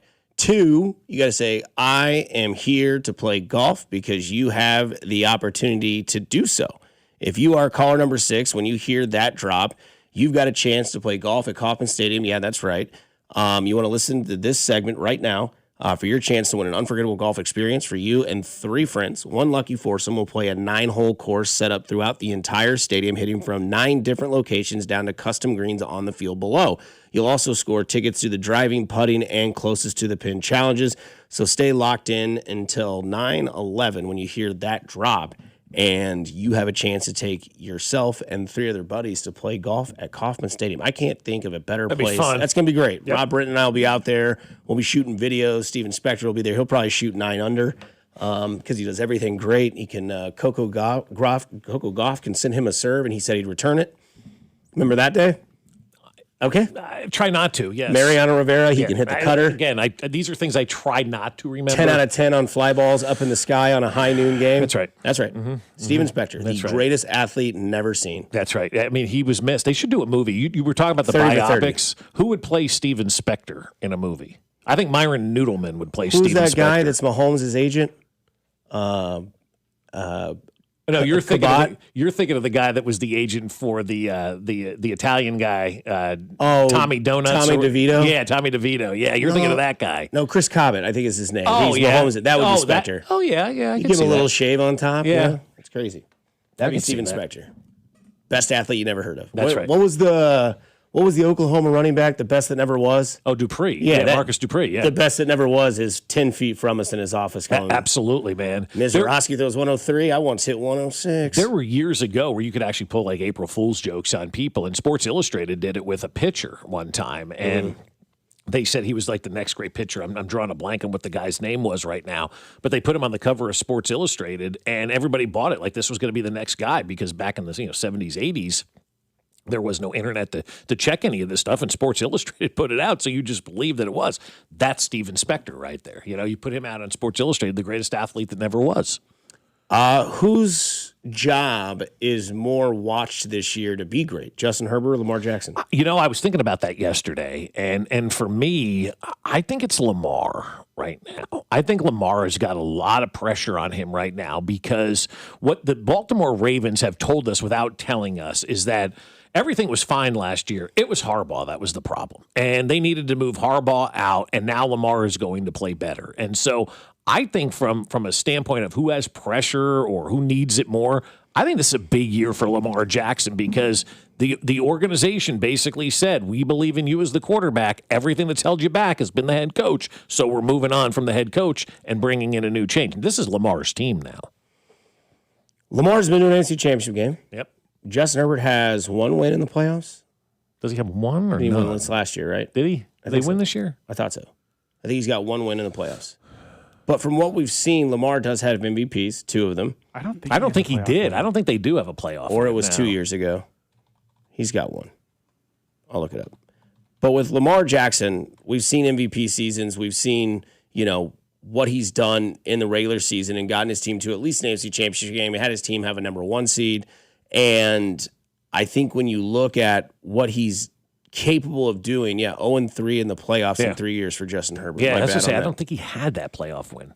But I just feel like there's more buzz around. It's the East Coast versus West Coast. Sure. Too, the West Coast is dominating in sports right now. It is, but the East Coast always gets the attention. They did get the NBA this year. Yeah. But I think the East Coast versus West Coast thing for me, because you go out and play out West, they don't have huge fan bases out there, in LA, because they've all found other things to do when the NFL was gone for 30 years. But I just feel like Lamar, man, that's where I am. And again, it's open to interpretation. Everybody can have their own opinion. I just feel like the way that they discarded John Harbaugh and basically made him out to be this bad guy that wasn't working in Baltimore anymore, and you kept Lamar, that's saying, all right, it's your show now, man. It's your turn to go out there and show that we were right by making this decision. Because they could have traded Lamar if they really believed in Harbaugh and kept him as their coach and traded the quarterback if that relationship wasn't working. But they didn't, because players are harder to come by, I think, than a great head coach at times. And so you got your player there now. He's got to go out and reward the organization for believing in him. I don't know if it's league-wide, but I know it is his demographic of where he plays in Philadelphia, but Jalen Hurts has a lot of pressure. Yeah, he does. They got rid of A.J. Brown, the cancer in the locker room. They're moving forward with Devonta Smith, and obviously that's his guy there. Mm-hmm. They got Saquon Barkley coming off a disappointing year now. Should probably have a really good year. Yep. And they kept Sirianni. New offensive coordinator again. Did move on from Jalen Hurts, and now it's kind of like, hey, man, it's Philadelphia. You won a Super Bowl. We don't care. It's 2 years ago now. Look at Doug Peterson, man. Yeah. Like, Doug Peterson won Good a Super point. Bowl, beat one of the best teams we've seen in New England. Maybe not the best team we've seen in New England, but a good team in New England, does it with trickery, and all of a sudden, Nick Foles has a statue, and then 2 years later, Doug Peterson's ran out of town. Right. Andy Reid was a legend there, ran out of town. Some people don't even know that he was their coach for a while. Mm-hmm. And then you look at what Jalen Hurts has this year. So I don't know. I think Herbert has more from like a league standpoint. Like, hey, man, like you have everything that if somebody could like create a cell of a quarterback, they'd be like, man, Justin Herbert, powerful arms, knowledgeable to the game, good speed with his legs, not top-notch speed. I'm not saying he's Michael Vick, but he's mobile and is tough, man. His whole offensive line went out last year, and he was still putting up good numbers. Mm-hmm. And it's like, but when can you do it, right? Like Allen at least has won games in the playoffs. He's gotten to an AFC Championship game twice. He's done things, but his biggest, thing is, can you beat Mahomes when it matters? And that question is no. And with Justin Herbert, it's like, can you just win when it matters? And the answer's been no. Yeah. And that's where I think there's some pressure on there. Lamar, obviously, with Harbaugh being out of Baltimore, Derrick Henry coming back again. Can he continue to be Derrick Henry? Even if he's not, what does that do for you? You've got Zay Flowers. They put some pieces on that defense that have made it, more of a staple to be like maybe Baltimore is a 60-40 defensive team to offensive team. So that pressure is there as well. I also want to ask the question about the local guy. How much pressure is on Mahomes? Because when you look at what I just explained about Lamar Jackson, he's won 2 MVPs, he's been good, he's done these things, he hasn't gotten to the Super Bowl, hasn't had the greatest playoff record, but he's won games in the playoffs. Mahomes, since he's been that Mahomes, people have said, well, he's not been the same quarterback, and they're correct. He hasn't thrown for 4,800 yards. He hasn't thrown for 4,700 yards. He's not throwing the 30 touchdowns. Now he's coming off of a knee injury. They went and got a running back. They revamped the coaching on the offensive side. Is there any pressure to Mahomes to get back to that level of, oh, shoot, here comes 15 with 2.5 minutes left to go, we're screwed? I think this is obviously the most doubted Patrick Mahomes has been in his career, right? I don't think he's ever come into a season with this much doubt. But I also think right now, too, a lot of the pressure that is on Patrick Mahomes is the external pressure, right? The national media wondering if he's going to do that. I think Patrick Mahomes has the opportunity to end all that early.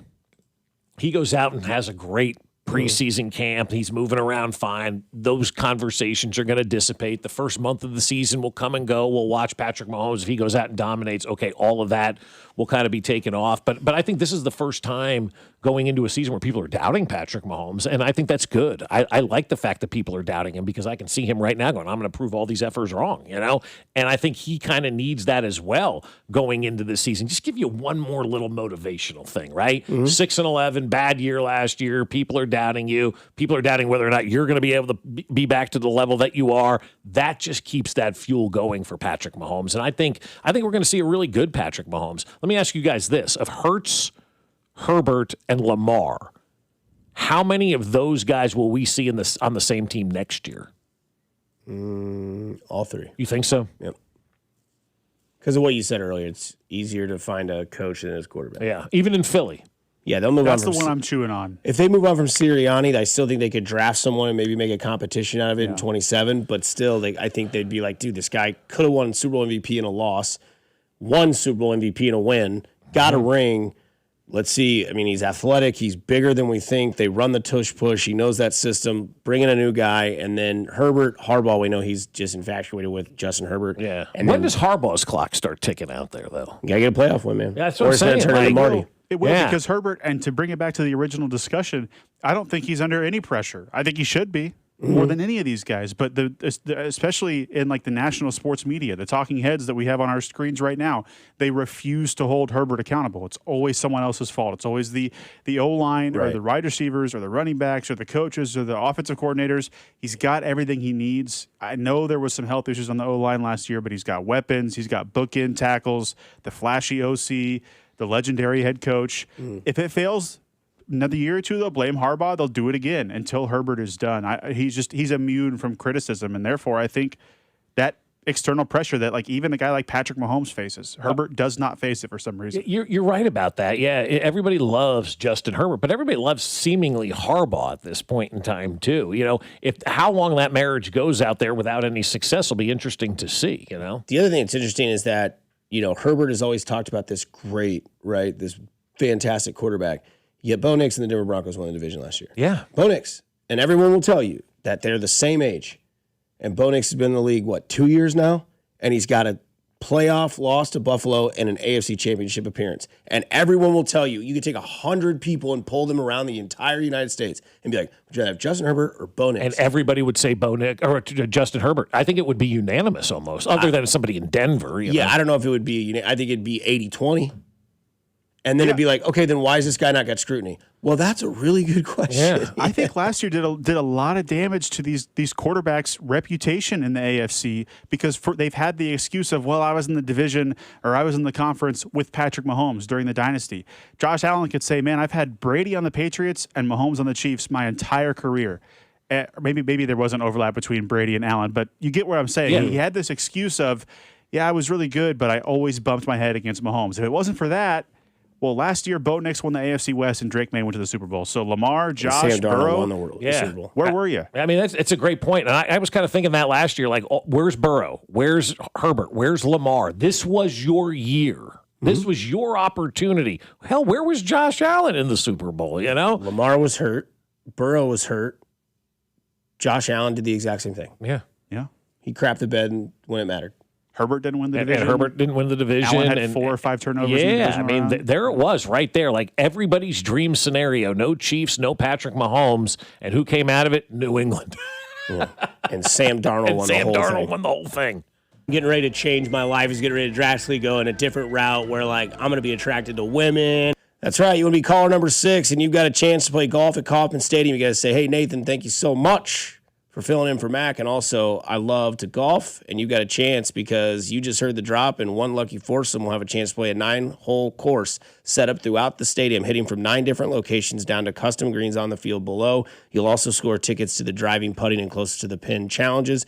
Thank you for listening to that. We come back, we'll get back into LeBron update, too. Oh, we got a LeBron update, plus a Justin Fields story that's kind of cool as well here on 96.5 The Fan, your home for Kansas City Sports. You're listening to Bob Fescoe. I'm surprised nobody punched him in the jaw yet. And Dusty Likens. He's a hoe, and I want that known. Brought to you by Golden Oak Lending. Do you need extra cash? Golden Oak Lending can convert your home's equity into cash in as little as 14 days. Let Golden Oak Lending cure your blues. Your home for Kansas City sports. 96.5 The Fan. When it comes to my policy, Farmers gives it to me straight, so there's no surprises. It's your coverage. You should never be confused. You hear that? An insurance provider with a conscience. We're a choir, but yes, we have that too. Straightforward coverage you can literally understand. That's what you get when you have Farmers. Bum, ba, bum, bum, bum, bum. Learn more at farmers.com. Underwritten by Farmers Truck or Fire Insurance Exchanges or Affiliate. Products not available in every state. AC service shouldn't be a hassle. That's why KC calls on KB Complete for all their cooling needs. For over 30 years, whether it's an AC repair, replacement, or maintenance, no job is too big or too small. From start to KB Complete, we believe in honest work, real results, and the kind of care that makes a difference. Call KB Complete at 913-730-5111 or visit kbcomplete.com today. Your job's not done until it's KB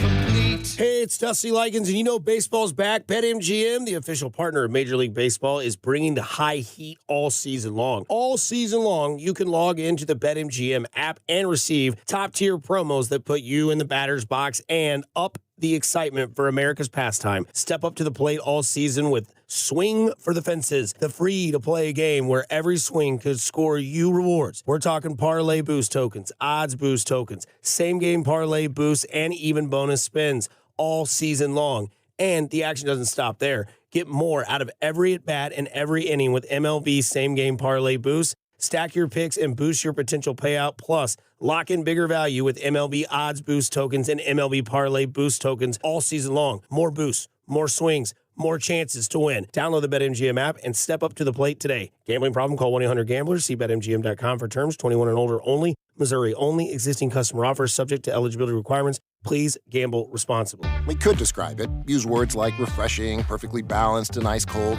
Or we could tell you it was called Frostbite by Casey's. It's a delicious frozen drink. And mediums are free every Friday with Casey's Rewards. Free Frostbite Fridays. It's not crazy. It's Casey's. See store for details. That refresh you've been putting off until the right deal came along? It's here. Wayfair's Black Friday and July sale is happening now, so you can finally get the style you've been waiting for less. Get up to 80% off area rugs and up to 60% off outdoor and bedroom furniture. Shop Wayfair's huge selection of styles and find the piece to fit your style, budget, and space.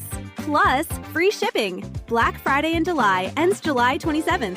Shop today at wayfair.com. Wayfair, every style, every home. My name is Whitney Allen, and I'm a widow. My husband, Ryan, died. We never thought we'd ever have to use life insurance, but the unexpected happened. With Ethos, signing up was fast and 100% online. You can get a quote in seconds, apply in minutes, and get same-day coverage. No medical exams, and you can get up to $3 million worth of coverage. I'm grateful we were prepared. Get your free quote at ethos.com/radio. That's ethos.com/radio. Paid spokesperson. Time spent on application may vary. Online health questions required. How We Made Your Mother is a rewatch podcast that looks back episode by episode at the hit TV show How I Met Your Mother.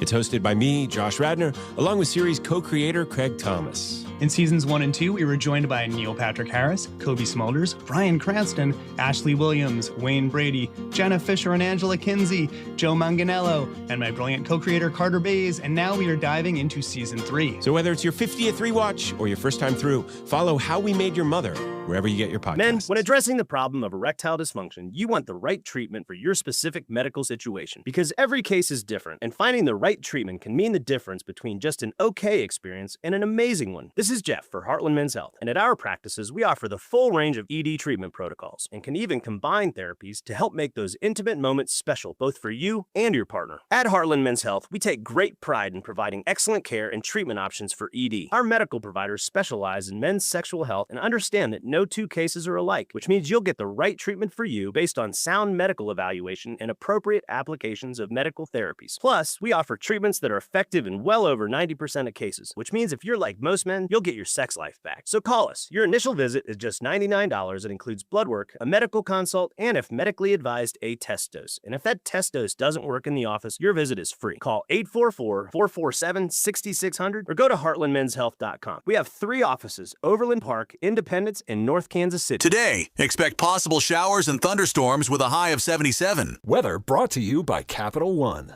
Capital One offers no fees or minimums on checking accounts. What's in your wallet? Terms apply. See CapitalOne.com/bank guide. Capital One N.A. member FDIC. You're listening to 96.5 The Fan from the DM Injury Law Studios. Mike's got this. Car, truck, or motorcycle wreck? Remember, Mike's got this. 816-888-7500. Mike's got this.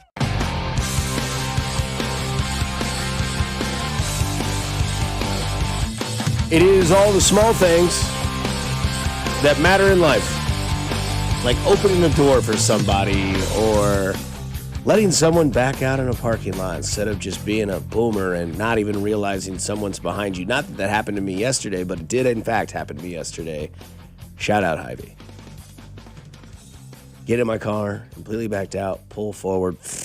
They don't care, the boomers. Oh, no. They just don't care. No. I've never seen a generation just so self-absorbed as my entire life as those boomers, man. Barrel around town, don't care. I really thought we'd be driving a rent-a-car today. I said, surely she sees. No. And I couldn't go anywhere because somebody was going to get my spot. So you're in no man's land there. Yeah, she doesn't care. No. She probably would have hit you and just kept going anyway. Was that me? I didn't even see you there. I'm so sorry. And then you get so mad when you call them out, dude. Call out a boomer in public. They get so insulted and so mad. They're these people that just constantly slowly walk in front of you, and no matter what side you go to try to get around, they're there and they're in your way. Well, you know me, I can't stay quiet. No, I know you can't. Yeah. And, well, that's, I told you about an event that I had at 3rd Street Social not long ago. Went out to lunch with some buddies, and that generation walks in. They sit at the bar. Well, one of the chairs is wobbly. Okay. So the husband, being a great husband, tells his wife, "Well, stand up real quick. I'll switch out the chair." Yeah, good for him. Move the chair back. Slid over another bar chair. She sat down. Oh, that's much better. And then he just went and sat down. Well, me watching this great moment happen with chivalry not being dead, he then leaves the chair in the middle of the aisle. Oh, in the middle of the restaurant. Where people are going to pass through. And I said, so did you want someone else to move that? Excuse me. I was like, did you want someone else to move that chair that you put in the middle of the passageway there? And just turned around and said, don't worry, I'll get it.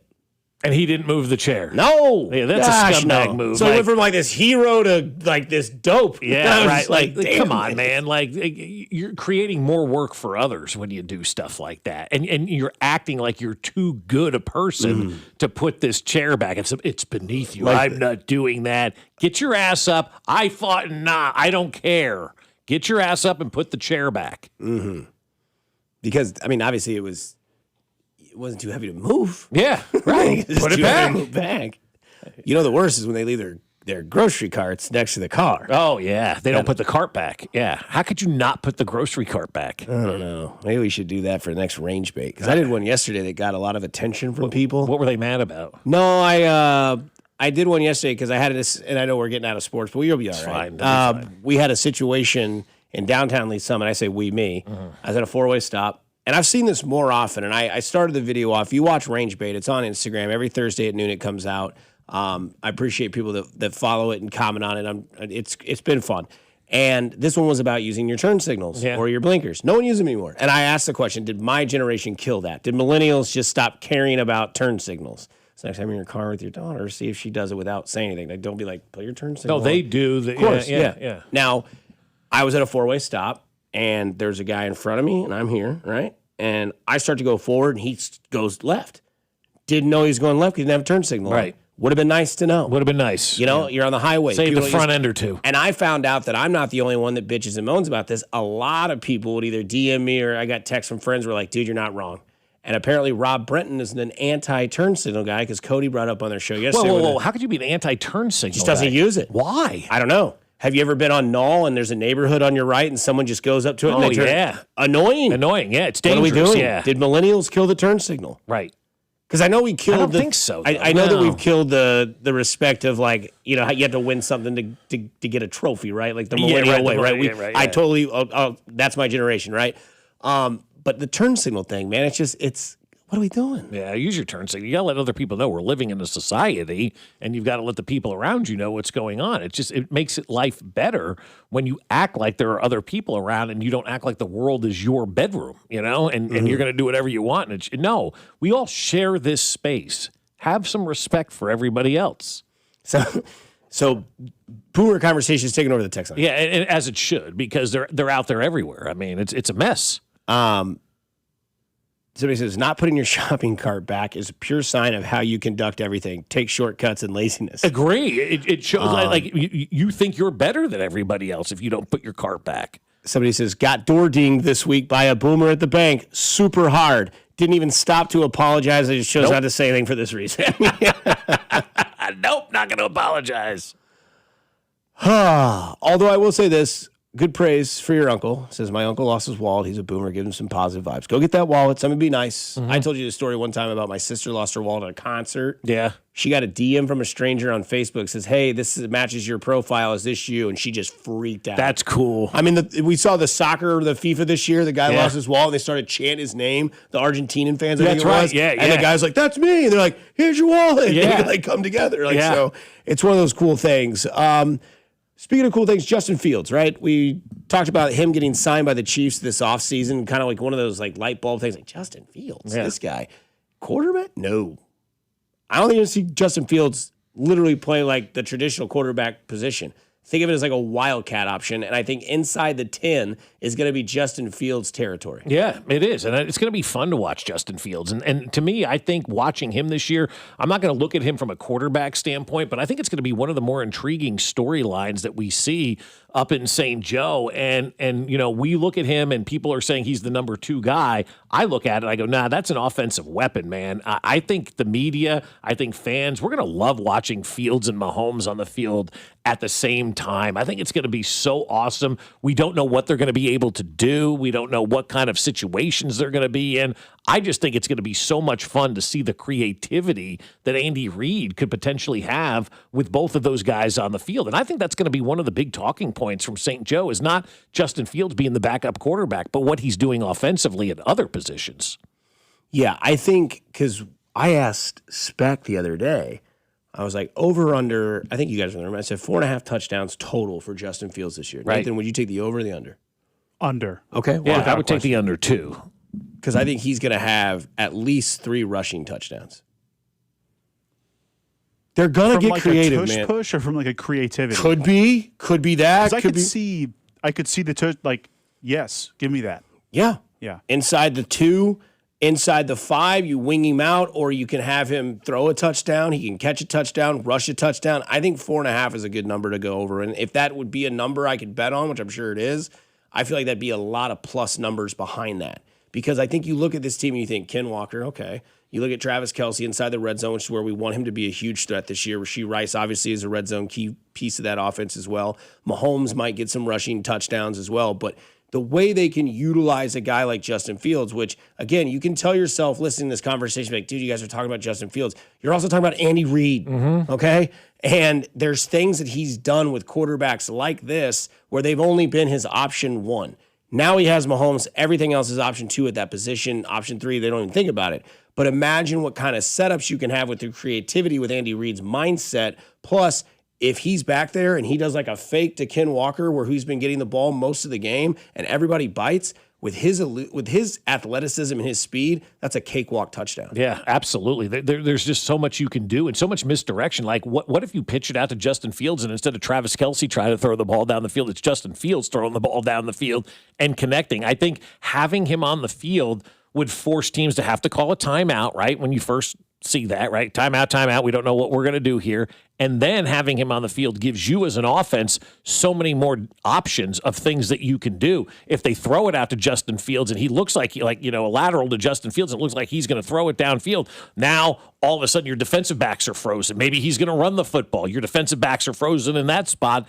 as well. And so there's so many just cool things and fun things that you can do with a weapon like this. And I love the quarterback sneak option as well. I feel like such a Debbie Downer, and it's a Friday, and I don't want to be the one to have to do this. Yeah.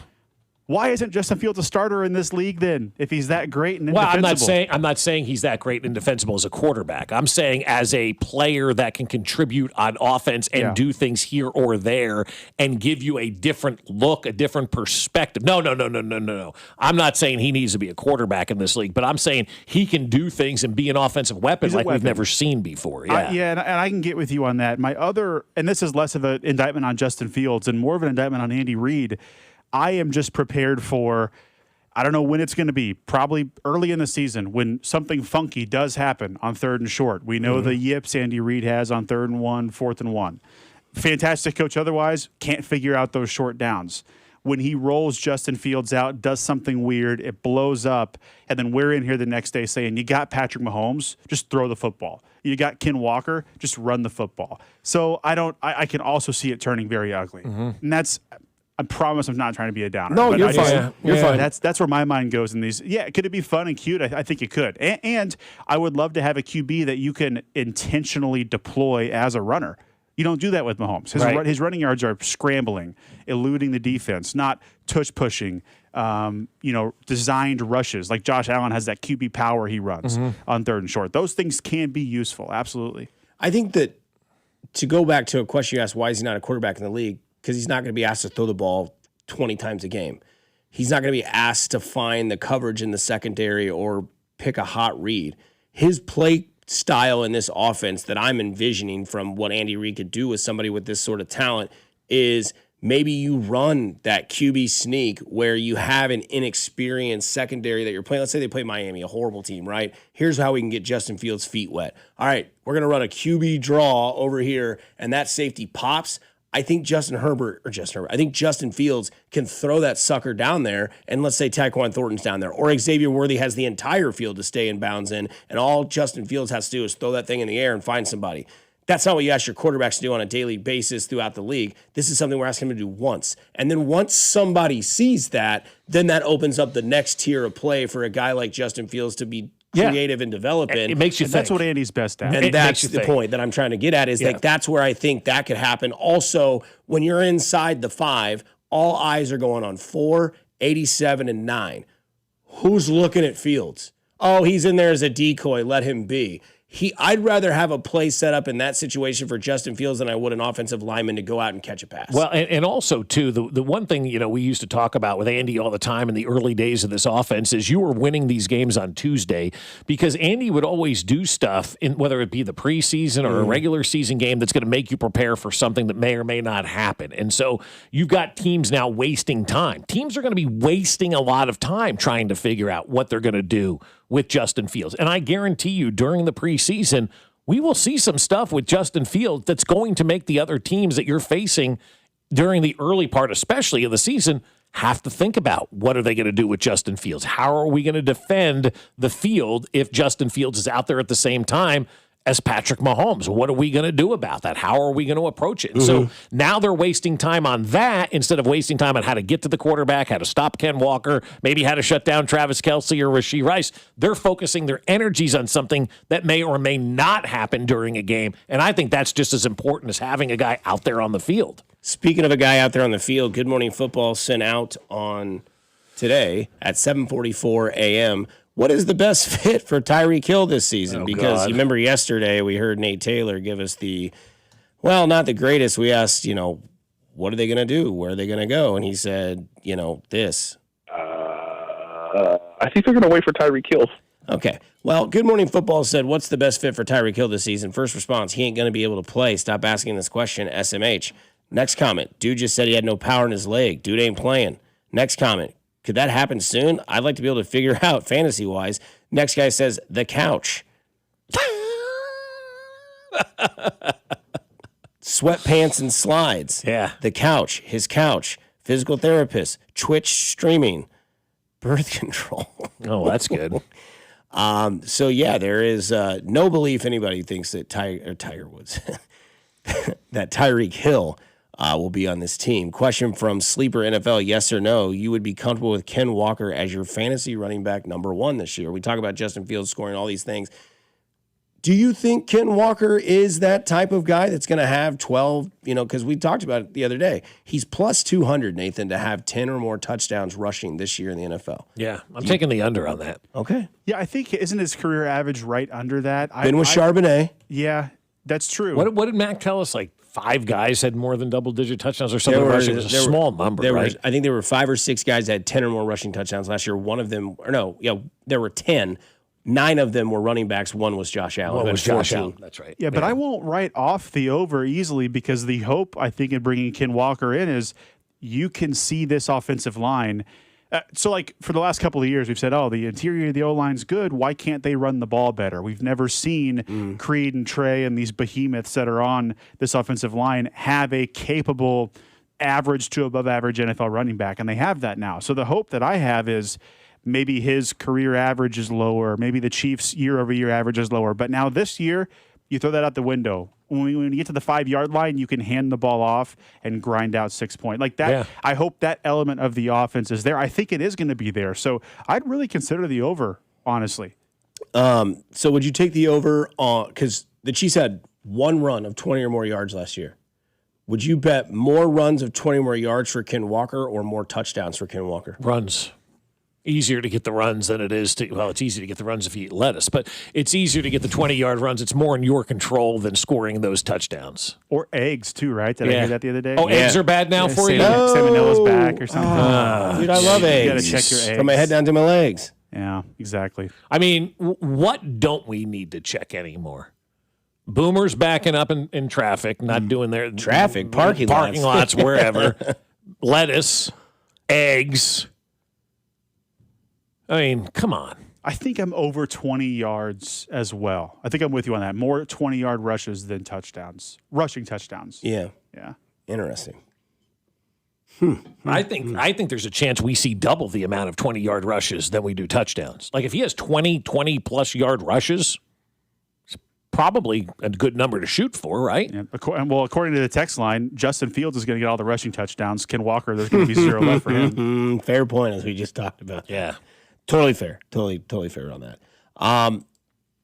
If you could take an athlete from the past and bring him into the future, who would it be? What sport? I asked because this is Greg Maddux on the new ABS and the pitcher's clock. What is your favorite part about the way the game is played today, and what is your least favorite part about the way the game is played today?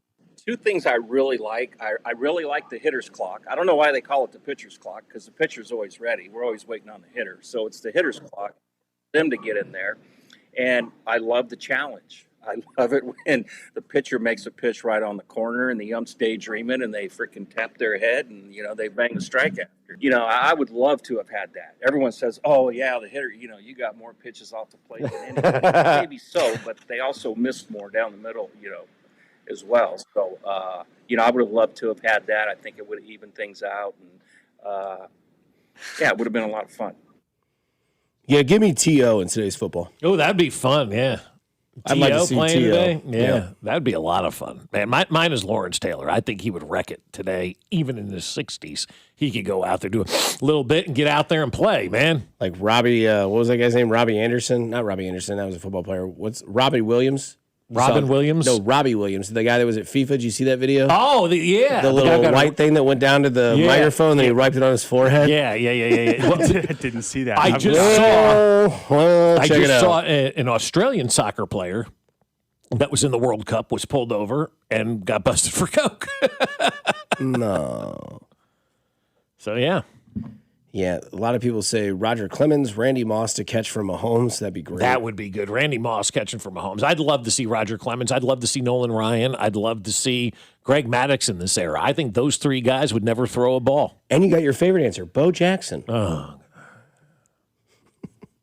Bob's a big Bo Jackson hater. I'm not a hater. It's just I'm tired of every answer being Bo Jackson. He was a douche to me at the All-Star game too. So, but big hater. but also why does every answer have to be Bo Jackson? That's not the right. That's such low-hanging fruit. Bo Jackson. Barry Sanders in today's game. Ooh. That'd be gnarly. Absolutely gnarly. I mean, to me, I could go all three sports. I would love to see like Hakeem Olajuwon today in the NBA. I think Will Chamberlain today would be outstanding. I'd love to see, as mentioned, T.O. in today's football. And I'd love to see Barry Bonds in today's baseball. Just because, I would never leave the couch if Pittsburgh and the Giants were playing and Paul Skeens was pitching against Barry Bonds. Or Mizorowski, or Cease, or Chase Burr, like all these guys. Like to see Barry Bonds in like this spinning of the baseball era, where again he was still going against like hard throwing lefties and righties. I'm not saying that, but it just seemed like back then you could name the five. Right now there's like Skubal and there's Sale and there's Cease and there's Mizorowski and Skeens and all these guys that can just spin it so fast.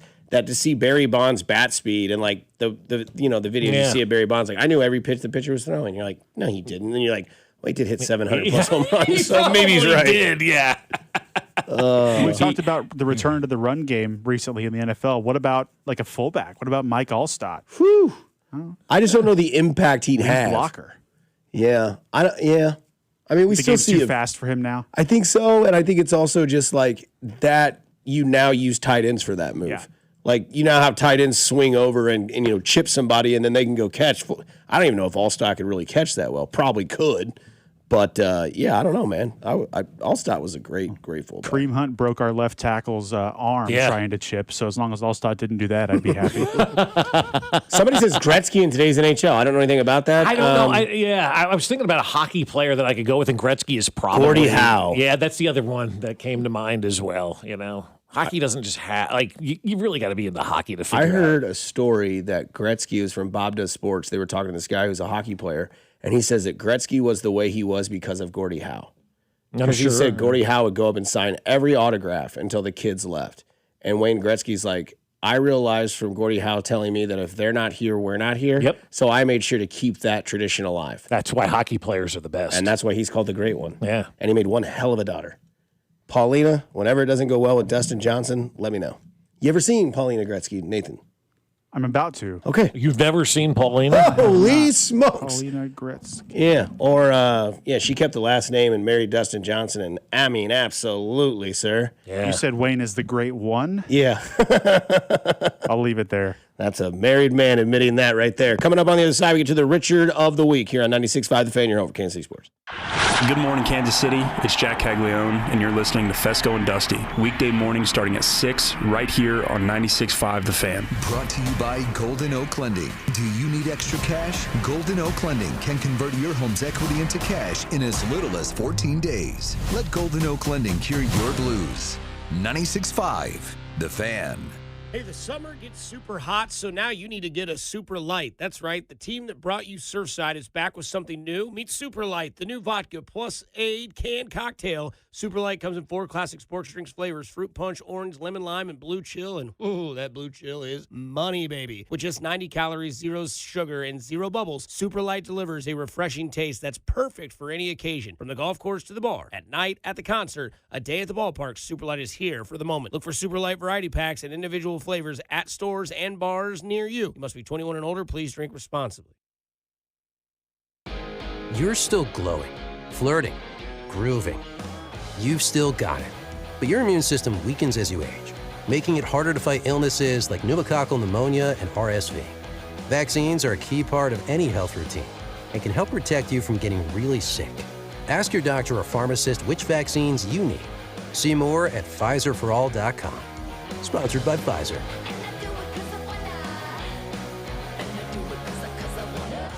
This is the story of the one. As a maintenance engineer at a beverage manufacturing plant, he starts his day knowing every line is ready to run because Grainger delivers the industrial-grade products he needs to keep mixers, conveyors, and packaging equipment moving.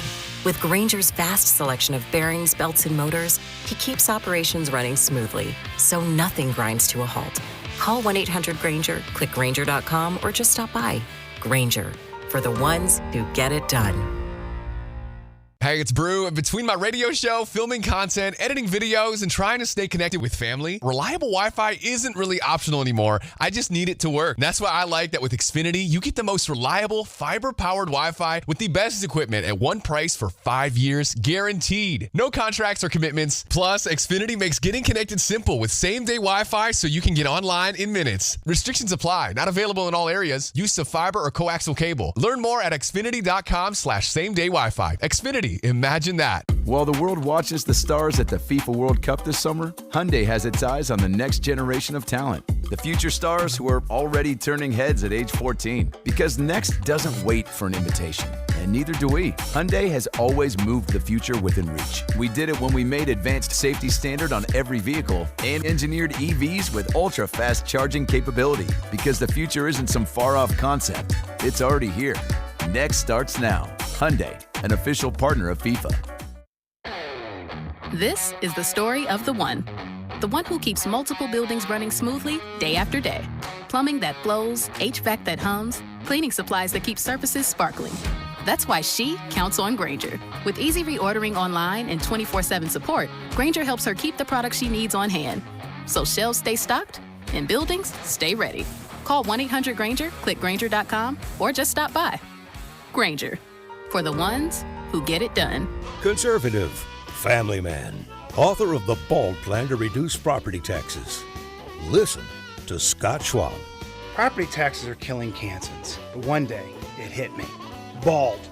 BALD stands for Better Affordable Living by Decreasing Property Taxes. And it's the only detailed plan. Schwab's BALD plan means voter approval for property tax hikes, refunds for unfair assessments, and tax relief for seniors and working families. Listen to Scott Schwab. I focus on reducing taxes for Kansans. You should keep more. My BALD plan makes sure of it. When I'm governor, we'll get it done. Finally, a governor with a good head on his shoulders. Author of the BALD plan to decrease property taxes. Conservative Republican Scott Schwab for governor. Visit scottschwab.com/bald to learn more. Paid for by Schwab for Governor, Jim Felter, Treasurer. Oh, Richard, I'm so happy. Hold me. Richard of the Week. Not that guy, pal. Trust me. You're not that guy.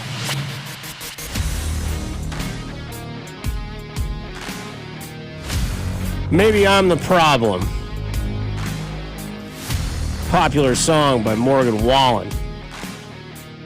My mom always told me in life, Dusty, it's better to be pissed off than pissed on. That's right. Richard of the Week comes from last Saturday. There was a Morgan Wallen concert, and this poor guy was there with his wife, his brother, and his 8-year-old niece when a man directly behind them began urinating. Oh, come on. Splashing Troy, his family, and another nearby group. Troy says he and his wife could feel the stream run down their legs. And when he turned around, he claims the guy still had his junk out. Eventually, security booted the man. But Troy says the first Maryland State Police trooper to respond stated cops couldn't arrest him because the trooper hadn't witnessed the alleged incident. So, who's the Richard of the Week? The guy that was having his Richard out, urinating on families in front of them, or the police saying, well, we don't have any evidence. Check out my right calf. There's piss on it. You think I did it? No. So, yeah. No, it's definitely the guy who did it. Yeah. Come on. Video from the concert shows officers talking to Troy while explaining how he and his family can pursue charges. Troy believes the man was intoxicated. No way. And sitting in someone else's seat. He says the guy had been obnoxious earlier, loudly talking on his phone and bumping into people, but eventually chilled out before things took a disgusting turn. Troy also says someone from the stadium promised to make things right, but he has yet to hear back. Richard of the Week. Some guy pissing on Troy and his family. What are we doing in this world? What are we going to do to make things right for that guy, though? Seriously, I mean... There are so many things I'll walk away from, even if they upset me, that I would fist fight everybody in my eyesight. If someone pissed on my wife, I would get arrested, too. Right. And I can't fight. I mean, I'll be honest with you. I've never been in a fight in my life, but the minute you piss on my wife... Boy, it's on. You don't know what takes over in those type of situations, you know? I mean, come on, man. I mean, imagine just being in the crowd and be like, the hell is, oh my God. Yeah. Especially I'd grab it. Are you that drunk, too, that you're doing that? Like, grab it and turn it back Oh, at him. I'd turn that thing counterclockwise. Rip it off.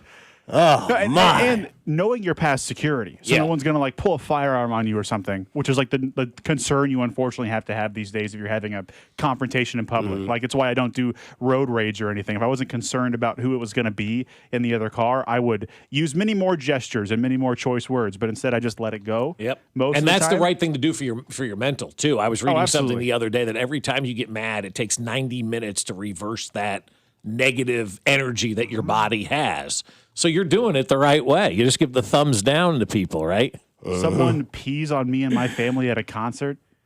Yeah, None of that applies. None of that matters. No. My Richard of the week comes from Pennsylvania. This is becoming like a Florida man, Pennsylvania man. A Lancaster County man was found guilty of threatening his neighbors with a large stick and attempting to set them on fire with a makeshift flamethrower, according to the district attorney's office.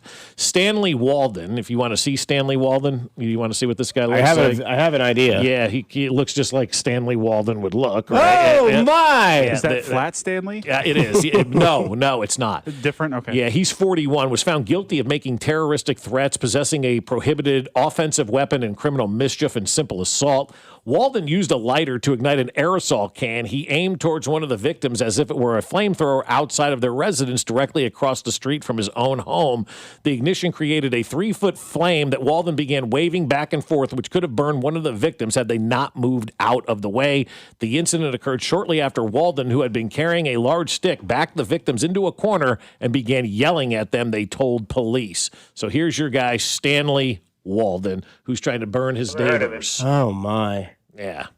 He looks like that kid that was in The Sixth Sense grown up. Yeah, he does. Haley Joel Osment, is that guy's name? He does. Yeah. He's been sentenced up to 23 months in prison plus 7 years of probation. Sure. As part of his sentence, he's not allowed to have contact with the victims, has to stay 100 yards from his house. He threatened also to burn down the victim's residence earlier in the day multiple times and acted aggressively towards him during a verbal argument. He also looks like the guy I would imagine peed on someone at a Morgan Wallen concert. Probably so, yeah. For sure. Demographic, yeah. I mean, how do you get to the point of inebriation where you just think that's what you got to do?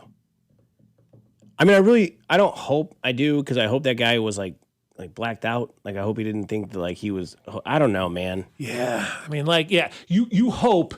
I know what you're trying to say. You're hoping that guy didn't know where he was, and it was like when they tell him what he did, he's gonna be like, "Oh my God, I am so sorry. Let me call these people." You call the stadium, you find out who was in those. We can find out who was there with facial recognition and all of that we have today, and you issue that guy an apology.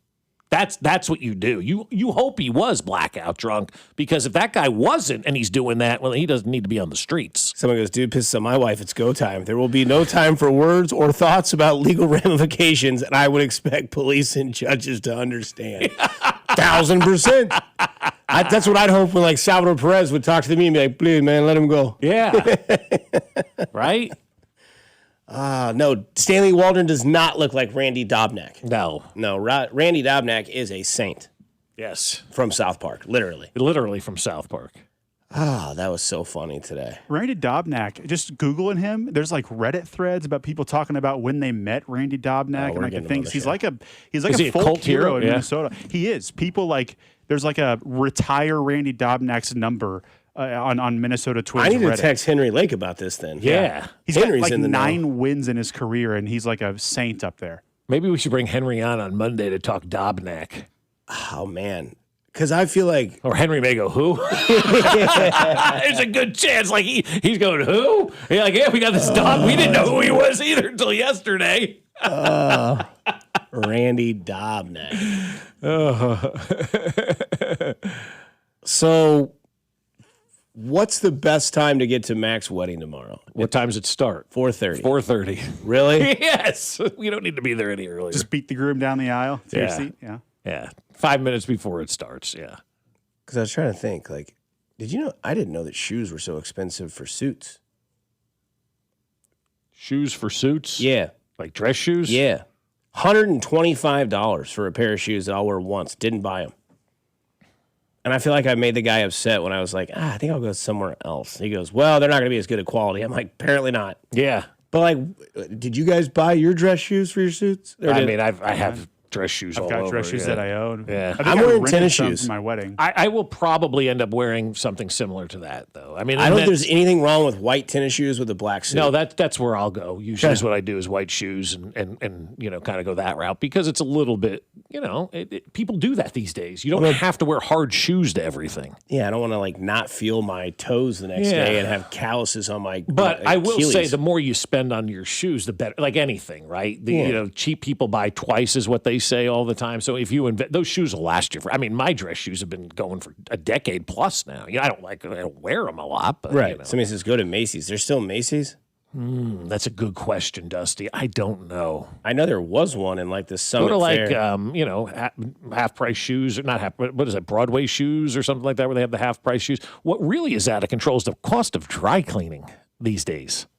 You and I just got stuff dry cleaned, and Dusty goes, "How much you pay for your suit?" I go, "I got a bunch of stuff that was $64 for 7 items." I had 4 items. It was $33. I don't know if that's too much. I don't know if that's. I don't know. I mean, the shirts used to be $2. This is the first time I ever got anything dry cleaned. It's in my like life. $8 or $9 a piece. Where really almost anywhere you go now. Even for a regular shirt. Like a button-down dress shirt? I only get like suit jackets and suit pants. I'll throw my just like dress shirts in the wash. Yeah. But yeah, it's. But that's where I am now with the dress shirts. I just had a bunch of stuff, so I was like, I'm just going to take it all. It was $64. I'm like, for cleaning? Good Lord. Payless Shoes? That's still a place? Is it? I don't know. That's what people say. Nathan, thank you so much, man. Thanks, Nathan. I assume we'll see more of your face in the coming days. I'll see you next week. Okay. Absolutely. Good. Love to see that. Hey, by the way, how'd your show go the other night since you broke the airwaves solo? It was host? awesome. It was so you, much man. fun. I love that for you, man. Go do something nice for somebody. You never know. It could change their day, their week, their month, their year. It's simply cool to care. Kansas City, stay kind. Stay safe. Drive slower today. You don't have to get there in a hurry. It's cool to care. Stay groovy.